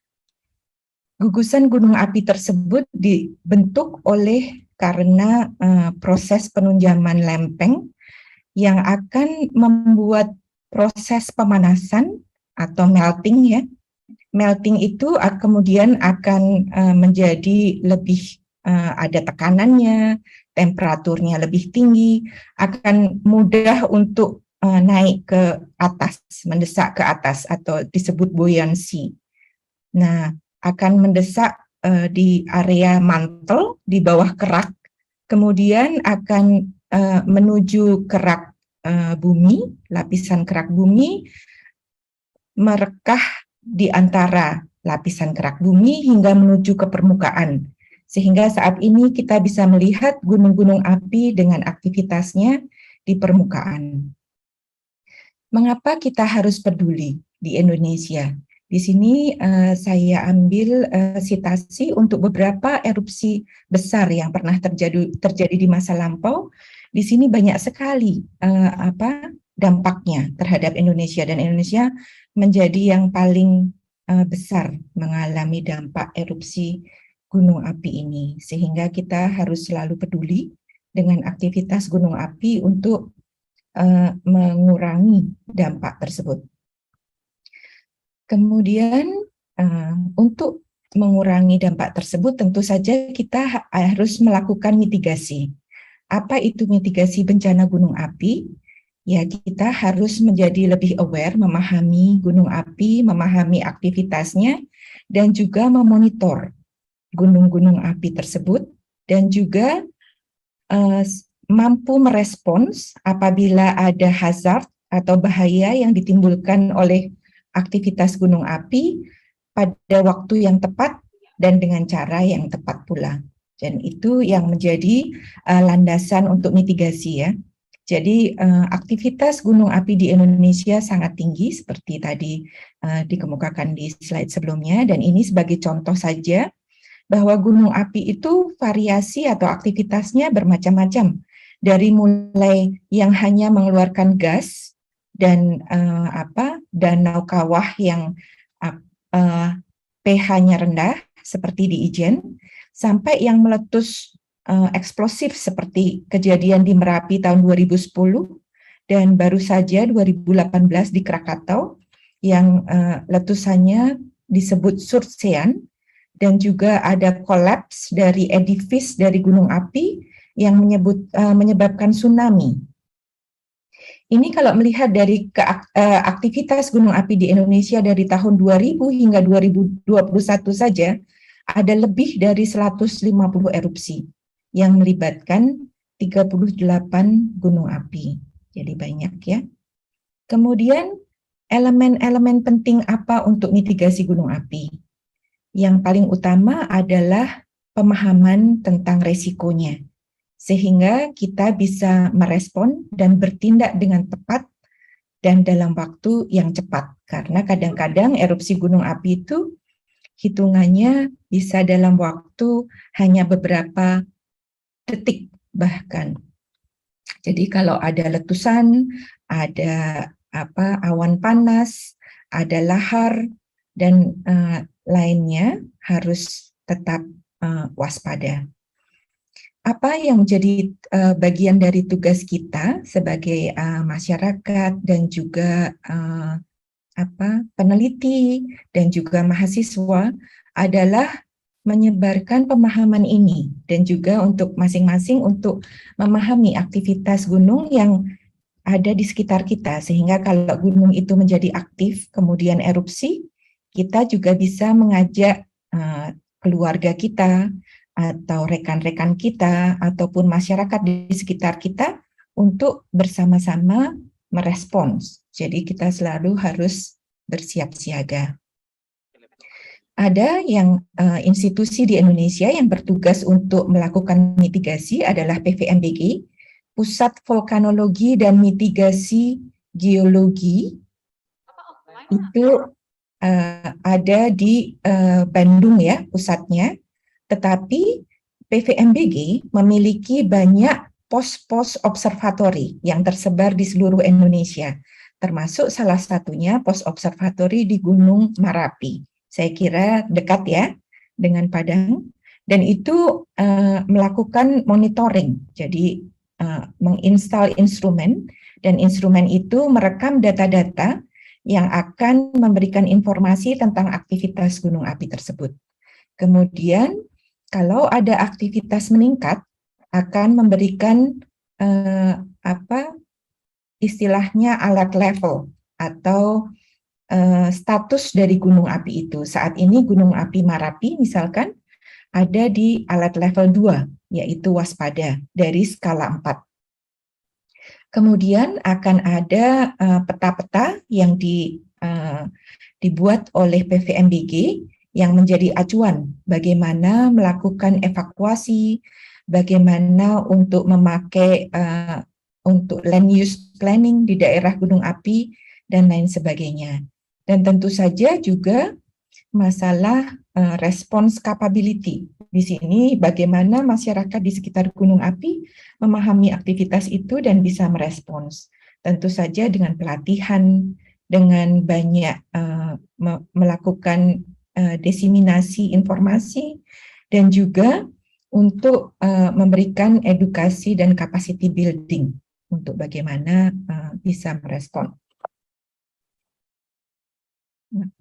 Oke.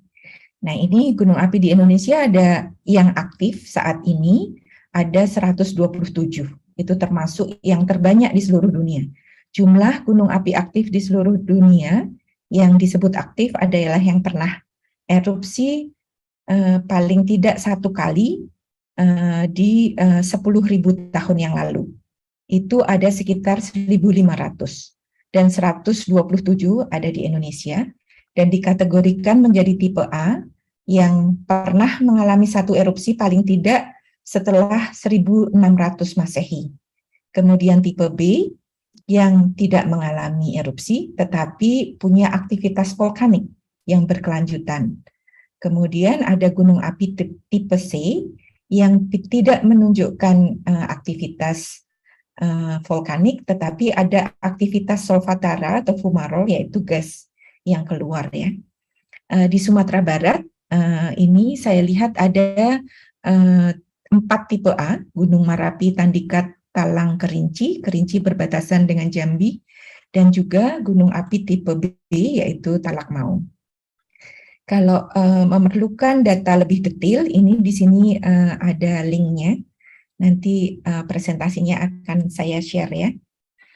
Kemudian karena Sumatera itu adalah zona subduksi yang oblik ya, jadi tidak frontal atau tidak langsung, tetapi ada kemiringannya. Jadi ada sesar-sesar yang ada, sesar-sesar aktif di sepanjang Pulau Sumatera. Salah satunya yang terkenal adalah Great Sumatran Fault atau yang sering kita sebut sesar Sumatera.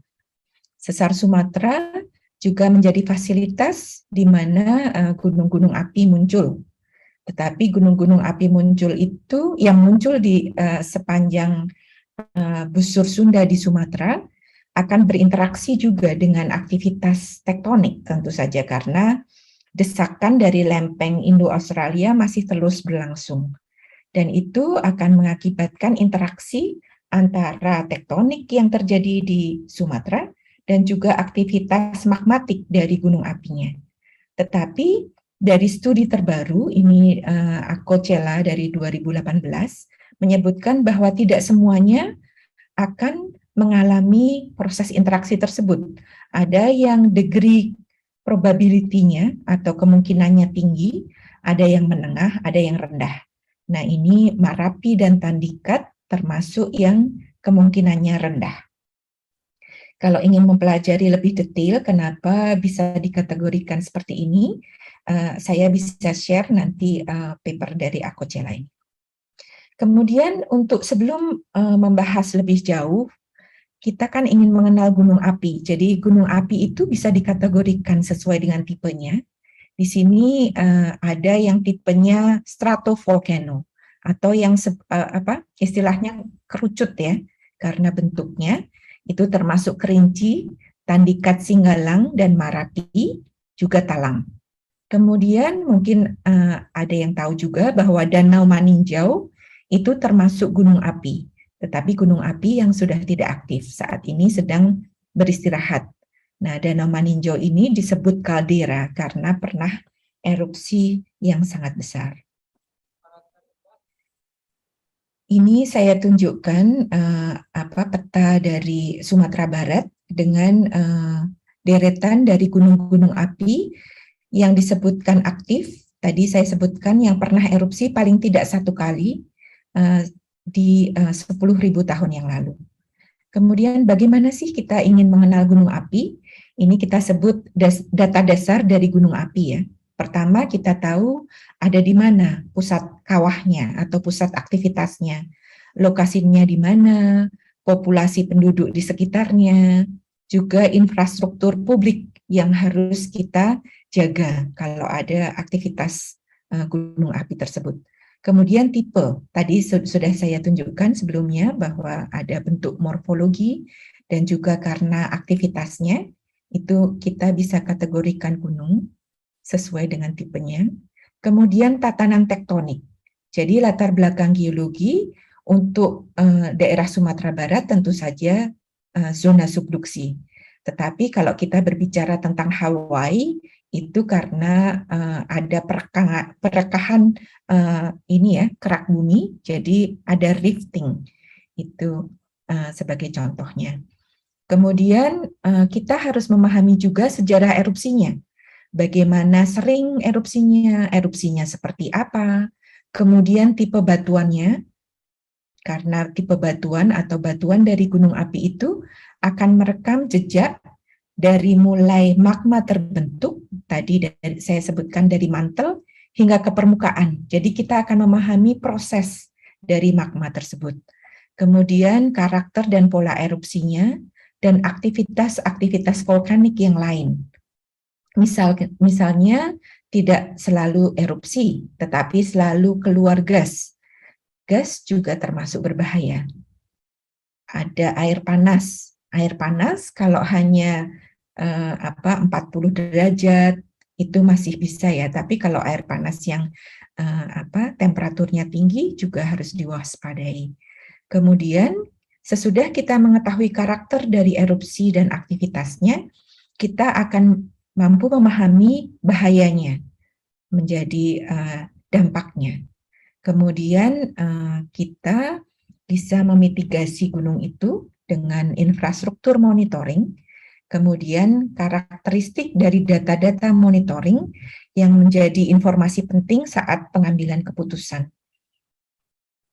Kemudian aktivitas gunung api bisa dikategorikan menjadi dua hal utama, yaitu yang magmatik, yang mengeluarkan magma, atau magma kalau sudah keluar di atas bumi, kita sebut lava, atau hanya karena non-magmatik, berarti magmanya masih tersimpan di dalam kerak bumi, tidak terekspos keluar, tetapi mengakibatkan adanya aktivitas.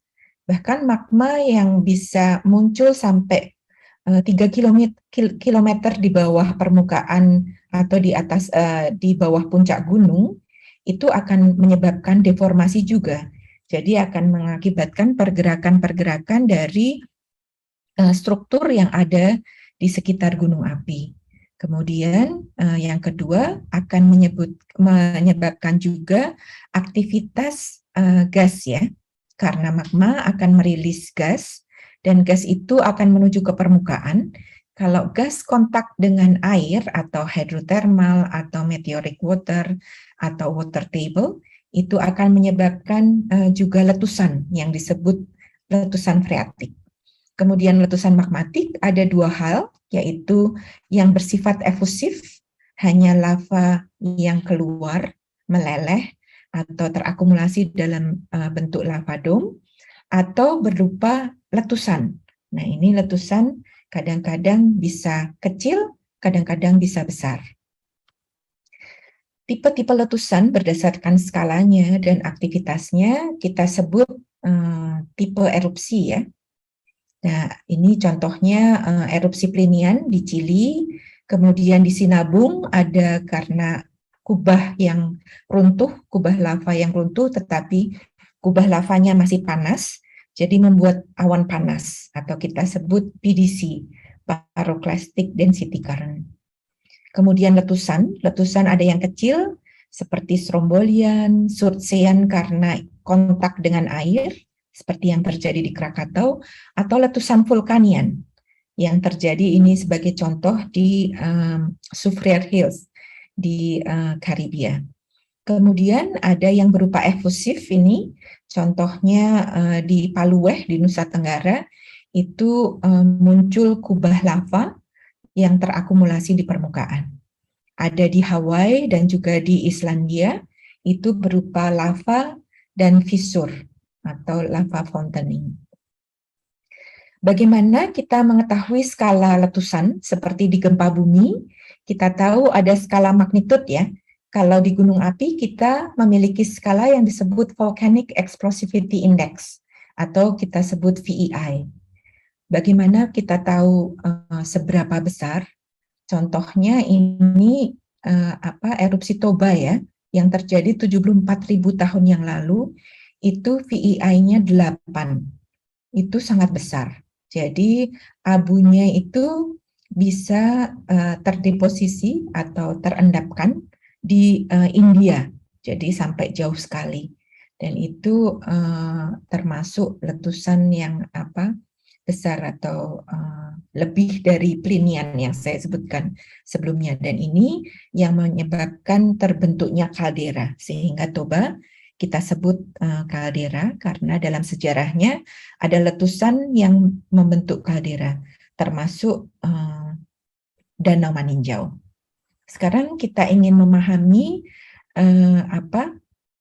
data dasar dari suatu gunung. Ini saya ambil contoh Gunung Merapi karena yang paling dekat dengan Padang ya, saya kira.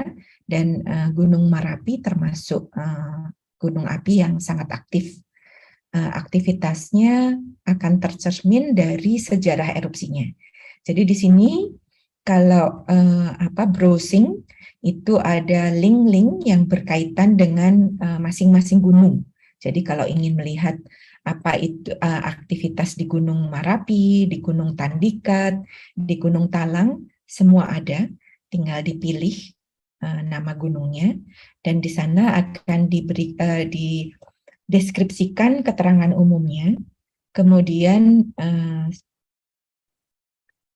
sejarah erupsinya. Ini misalkan karakter erupsi dari Gunung Merapi. Jadi ternyata di atas Gunung Merapi itu banyak sekali kepundan-kepundannya. Jadi kepundannya tidak hanya satu, tetapi banyak sekali, dan aktivitasnya sering berpindah-pindah. Tetapi yang paling sering terjadi akhir-akhir ini adalah di kawah atau di kepundan Verbeek. Ini contoh letusan yang baru saja terjadi di Gunung Merapi, yaitu tahun 2017, cukup besar ya.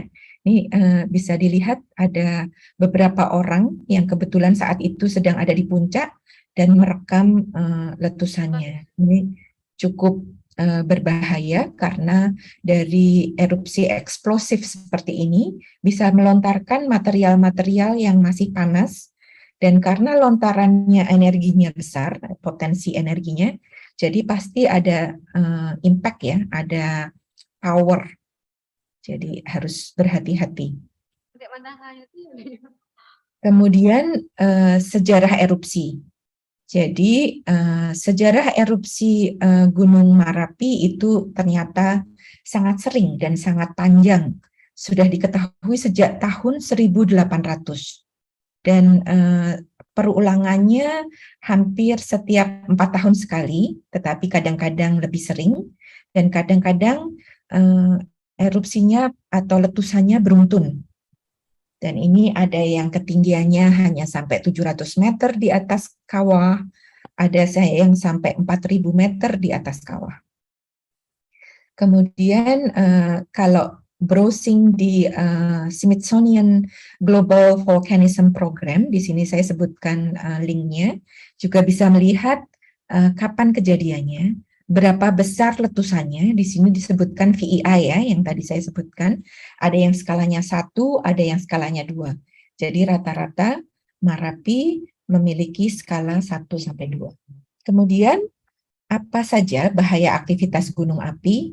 Itu sangat banyak. Dari mulai tadi kalau letusan itu akan ada awan panas, akan ada jatuhan abu, akan ada bisa menyebabkan tsunami seperti di Krakatau.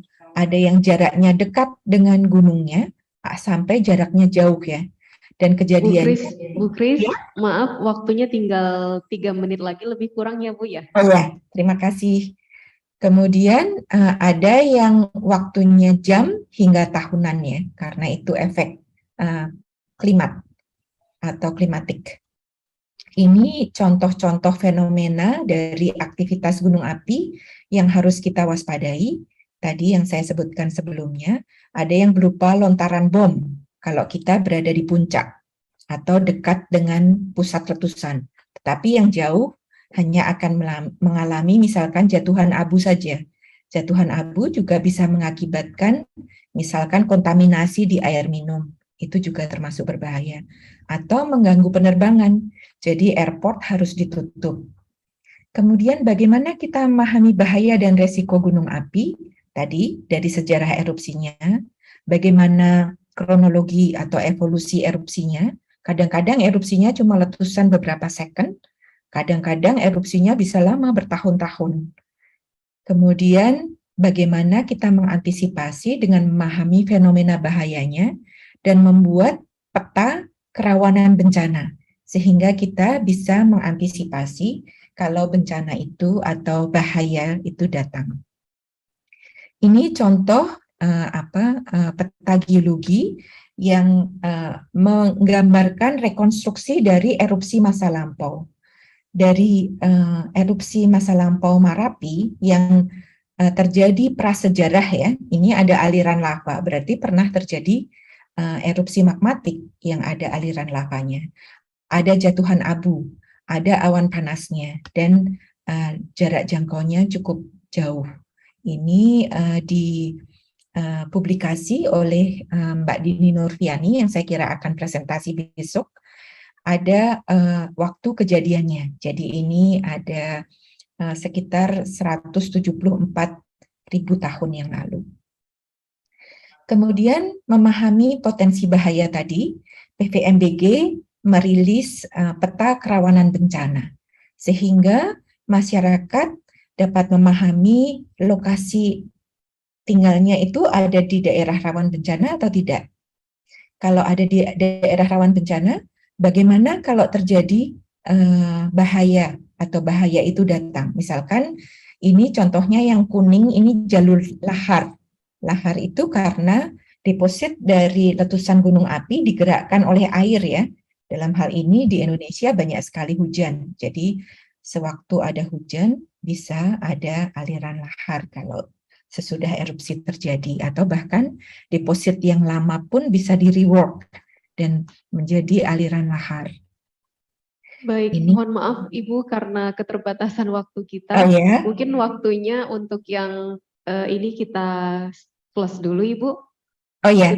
Waktunya sudah habis untuk yang sesi ini Ibu. Oh ya. Baik, kalau begitu ada pertanyaan? Baik, bagi peserta yang ingin langsung bertanya dengan Ibu Kris, boleh langsung menuliskan pertanyaannya lewat chatroom atau langsung raise hand. Dipersilakan.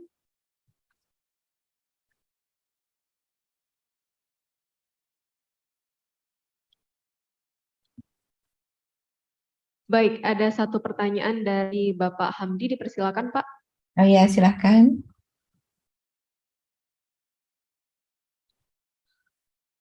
Selamat sore, Bu Kris. Selamat sore, Pak Hamdi. Udah lama enggak ketemu ya. Iya. Virtual meeting aja kita bertemu. Iya. Ya, Bu Kris, sangat menarik sekali tentang materi tentang letusan gunung api yang ada di Indonesia dan khususnya di Sumatera Barat gitu ya. Ya. Nah, selama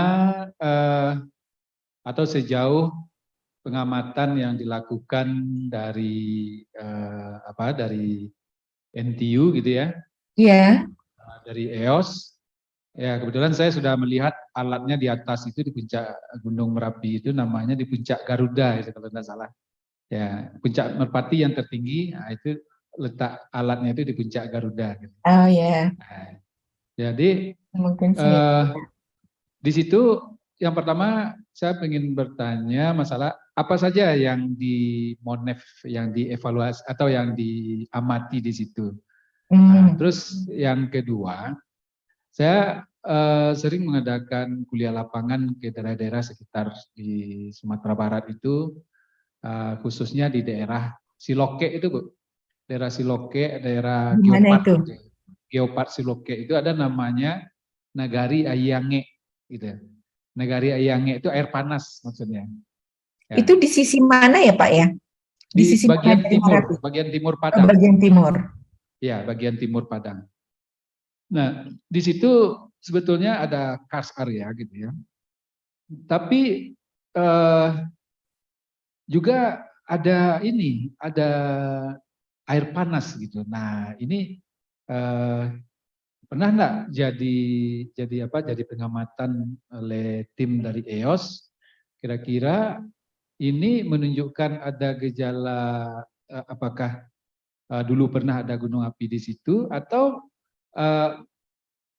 gejala gunung api yang baru gitu. Nah, mungkin karena waktu terbatas saya cukupkan demikian Bu Kris. Senang bapaknya gitu ya. Ya. Terima kasih Pak Hamdi. Jadi akan saya jawab yang pertanyaan pertama. Kebetulan tadi yang missing dari presentasinya adalah tentang monitoring ya. Ini saya share, apakah bisa melihat jaringan infrastruktur? Ada ya? Belum terlihat di sini. Belum ya? belum terlihat?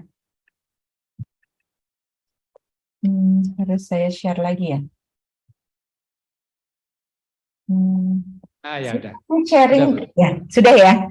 Ya. Nah, ini jaringan pemantauan kerjasama PVMBG, dalam hal ini institusi di Indonesia dengan Earth Observatory of Singapore. Kami ada stasiun seismik, itu yang mengamati kegempaan, infrasonik itu mengamati ini ya, dari udara ya, jadi infrasound. Kemudian ada pengamatan gas dan ada pengamatan deformasi dengan alat yang disebut tiltmeter. Nah, ini sebarannya di sekitar Gunung Api Marapi. Bahkan ada yang ada di Tandikat, ada yang di Singgalang, dan juga ada yang di Gunung Sagu. Untuk pertanyaan Pak Hamdi yang kedua mengenai tadi ada hidrotermal ya. Hydrothermal activity itu ya tentu saja erat kaitannya dengan sumber pemanasannya. Sumber pemanasannya bisa dikarenakan oleh magmatik ya. Berarti masih ada fresh magma yang terus feeding thermal, sehingga thermal tadi yang dari magma walaupun dalam akan keluar dan memanasi hidrotermal yang ada di permukaan ya. Tapi belum tentu selalu ada feeding dari yang lebih dalam.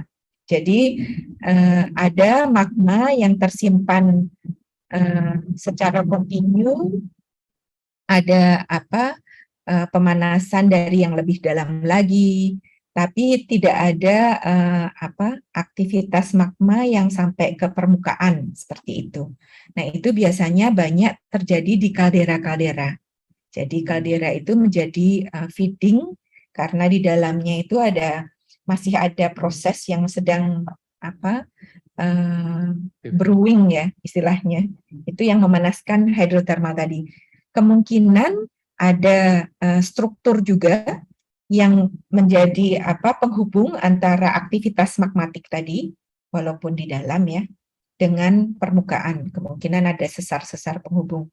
Seperti kalau dipahami ada pernah dengar lumpur lapindo itu ya, Lucy. Jadi itu sebetulnya lumpurnya keluar karena di dalam itu ada lapisan atau unit formasi batuan yang sangat weak atau sangat loose, yang kemudian mudah dipanaskan, ada banyak airnya, dan ada kontak struktur dengan gunung api yang paling dekat. Tetapi tidak ada magmanya, tapi tetap terpanaskan begitu. Tapi ya memang harus dipelajari Pak untuk tahu penyebab sumbernya. Ya, saya kira demikian. Mudah-mudahan bisa menjawab. Oke, Bu Kris, terima kasih banyak atas atas jawabannya. Senang mendengar Pak Bu Kris. Terima kasih ya Bu Kris. Terima kasih. Nanti akan saya share ini bahan presentasinya. Sampaikan salam ke kawan-kawan di NTU. Ya, terima kasih. Terima kasih. Baik, terima kasih banyak Bu Kris. Thank you so much for interesting talk today about Gunung Merapi ya Bu ya. Dan ada beberapa tipe-tipenya tadi. Baik, kita lanjut, ladies and gentlemen. For the last keynote speaker today, we move to Mr. Pakhrul Razi, PhD. Before we listen about presentation of Mr. Pakhrul Razi, PhD, let me introduce about our keynote speaker, the last keynote speaker today.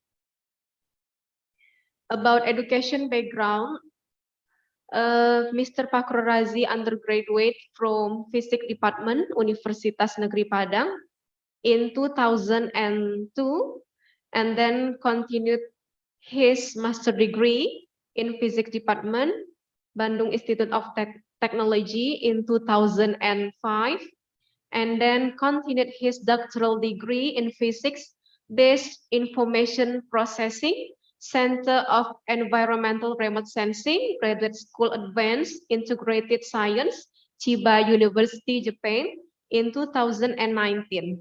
And now about his research interest in radar SAR and optical satellite for disaster mitigation, SAR processing, UAV for disaster investigation. And now Mr. Pakhrul Razi PhD is Head of Research Center of Disaster Monitoring and Earth Observation, Universitas Negeri Padang. About international collaboration research, in 2019 until 2022, international collaborative research with Japan Aerospace Exploration Agency, and then in 2020 until now, international collaboration research with Chiba University and Tokyo University, and also with Multimedia University Malaysia. Okay, I think it's all about our last keynote speaker today, Mr. Pakhrul Razi PhD. So the time is yours. Dipersilakan Bapak.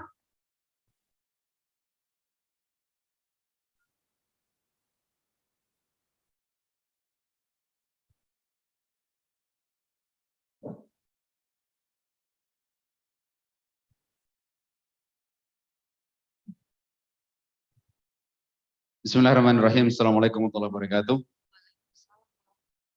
Good afternoon, everyone. Today I want to show to all of you my research, our research related to strain accumulation monitoring on the seismic gap of Mentawai Island.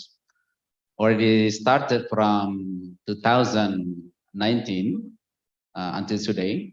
This research is collaboration research with Japan Aerospace Exploration Agency, European Space Agency, and also Badan Riset Nasional of Indonesia. Next. Okay. This outline my presentation. First, I want to talk about the history of earthquake in Sumatra, and the second one is radar SAR technology, radar SAR data processing technique, GPS and constant changing. For today, I just saw the result of SAR and GPS. The next is the formation condition in seismic gap on Mentawai Island and conclusion. Yeah, next. Hello. Next.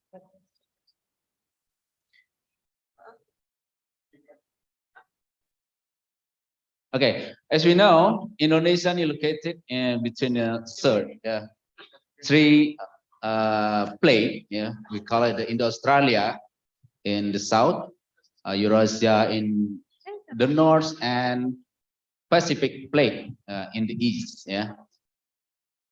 Indo-Australia moving from the south to north, and Eurasia plate, yeah, moving from the north to south. We can see here, we have subsidence, yeah, subsidence zone from north, such as Andaman Island until the east of Sumatra, yeah, Timor, yeah, Pulau Timur, and the part of the Pacific Island, yeah, the east of Maluku, yeah, there are some also has subduction zone. So based on this condition, yeah, Indonesia has high potential the disaster coming, such as earthquake, yeah, landslide, and so on. The next. Okay, based on the history of earthquake in Sumatra, especially, we can see in the north of Sumatra already released earthquake, more significant, such as 9.1 in 2004, 8.6 2005 in Nias Island, 7.8 to 2010, and 8.6 2011. Also, Boleh di. sorry. Hah? Nggak ada. Oh, yang terakhir. In the south of Sumatra, already released earthquake, significant earthquake. I mean, 7.9 in 2000, 8.4 2007, 7.9 in 2007. But in the middle, especially in Mentawai Island, around we call it the seismic gap. Until today, and no significant earthquake happened over there. Next.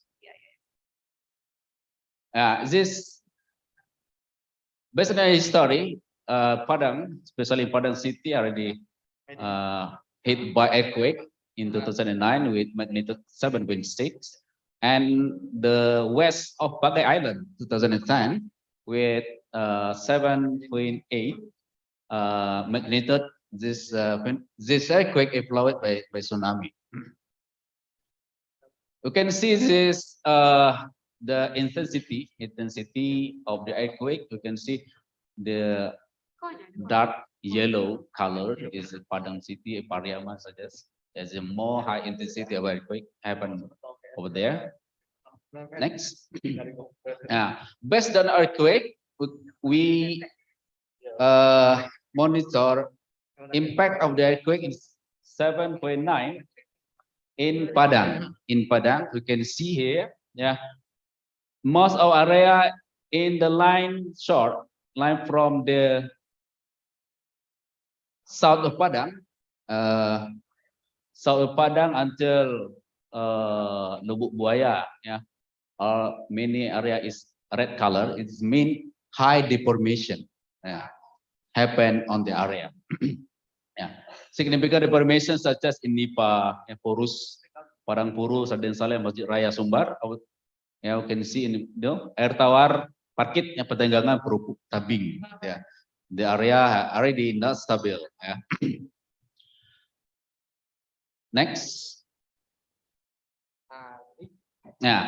This condition today, earthquake, epicenter of earthquake in the Mentawai Island.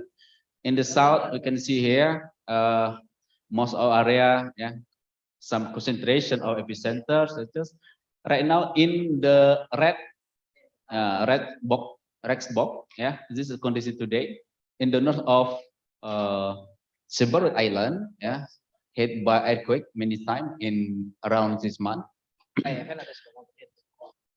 We can try to investigate why this happened. Next. And this condition of epicenter earthquake in Bagai Island, also in Sipora Island from 2007 until 2020. Next. This method we use to observe the earthquake, the deformation on the area. We use the SAR satellite, the synthetic elevator radar, working on by transmit electromagnetic wave to the Earth's surface and measure the backscatter, how much the deformation happen under the area. This way. Okay, next. The next method we use the GPS. We use a gamut and also GLOBK. We use data from from Sugar Nanyang University, Sugar Sumatra GPS array, and also using International GNSS Service atau IGS. Based on both method, we got next. Is this the result for Bagai, North and South Bagai Island? So we can see here, some area is subsidence, also uplift. The blue color is uplift. Its main area is up. The red color is subsidence. This data we compare using the GPS data. This match or not, based on our analysis. You can see the next. Next, yeah, this is for Pagai Island. Pagai Island, yeah. Pagai Island has 4 GPS station over there: SLBU, BESAT, PRKB, SMGGY. Yeah, you can see here the most of area in Pagai in Mentawai is moving northeast in Indonesia, Timur Laut, yeah, Timur Laut. But until today, yeah, based on the data, we can see the more higher moving is Siberut. Siberut is more high moving than the Pagai. You can list the Siberut first, and the next is Sepora, and the last is Pagai. Yeah, the higher moving is Siberut. I think this fact made the Siberut Islands in the last week, 2 weeks, yeah, a quick happened on the area. Next, yeah, you can see this trend of deformation. For each station, the first line is moving. Yeah, the station is moving. The area is moving to the north, yeah, and moving also up to east. But the area is subsidence and moving. Also and SLBU. Pak Razi, Yeah. sorry for disturbing. Okay. The remaining time is about 4 minutes again. Okay, thank you. Thank you. Yeah, next. Yeah, next. Yeah, also same for Pagai Island. Next. Yeah, for Sipora, yeah, also same like this. The average horizontal placement, the maximum here is 41 millimeter. This is about 4.1 centimeter. Yeah, just for 2019. Next. Yeah, this is the trend of movement in Sipora Island. Yeah, the area is moving to north and east. Yeah, the resultant is to northeast, right? Timur Laut.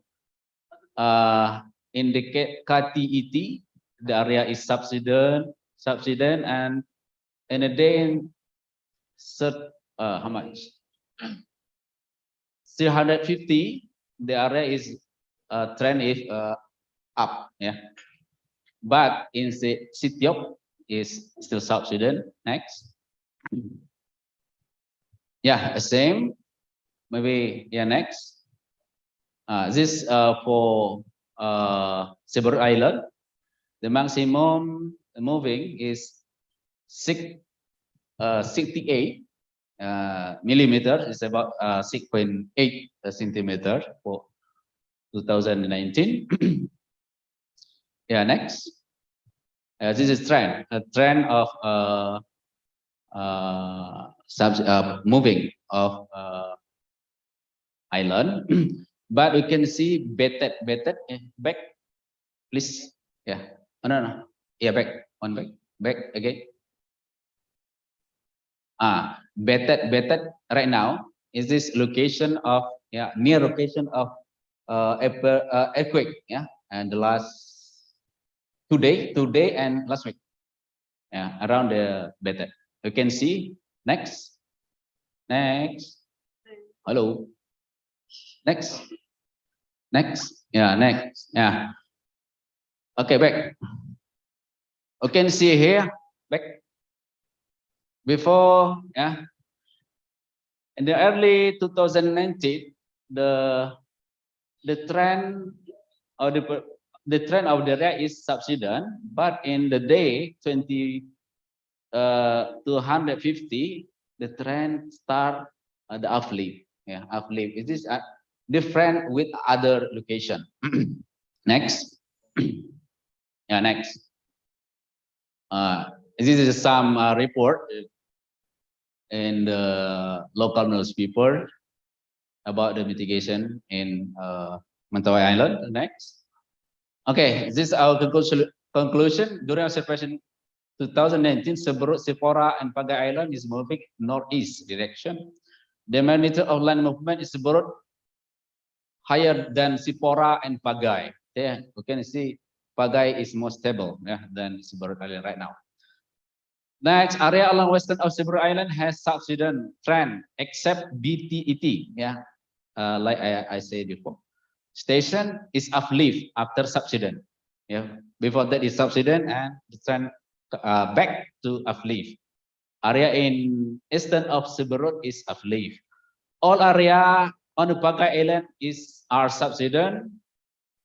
Area on the North Pagai is subsidence except the South Pagai with uplift trend after subsidence until 2019. This is all my presentation. If you have any question, let me know. Thank you so much. Okay, thank you so much, Pak Razi, for nice presentation. Okay, for the next session is answer and question session.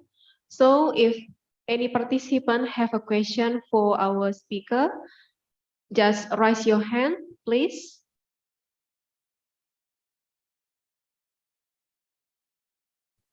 Nobody? Okay, Pak Hamdi, please.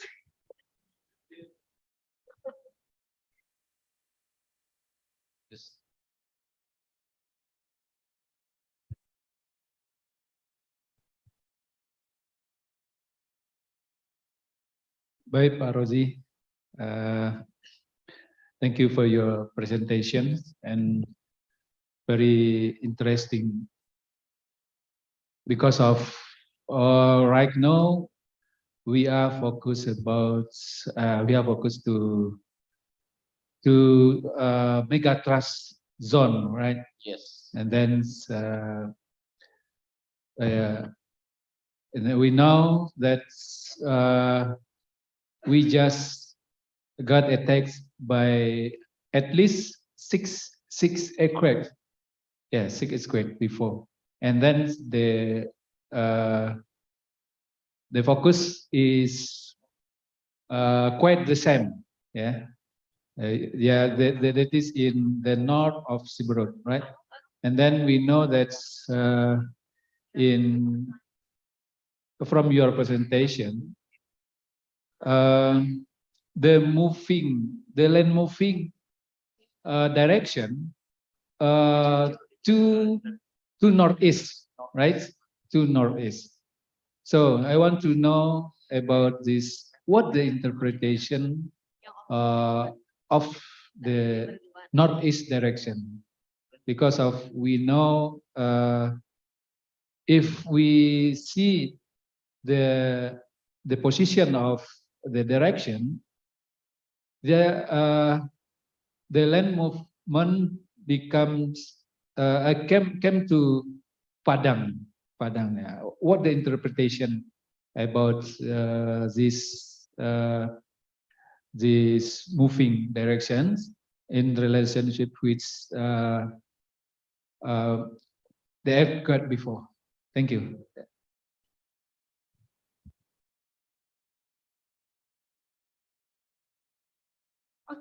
Answer directly? Yeah, okay. Please. Terima kasih, Mr. Hamdi, for your question. Yeah, as we know, Indo-Australia subsiding to Eurasia plate, yeah, where Mentawai Island, Sumatra Island on it is oblique, yeah, oblique, miring, oblique. Then to make the area along the Mentawai Island, between Mentawai and Sumatra Island is slip, yeah, slip. But in other condition, Eurasia plate also move to from the north to south, yeah, make the area in megathrust itu has backthrust. So in between Sumatra, yeah, Mentawai fault and also subduction zone, many kind of the fault. Yeah, some area is strike slip, and also such area is back thrust. But based on our observation, not pure back thrust, because the area is oblique subduction due to the Indo-Australia. The area is back thrust, and moving to the north. That's all thing. Yeah, back uplift and move, strike slip. Most of area in Mentawai Islands. Yeah. Okay. You got it? Yeah. I mean, maybe. Yeah, I remember. Can we predict? Okay. For in the future. Okay. Thank you. Yes. We observe this from 2008, yeah, until today. We found that the area in the north of Siberut look like if we push such as like something, yeah, we push from here. Is this make the because the north of Siberut, yeah, based on our metadata is located here, yeah, lock. Indo-Australia still continue moving, yeah, force the Eurasia plate. So in the south of Siberut, if subsidence in the south, but this look like the wave, like this subsidence, as if uplift, subsidence, because here if uplift lock, become lock. Now today there are some earthquake happen in this area. I think is this because right now today is the lock is already open or not? Yeah, but you can see here many earthquake happen in the area. We predict this right now is the last time is still located. Yeah, like that.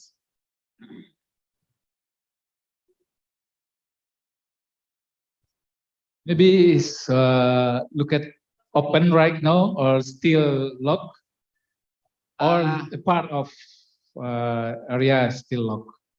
Yeah, right now, yeah, little, maybe it's open, but I think it's not still not significant.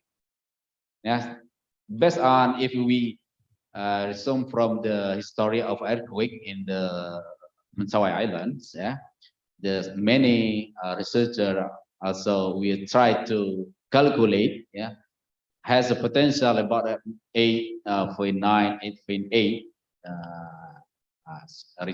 Richter. Maybe the earthquake happened in a few days ago, still not significant, not enough strength energy release. Maybe the next future. Maybe you know about how fast the moving in the south area of Siberut, and after earthquake, how fast the land in north of Siberut? How fast? Seberapa cepat? Yeah. I forgot, but I have experience in the Pagai Island. 2 years before, yeah, we observe right now. We estimate the area, yeah, in the North Pagai and south, west, barat, selatan, apa? Barat laut, yeah. Barat Daya, yeah. Already earthquake will happen. Yeah, this is my guess based on the data. 2 years later, the earthquake happened over there. Yeah, 6.5.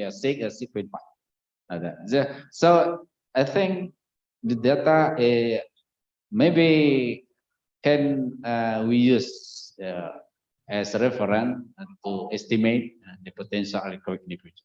Yeah. Yeah, if in my mind, if the south area faster than in the north area right now, it means in North Siberut still lock. Is it true? If in the south area faster, and then in north still still lock. I mean, so it means maybe sometimes that, and then the accumulation of energy still going on. Yeah, and then it means maybe sometimes will be happen the earthquake that we want to do. Want to get it. Yeah. We don't want to get it. Maybe that is my prediction. Right? Yeah. Yes. Me too. I also had discussion with other friends from such as in Brain. Also observe the same area. Yeah. Yeah. Maybe the high potential earthquake in the future will release is around Siberut Island. Yeah. Okay, Pak Rosi, thank you. Yeah, well, nice welcome. presentation.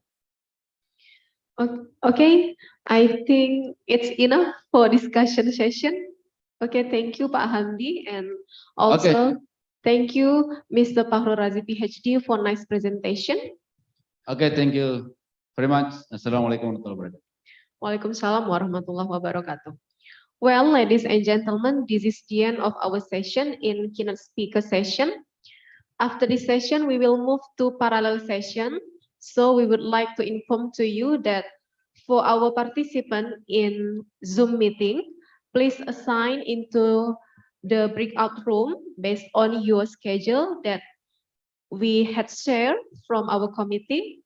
And for our offline presenter, for the first room, just move to outside room. Yeah, our committee will let you to the other room. And for the second room until the fifth room, just stay in this room. We would like to move in parallel session after this. Okay, thank you. Baik, Bapak Ibu, jadi ini adalah sesi terakhir kita dengan keynote speaker. Berikutnya adalah sesi paralel untuk Bapak Ibu peserta yang ada di dalam Zoom meeting. Dipersilakan untuk masuk ke dalam breakout room sesuai dengan jadwal yang sudah di-share oleh peserta. Untuk Bapak Ibu partisipan yang ada di dalam room ini, untuk room 1 kita akan move ke room di sebelah ini yang ada di sebelah ujung. Untuk room 2 sampai 5, just stay in this room, jadi tetap dalam ruangan ini. Kita akan lanjutkan dengan sesi paralel. Okay, I think that's all. Thank you very much. Yeah. Okay, we would like to inform again for participant in Zoom meeting, just assign the breakout room based on your schedule. Ya, jadi untuk Bapak Ibu yang ada di dalam room, pilih breakout room-nya langsung sesuai dengan jadwalnya masing-masing.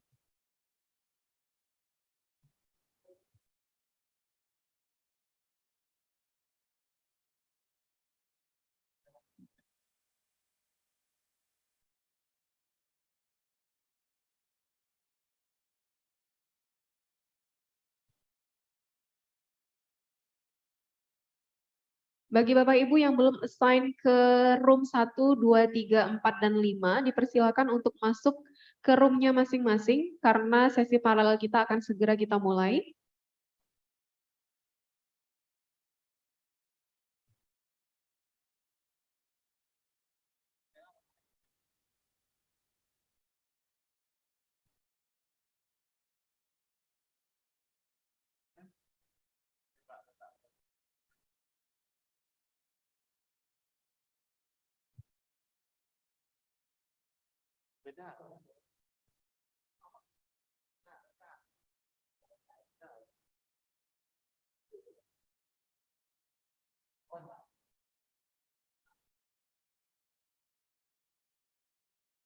Baik, kami informasikan sekali lagi bagi Bapak Ibu yang ada di Zoom meeting untuk mengassign ke breakout room sesuai dengan jadwal presentasinya.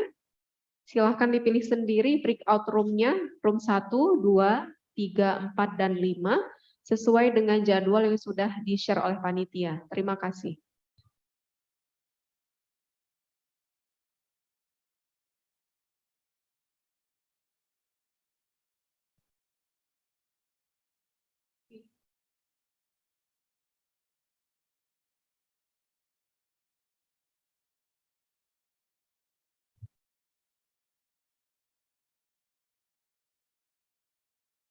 Baik, ada yang untuk breakout-nya tetap di dalam link Zoom ini, Bapak Ibu. Jadi di menu di bawah sudah ada breakout room-nya.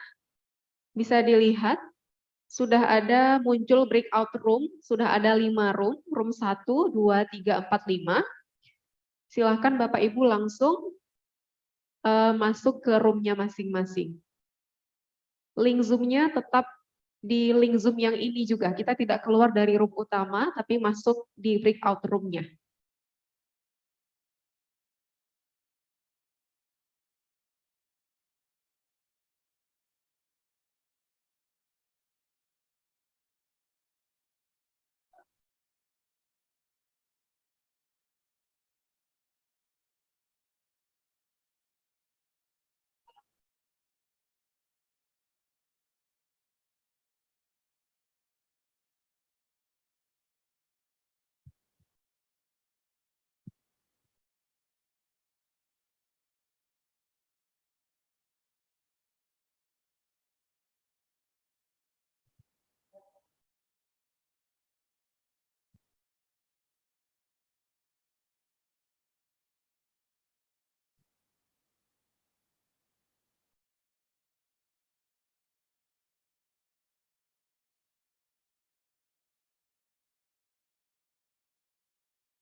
Baik, Bapak Ibu yang belum muncul di room-nya untuk Ibu Aulia Asman, di room berapa Ibu?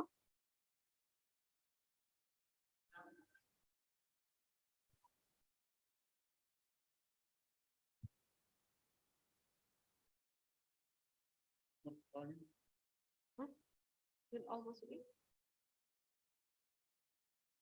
Belum sholat lah ya.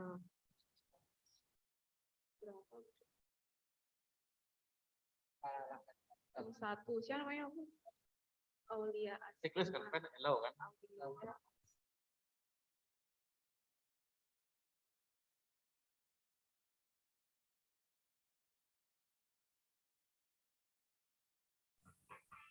Room 1, Bu.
My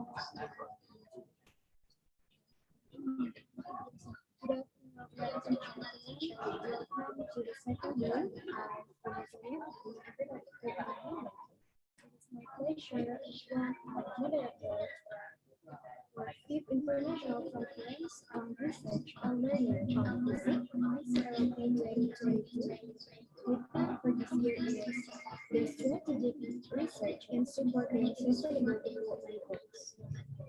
The main objective of this conference is to provide a platform for academics, researchers, professionals, practitioners, officers, teachers, and students to present their research and thesis.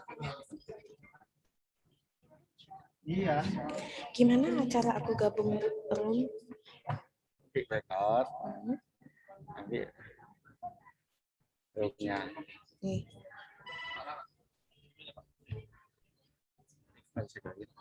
Ini join. Terima kasih. Yes.